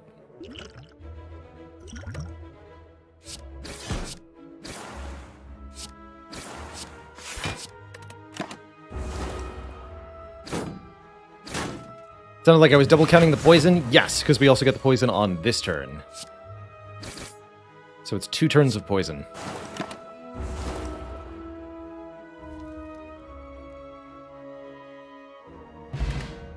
All that for a shovel. But I'll take a Crippling Cloud. Crippling Cloud is weaken and more poison. I have to say, I'm a little bit worried about our champ fight here. Do we fight a normal enemy to try to gain 5 health, or do I take the event room? I think I take the event room.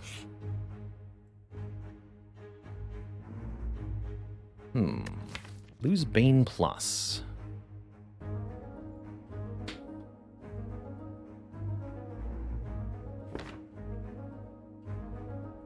Might need this Neko Oil against Champ. I'm gonna lose the Bane here. Oh, tough bandages give us block whenever a card is discarded. That could be mighty strong. And we can either upgrade Crippling Cloud or we can dig. A frozen egg. Trying its best.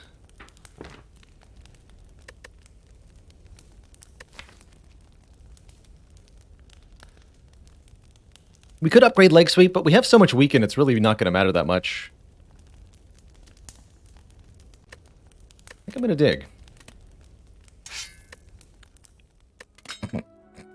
We just have to live. Oh, calm down there, music. Thank you.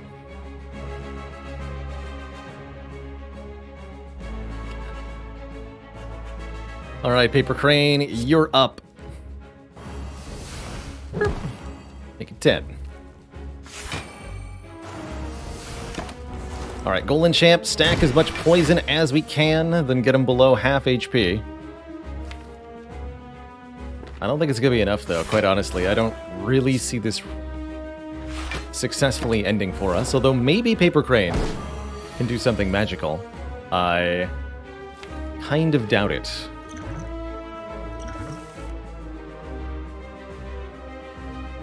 Yeah, we're in trouble now. Ouch. Okay, 1-cost Predator's good.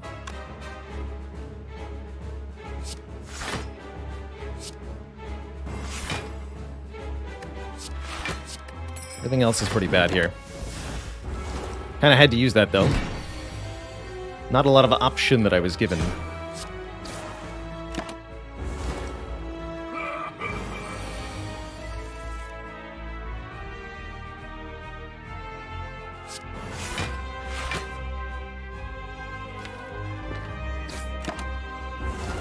Keep that glass knife for later.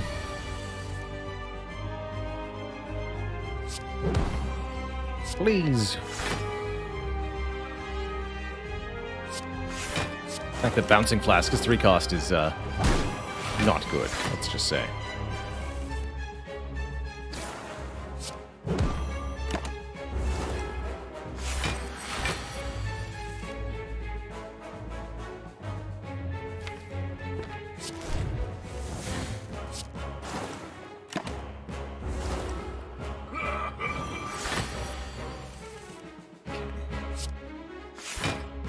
Goes to exactly half?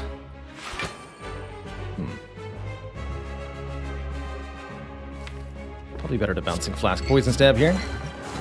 This would also be the time then to Attack Potion. Pretty sad. I think we're dead next turn.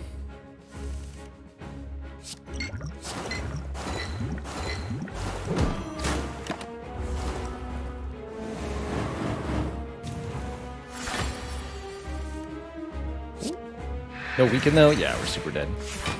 GG, sir. Executed with impunity. Blah. GG.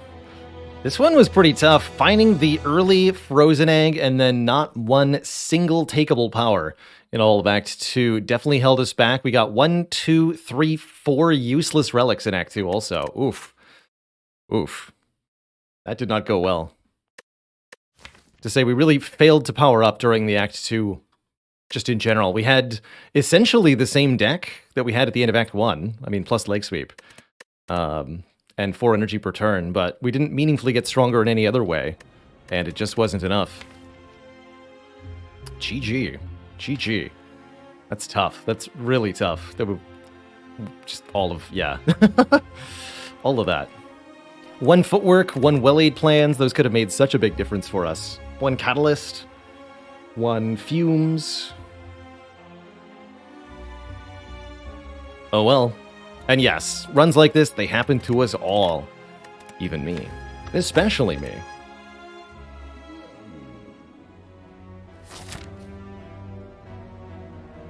Philo Stone and another, well, not forced early elite. Gonna be real honest, I don't like what I see, so... if this gets dumpstered, I'm cool with that.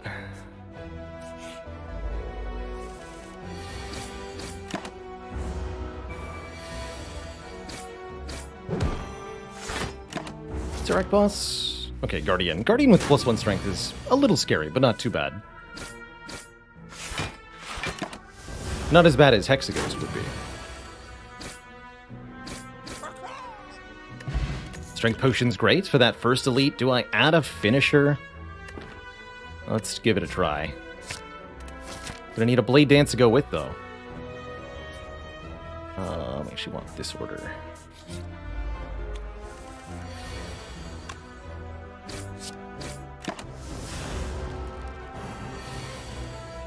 Loose 1 strength.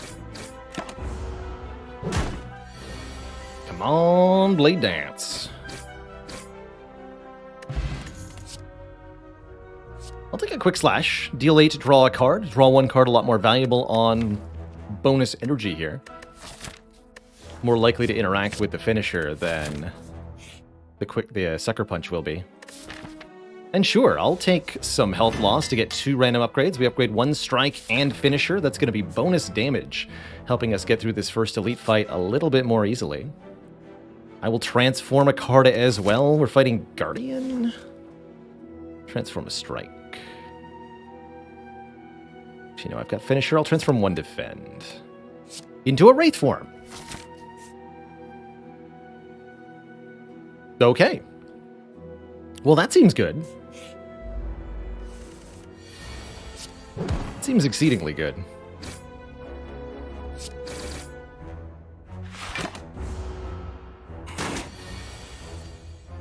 Definitely wouldn't call GG that early, but it's a good start. See a dagger spray, take a dagger spray, yeah.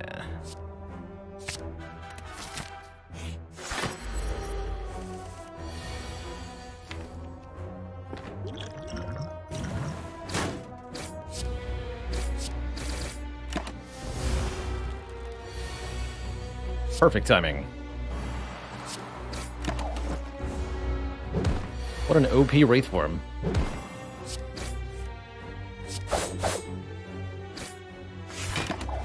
Is blocked for 20. Actually, 22. And a tungsten rod to make us lose 0 health while intangible. Perfect. Now we upgrade Wraith form and we're in business. Where was Catalyst last run, hey? Now we've got a finisher deck. Heck. I'm not taking that Catalyst. No way. Ooh. Ooh. Did y'all know that I'm actually invulnerable? Fun fact.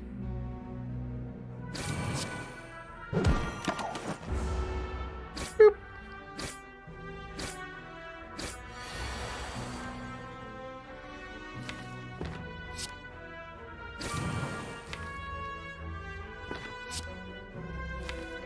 Guaranteed to see Digger Spray next turn. Hit you too.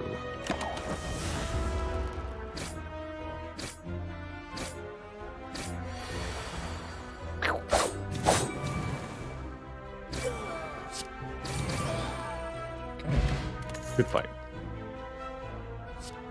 Setup plus Wraith form. Contemplates furiously.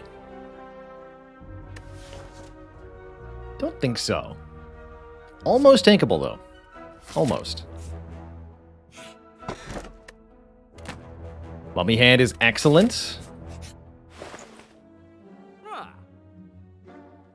Double finisher? Card remove looks good. Could take Centennial or Sling of Courage. Sling of Courage bonus strength during elite fights? Actually, wait. Sling of Courage. Sling of Courage finisher equals super dead elites in Act 2. I like that a lot. A lot less interested in Centennial Puzzle because of Tungsten Rod plus Intangible. If we didn't have the Rod, I'd be all over the Centennial Puzzle. As it stands, I guess I'll take the 2 additional strength. Got 2 elites fights coming up after all. And we'll see what we can do here. Thanks, Mummy Hands.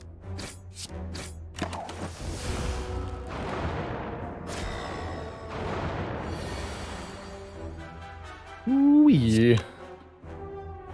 That is a good finisher.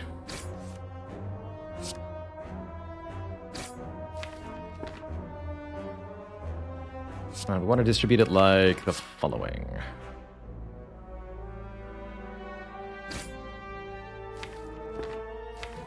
Actually, should hit the middle one there. Okay, we'll do it this way.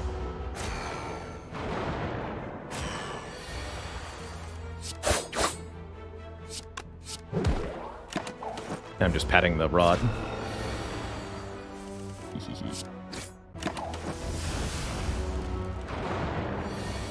Alright, perfect Sentries fight. Get ourselves a Sundial energy when we shuffle the deck a few times. Could take a second Dagger Spray, or a backflip, or 1,000 cuts. 1,000 cuts with Mummified Hand, actually. It's the last time I took 1,000 cuts. Doesn't feel like a particularly good one. It'll be good with things that are good with Finisher, though. Honestly, let's try it. It's been a while. Whenever we play a card, deal 2 damage to all enemies. Really does need the upgrade. Then it's like 2 versions of itself in one. And it really does need the Mummified Hand, otherwise you just can't play enough cards quickly enough for it to be any good.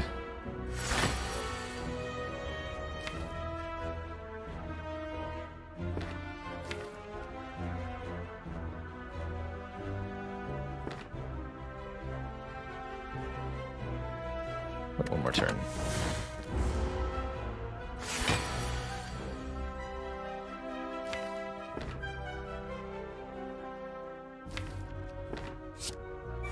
Easy.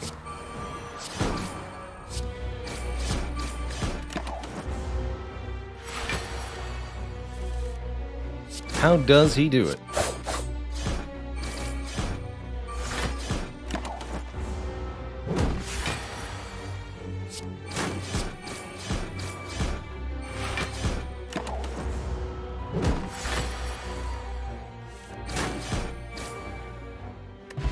Get Nunchaku, giving us more energy for playing 10 attacks. Another chance at Quick Slash. Honestly, might have to. I don't really want it for Guardian, though. Let's just keep it small. Piercing Wail is less good with Wraith Form, but still useful. I'll take one.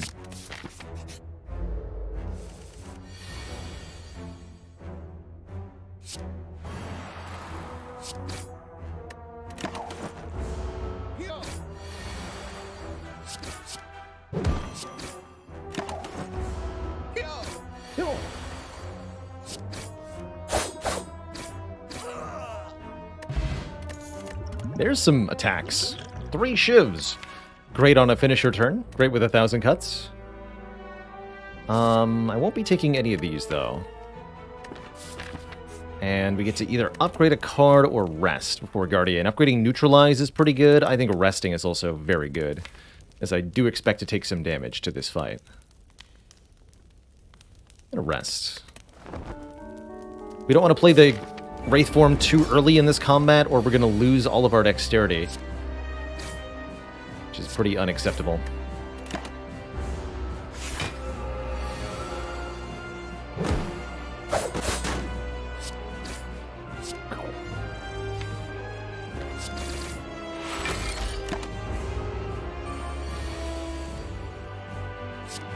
Get him, 1,000 cuts. You got this.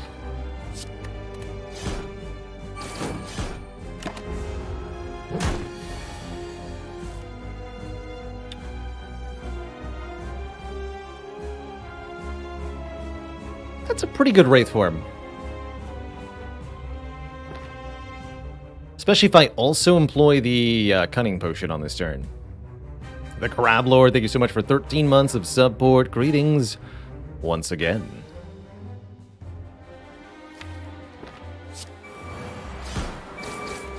Yeah, that's gonna be the Shiv Potion.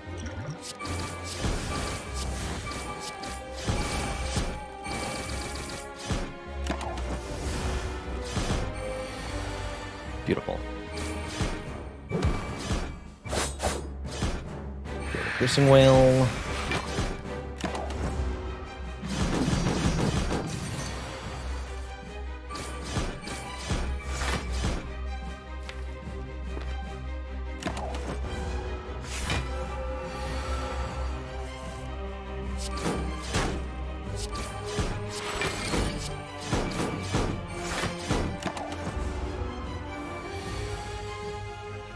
Uh-oh.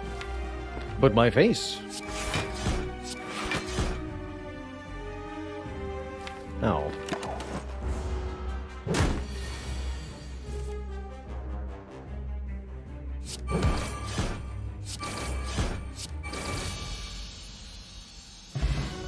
GG.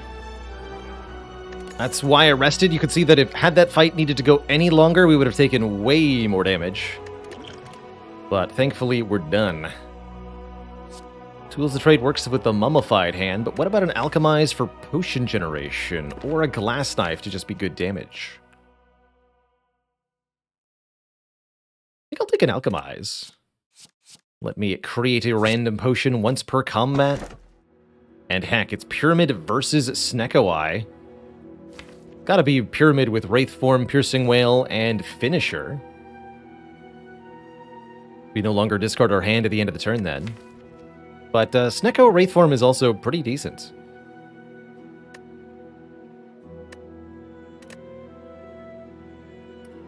I'm in a Pyramid mood. Let's go. Probably want to remove a couple of strikes now that we have Runic Pyramid. 5 is definitely too many.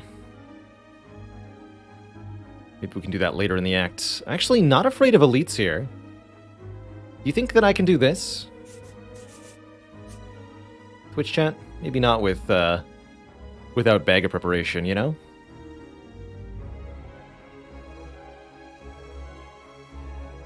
But I feel like we're pretty strong. And we have an Alchemize, so we'll roll into these fights with 2 good potions minimum. Let's see how our first combat goes. Instant death. Oh, I understand. No, wait. Instant winning. This is 18. 24. That's 32. That's a big number. That, my friends, is a really big number. They both have the same health. Target this one, then. This will be exactly 32, so I can do the following.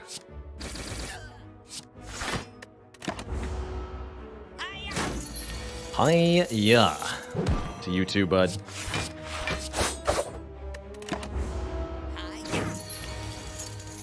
Hey! It's my money!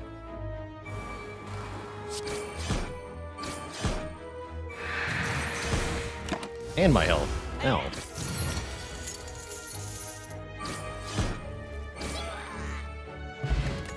Okay, that was a little painful. Outmaneuver is okay with Pyramid. I think unnecessary on 4 base energy. Catalyst is also not helpful here. But a card removal, now that is beautiful.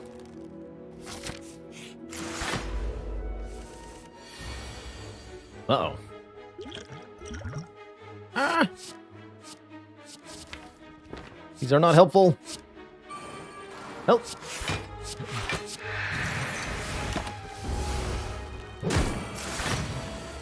There we go. Just gotta draw the Wraith form 1 or 2 times. And all will be well.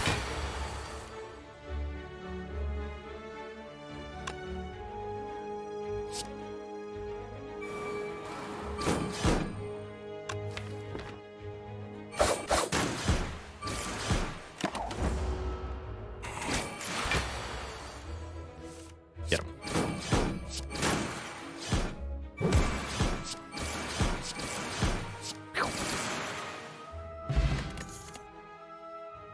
Blues? Not good enough, I don't think. We still haven't seen a single Blade Dance, or any card that has multiple attacks in one. Even Endless Agony would be okay.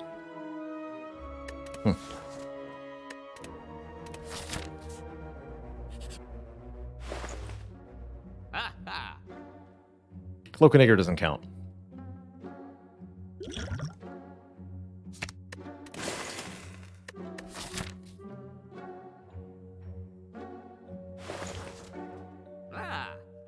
Glass Knife also doesn't count, because it hits twice, but it's only 1 attack.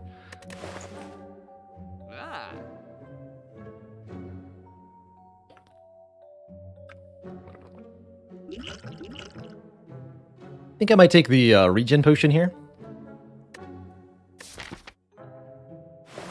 Double value for 1,000 cuts. I suppose that's true.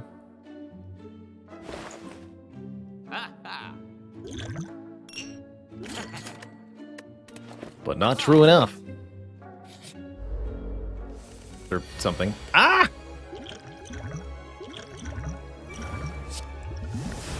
Wraith form. Dang it. Unacceptable.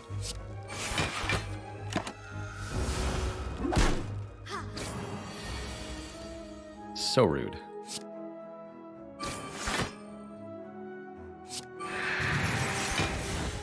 Oh, man.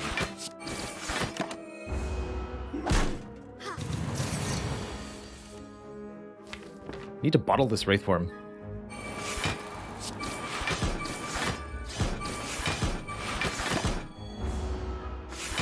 Glad about the regen potion, though.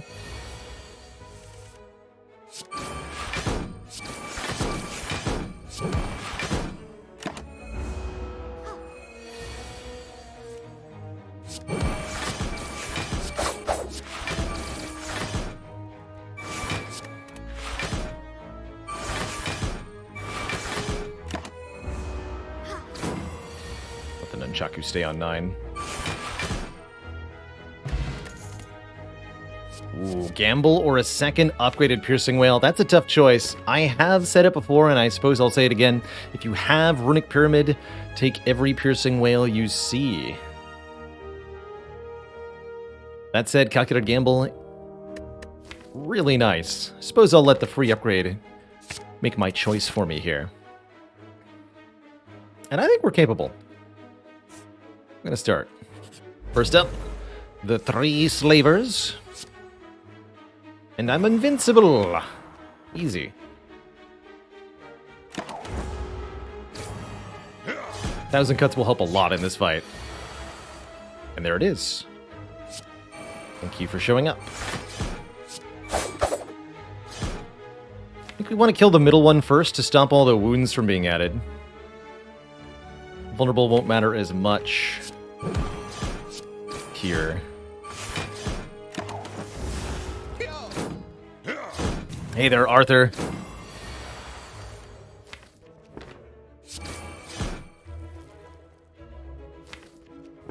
Alright, upgrade all this.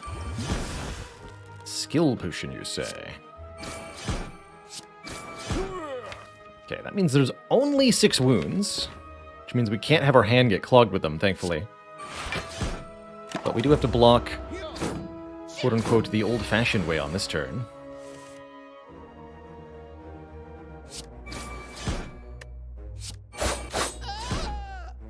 Not too bad. Actually, that went really smoothly. Now we have meat on the bone, a healing source. If we're at or below half after combat, heal for 12, and we're offered another piercing oil. What the heck? Phantasmal Killer. Very interesting. Your attacks do double damage on your next turn. Can be upgraded to be free. 3rd Piercing Whale, I don't think is as important as the first 2 were.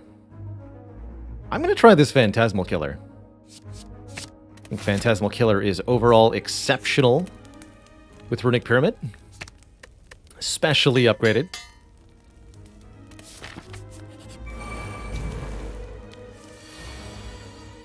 Especially when there's gremlins on the field.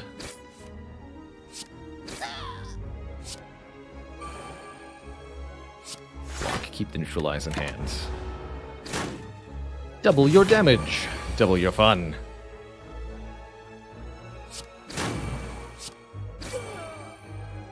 Wasn't a great turn, admittedly. Well, by 3. Block that the old-fashioned way. Keep the Wraith Forms still.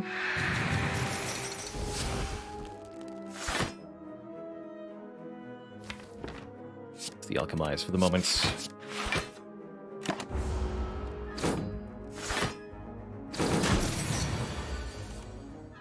Here we go.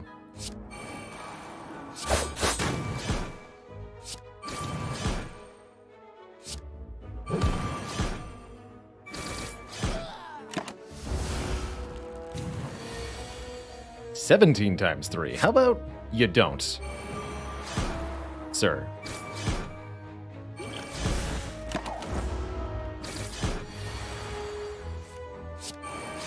Some small argument here for taking damage on purpose to set up the meat on the bone. Half health is 33, so we could heal for a bit more.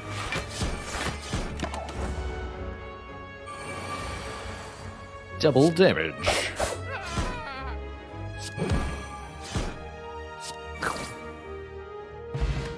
Their Paper Crane is back, making enemies who are weak deal massively reduced damage. And finally, a Blade Dance. I'll take it.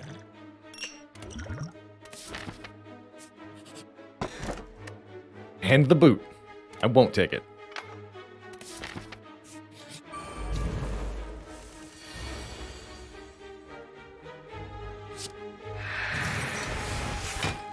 Alright, I'm just going to trust that Phantasmal... Actually, no. Let's hold on to Phantasmal Killer for one more turn. I want it to actually work. Yeah. That's more like it.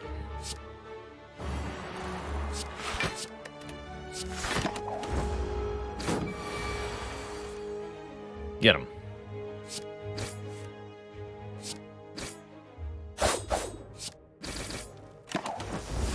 And that wasn't even a good finisher turn, comparatively speaking.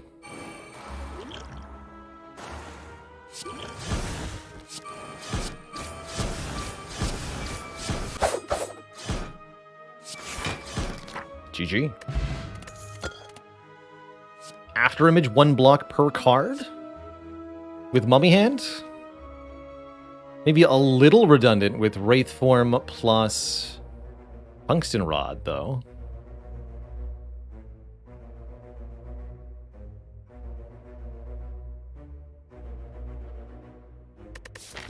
Only a little bit. Catalyst Plus. How cute. Not how we're doing damage, though. And yeah, it does still help out for any fight where we're not immediately being intangible. So I'll take it, I guess. And we will upgrade Blade Dance, I guess. And we will remove a card. Ooh, or Ghost Shard, maybe. I guess. Yeah, card remove. And we will fight this elite, I guess.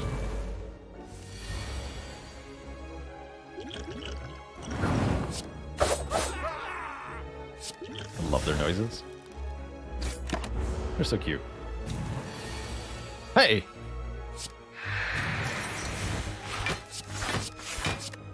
You dare.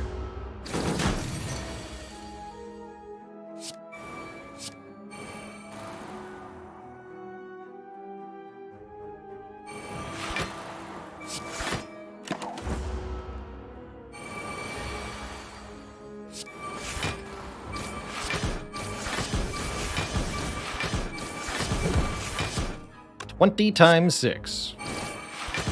Whew.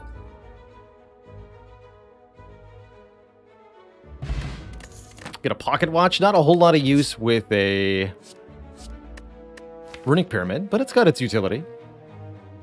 I actually rather like this zero cost deflect. Let us get a little bit of block for free, which can really help if we're not intangible.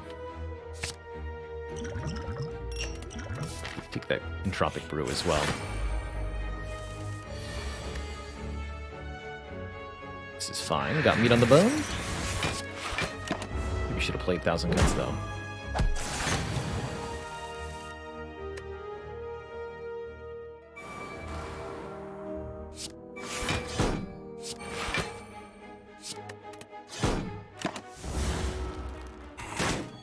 Perfect.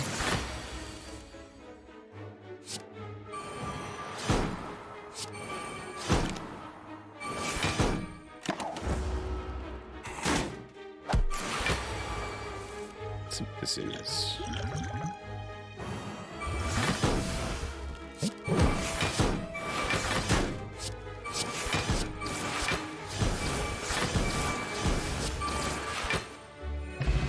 Got him. First lets us duplicate a skill such as Phantasmal Killer or Alchemize. Okay. Go ahead and upgrade that. Very good with Runic Pyramid, I would say.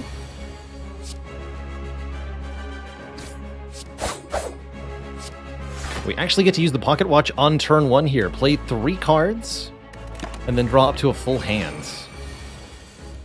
The power.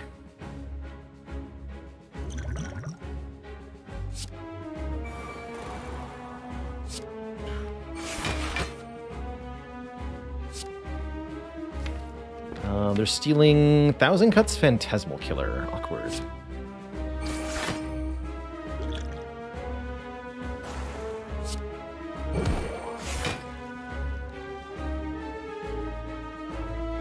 Burst Piercing Whale. Next turn.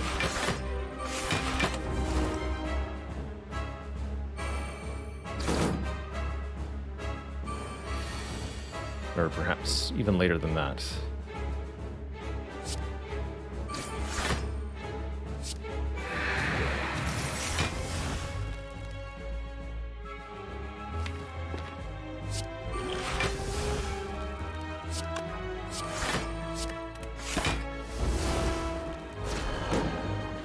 If we play Wraithform on this turn, we'll still be intangible when Hyper Beam occurs.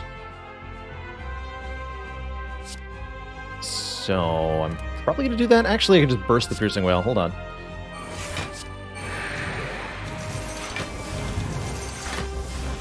That seems better.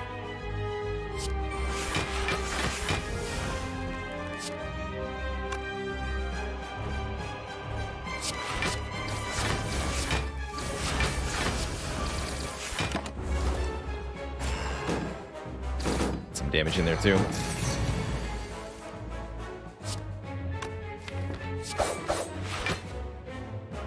would like my 1,000 cuts back, though, you know?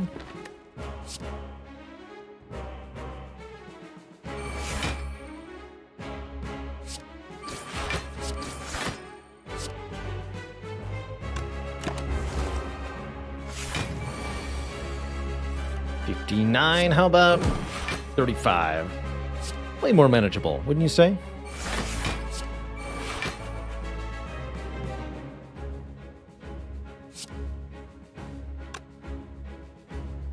Heck it. I'm a ghost now.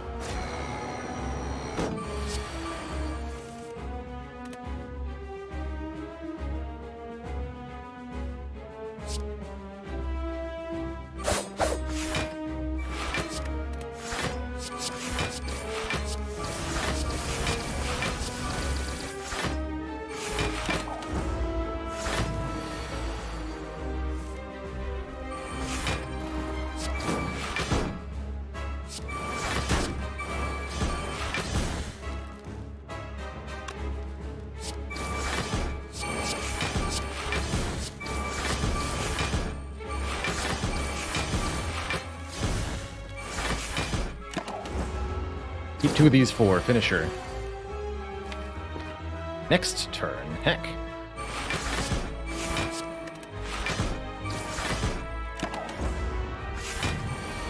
We're no longer intangible. That's a lot of damage headed my way. If only there was some way I could possibly kill the boss on this turn.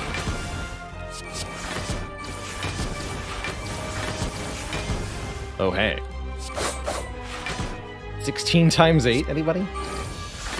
GG.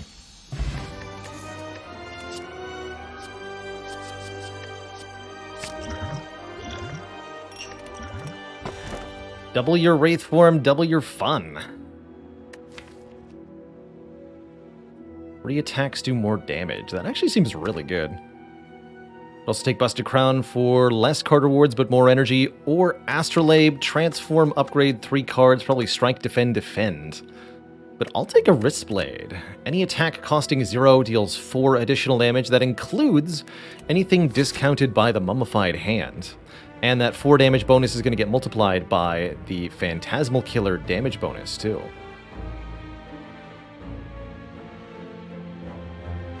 One, two, three. Just going to go max elites here. We're super duper strong. Although I do want to upgrade Wraith form. I guess that happens here. Sweet. Any bullet timers?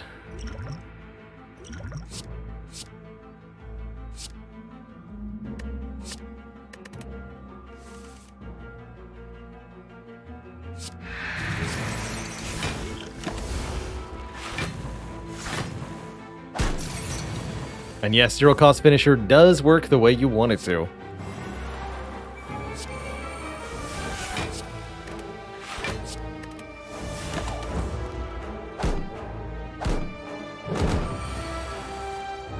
Give me the power. 14 damage neutralize. 16 damage per shiv. 1 million damage finisher.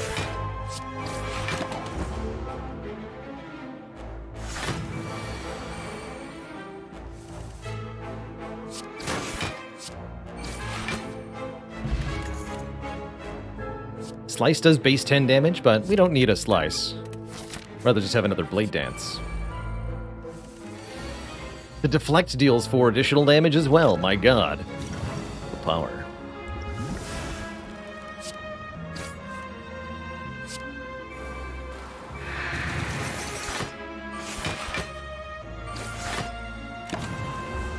Little bit of damage. Just 1. Nope.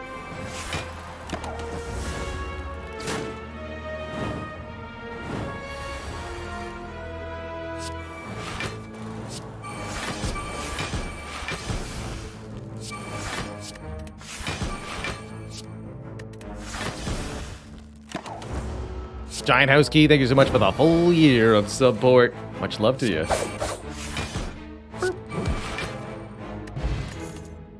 There we go. Blade Dance number 2. You better believe it. Makes the finisher stronger, makes the nunchaku stronger. Ah, my nose is so itchy. What is happening? Help. Upgrade a card, transform 2, or remove a card, and upgrade a random card. Just a targeted upgrade Wraith form here. Seems really good.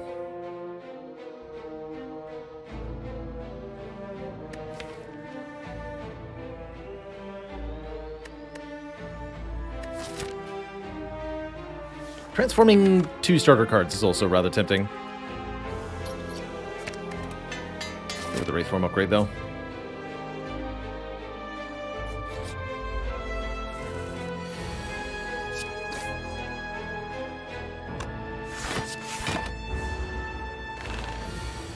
I'm a ghost.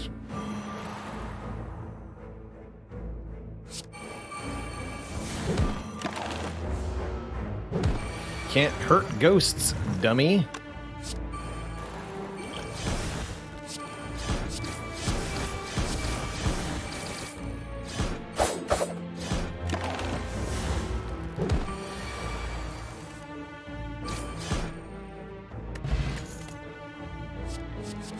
Card draw.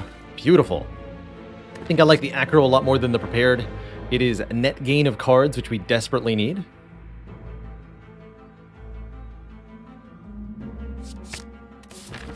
Heck yeah.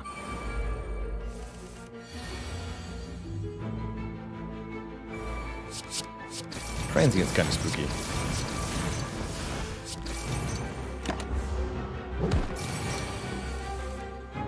Uh-oh. Okay.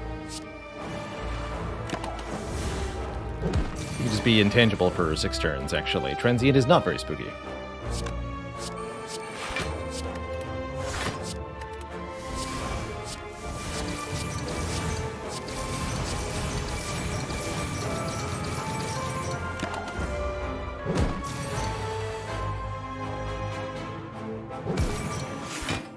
Find the other Wraith form. There it is. Play it. Play this.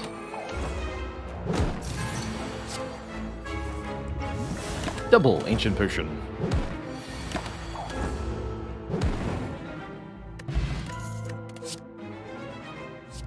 Play Poison Plus versus Piercing Whale. I'm gonna go with none of the above. Thank you.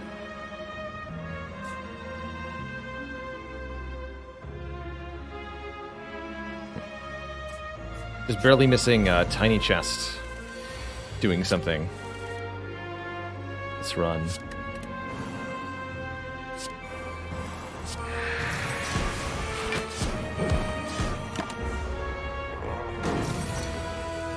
I guess I'll drink both of these.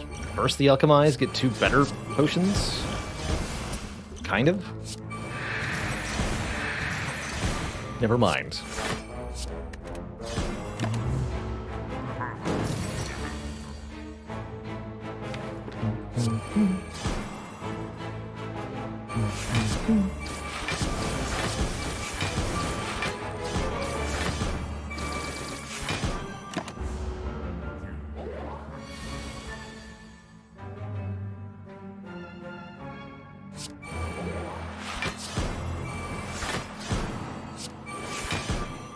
Can't kill ghosts. Does Phantasmal stack with slow? Yes, and they'll multiply by one another.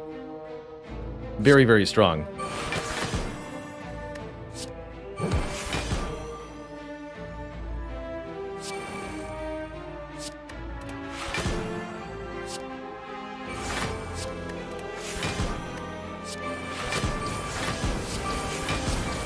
This is 4 shivs, so yeah, we get a kill here. 46 times 8 on the 5 health enemy. Got him. Singing Bowl for max HP feels real good, but what about third Blade Dance? We've had first and second Blade Dance, yes, but what about third Blade Dance? I'll take one more. Concentrate also not terrible there, actually.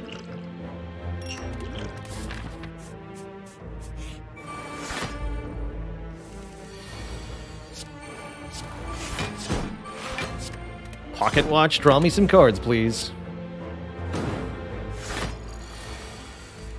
It's like a weird bag of preparation, kind of. Almost.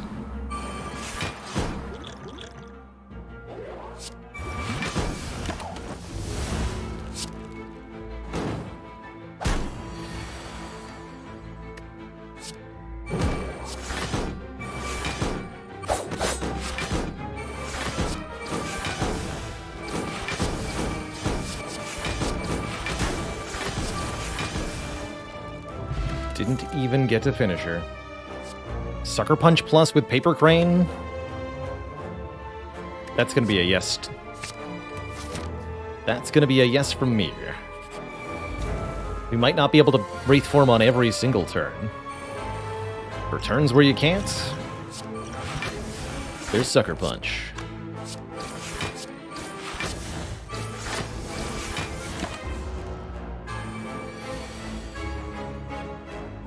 No.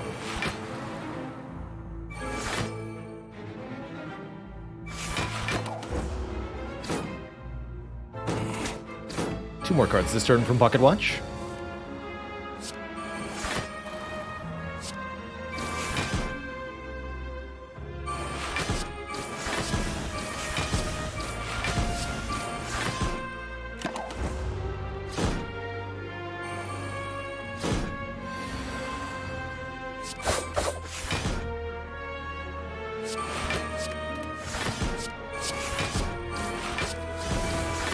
GG. Frozen Egg upgrades any further Wraith forms we find. Not going to take it to Distilled Chaos.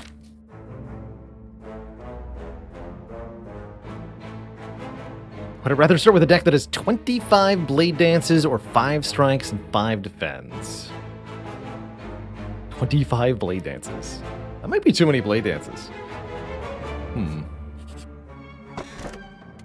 But it's not too many ink bottles. That's more card draw, which we love. The Abacus is here. Not that we need it. Abacus plus Deep Breath. Although I don't think we can quite afford both. I'll instead simply remove a card. I think we can start to lose Defends now. They're pretty stinky. Duh, Abacus.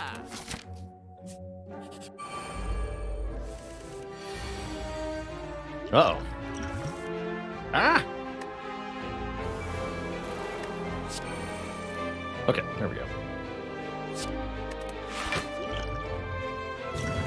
First whale. Alchemize. 2 new potions.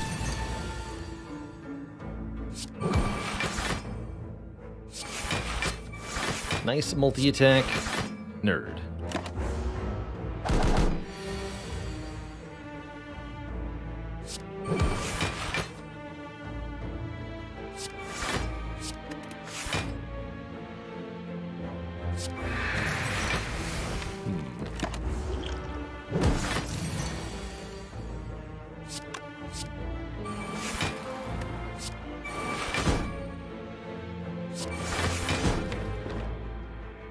There's no piercing whale?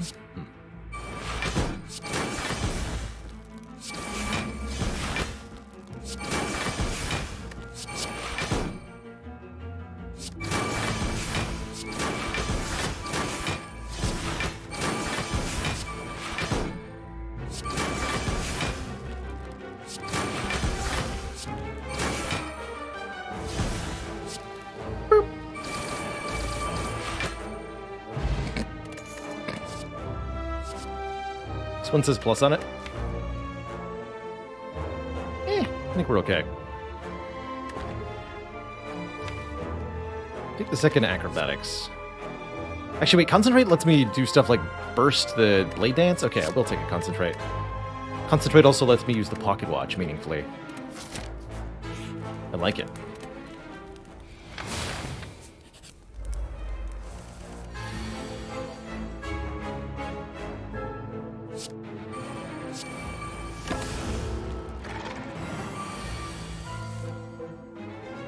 Aw.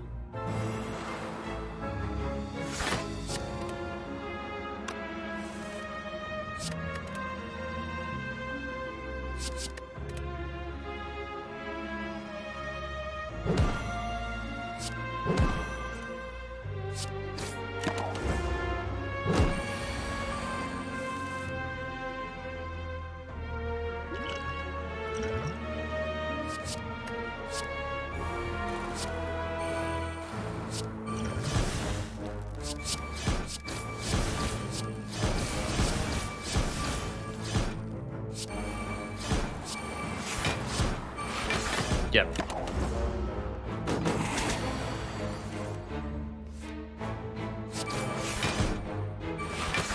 Oh dear.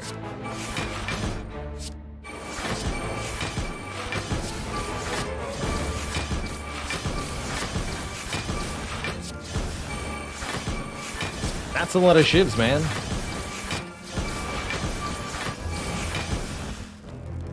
"13 attacks played. Wow. Holy moly. In general, if I had to choose between Tori and Tungsten Rod, I would take Tori almost every time. Tungsten Rod's nice, but it can only save you 1 health at a time, whereas Tori can be up to 4, and you can kind of more deliberately plan around it a lot of the time. Perfect use of Tungsten Rod and Pocket Watch here, by the way. Kinda cool. Well, I guess if it's free, I'll play it. If only I had an accuracy. If only.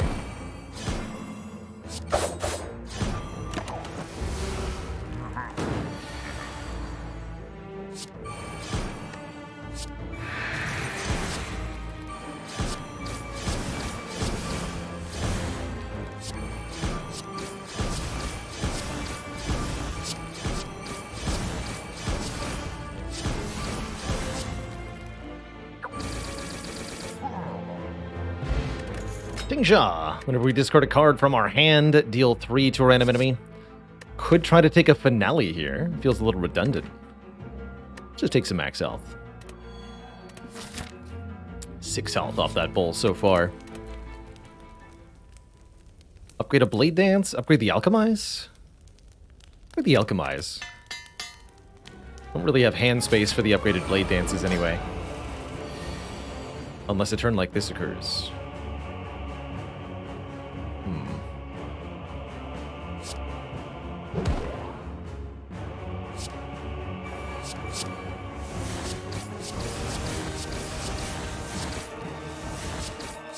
A second Blade Dance, I like it.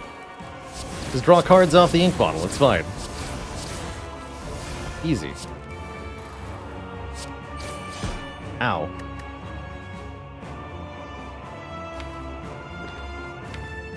I guess that's fine.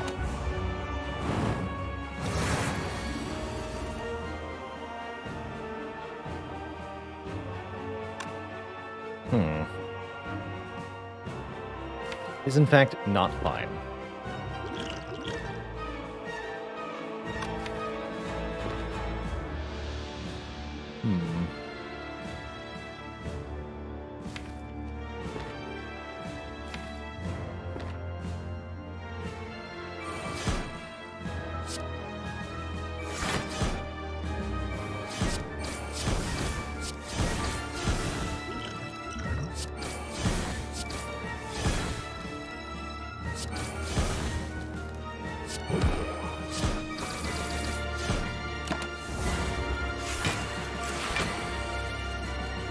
Why not upgrade Afro Image for those kinds of turns? It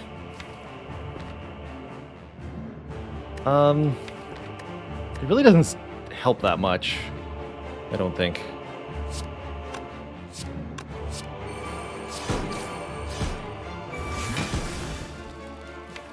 Man. I think the Gambler's Brew is going to be important.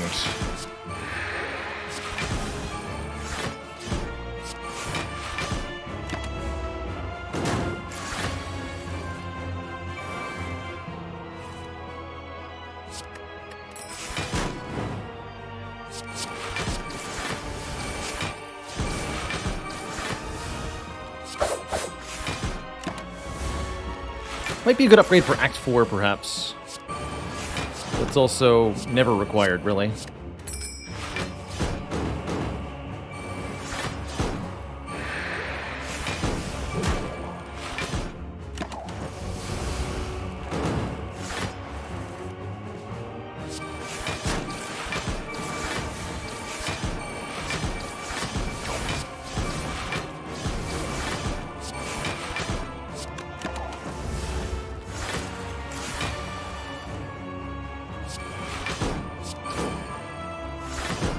Any really important numbers, both ink bottle and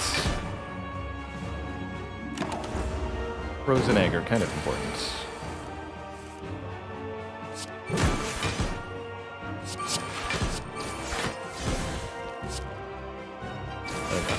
Nunchaku, excuse me. Did I say frozen egg? That's not correct. Ah! 1,000 cuts. First of all, how dare you?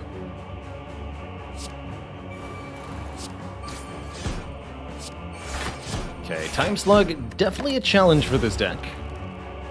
Time Slug limits our number of cards per turn, but we do have Wraith Form, after all. So I think we needn't worry too much.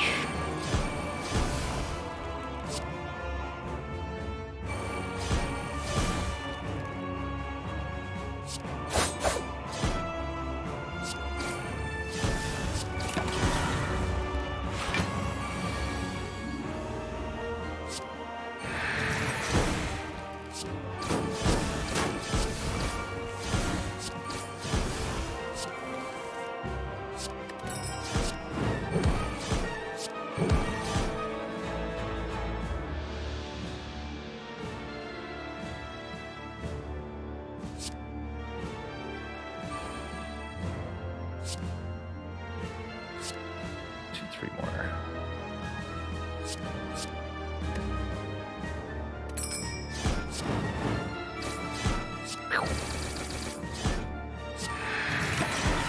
Just above half health for the time meter here.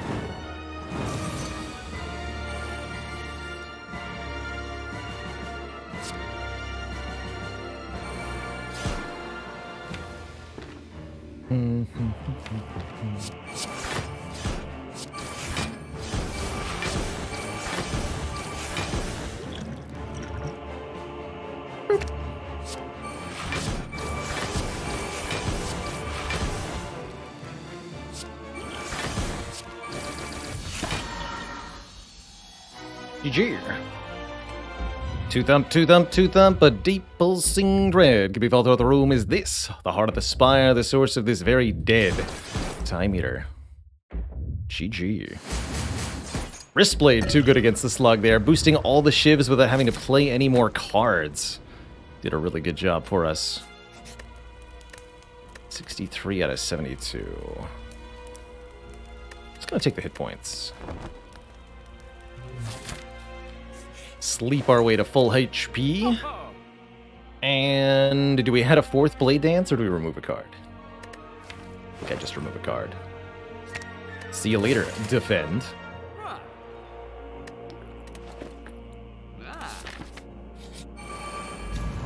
Alright, nerds. Uh-oh.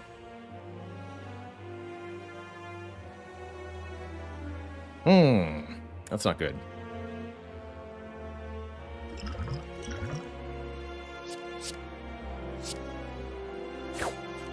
Oh. Well, that was really helpful. Thanks, Attack Potion. Got him.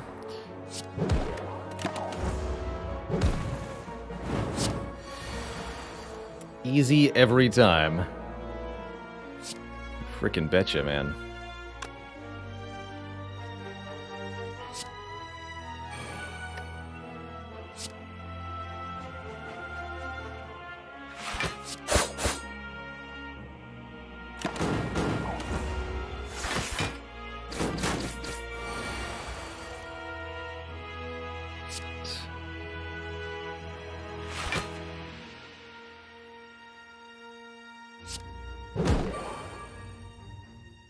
Concentrate, Strike and Whale.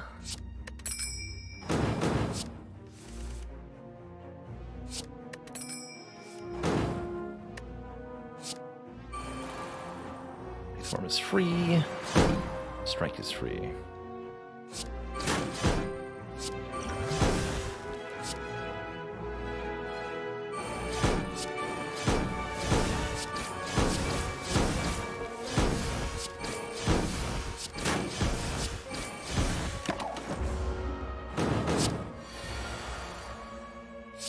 Easy peasy.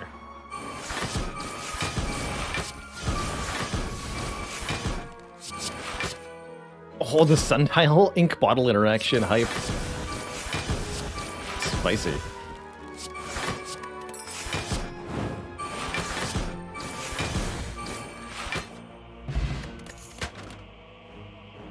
One more acro? Nah. Be good. We are, in fact, very good. With Wraith form drawn on turn 1, there's nothing that could possibly go wrong.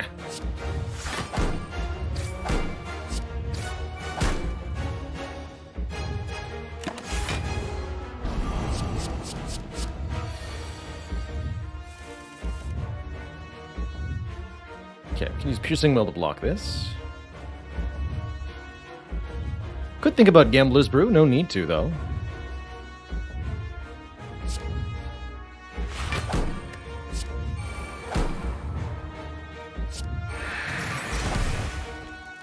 Orichalcum prevents the burn from hurting me.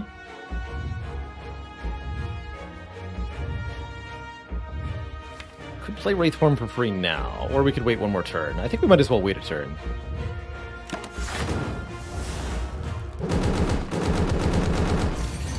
Here's where we want to use it. You have to take 1. Actually, no, I can play Wraith form first, and then I take 0. Perfect.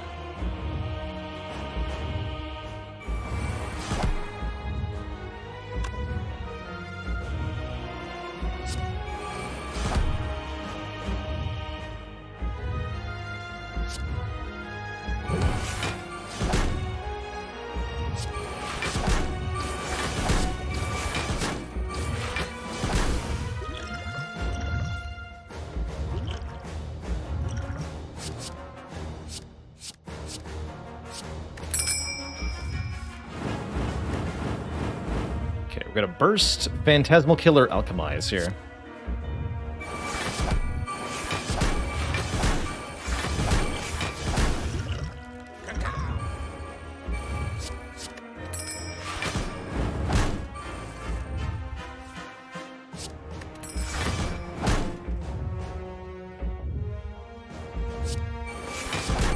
More damage this turn.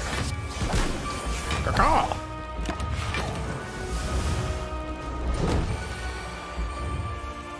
Now I am invincible.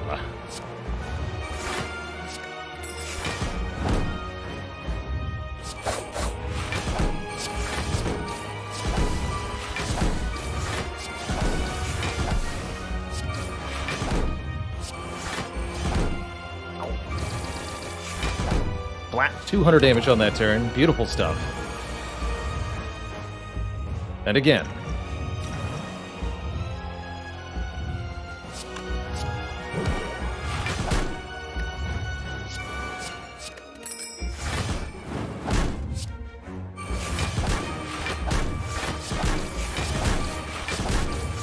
Breaking noise, though. Help!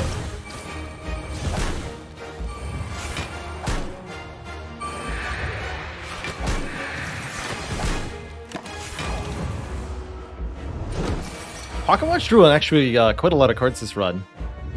I'd say Pocket Watch was an essential part of our victory here. Fool, I cannot take damage. It's also going to draw cards right now.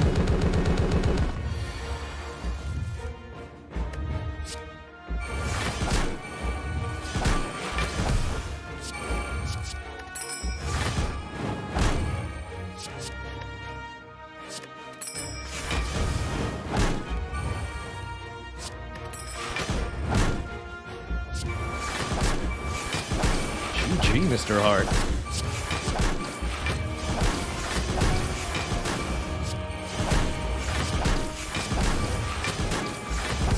Ora, ora, ora, ora. Get him. GG. GG. Wow, under an hour silent A20 run. That's pretty ridiculous. Short and sweet. GG. Stockfish Andy says, are you 100% invuln with intangible plus tungsten rod, or are there any exceptions? I do not believe there are any exceptions. Not even the damage from blasphemy can kill you under this circumstance. The only way to die, I think, is the abandon run button under those circumstances. GG. Really cool to see Finisher getting some good use in that run. Card I haven't had a lot of success with lately. The Spire sleepeth, and so shall I. GG. Ironclad cards that cost life will also do 0 damage to you. Bloodletting, Hemokinesis, Pain, anything like that. Yeah, and 1000 Cuts, which did a really good job thanks to Mummified Hand and 4 base energy. I bet this is a card we'll see more use out of in general with boss swap silent starts.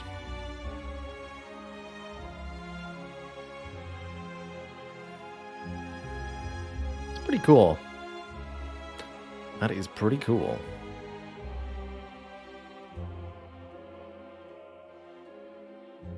Three good wins today. Silent, Ironclad, and Watcher, all pretty zoomy runs. See you later, Big Creeper. True Heart. I think I'm going to head on out of here as well. Got one more stream coming up this week tomorrow. On Saturday, we're going to be finishing up Chrono Trigger tomorrow. Super, super excited for that. We've geared up with the side quests. Now it's time to tackle the final dungeon. And fire big.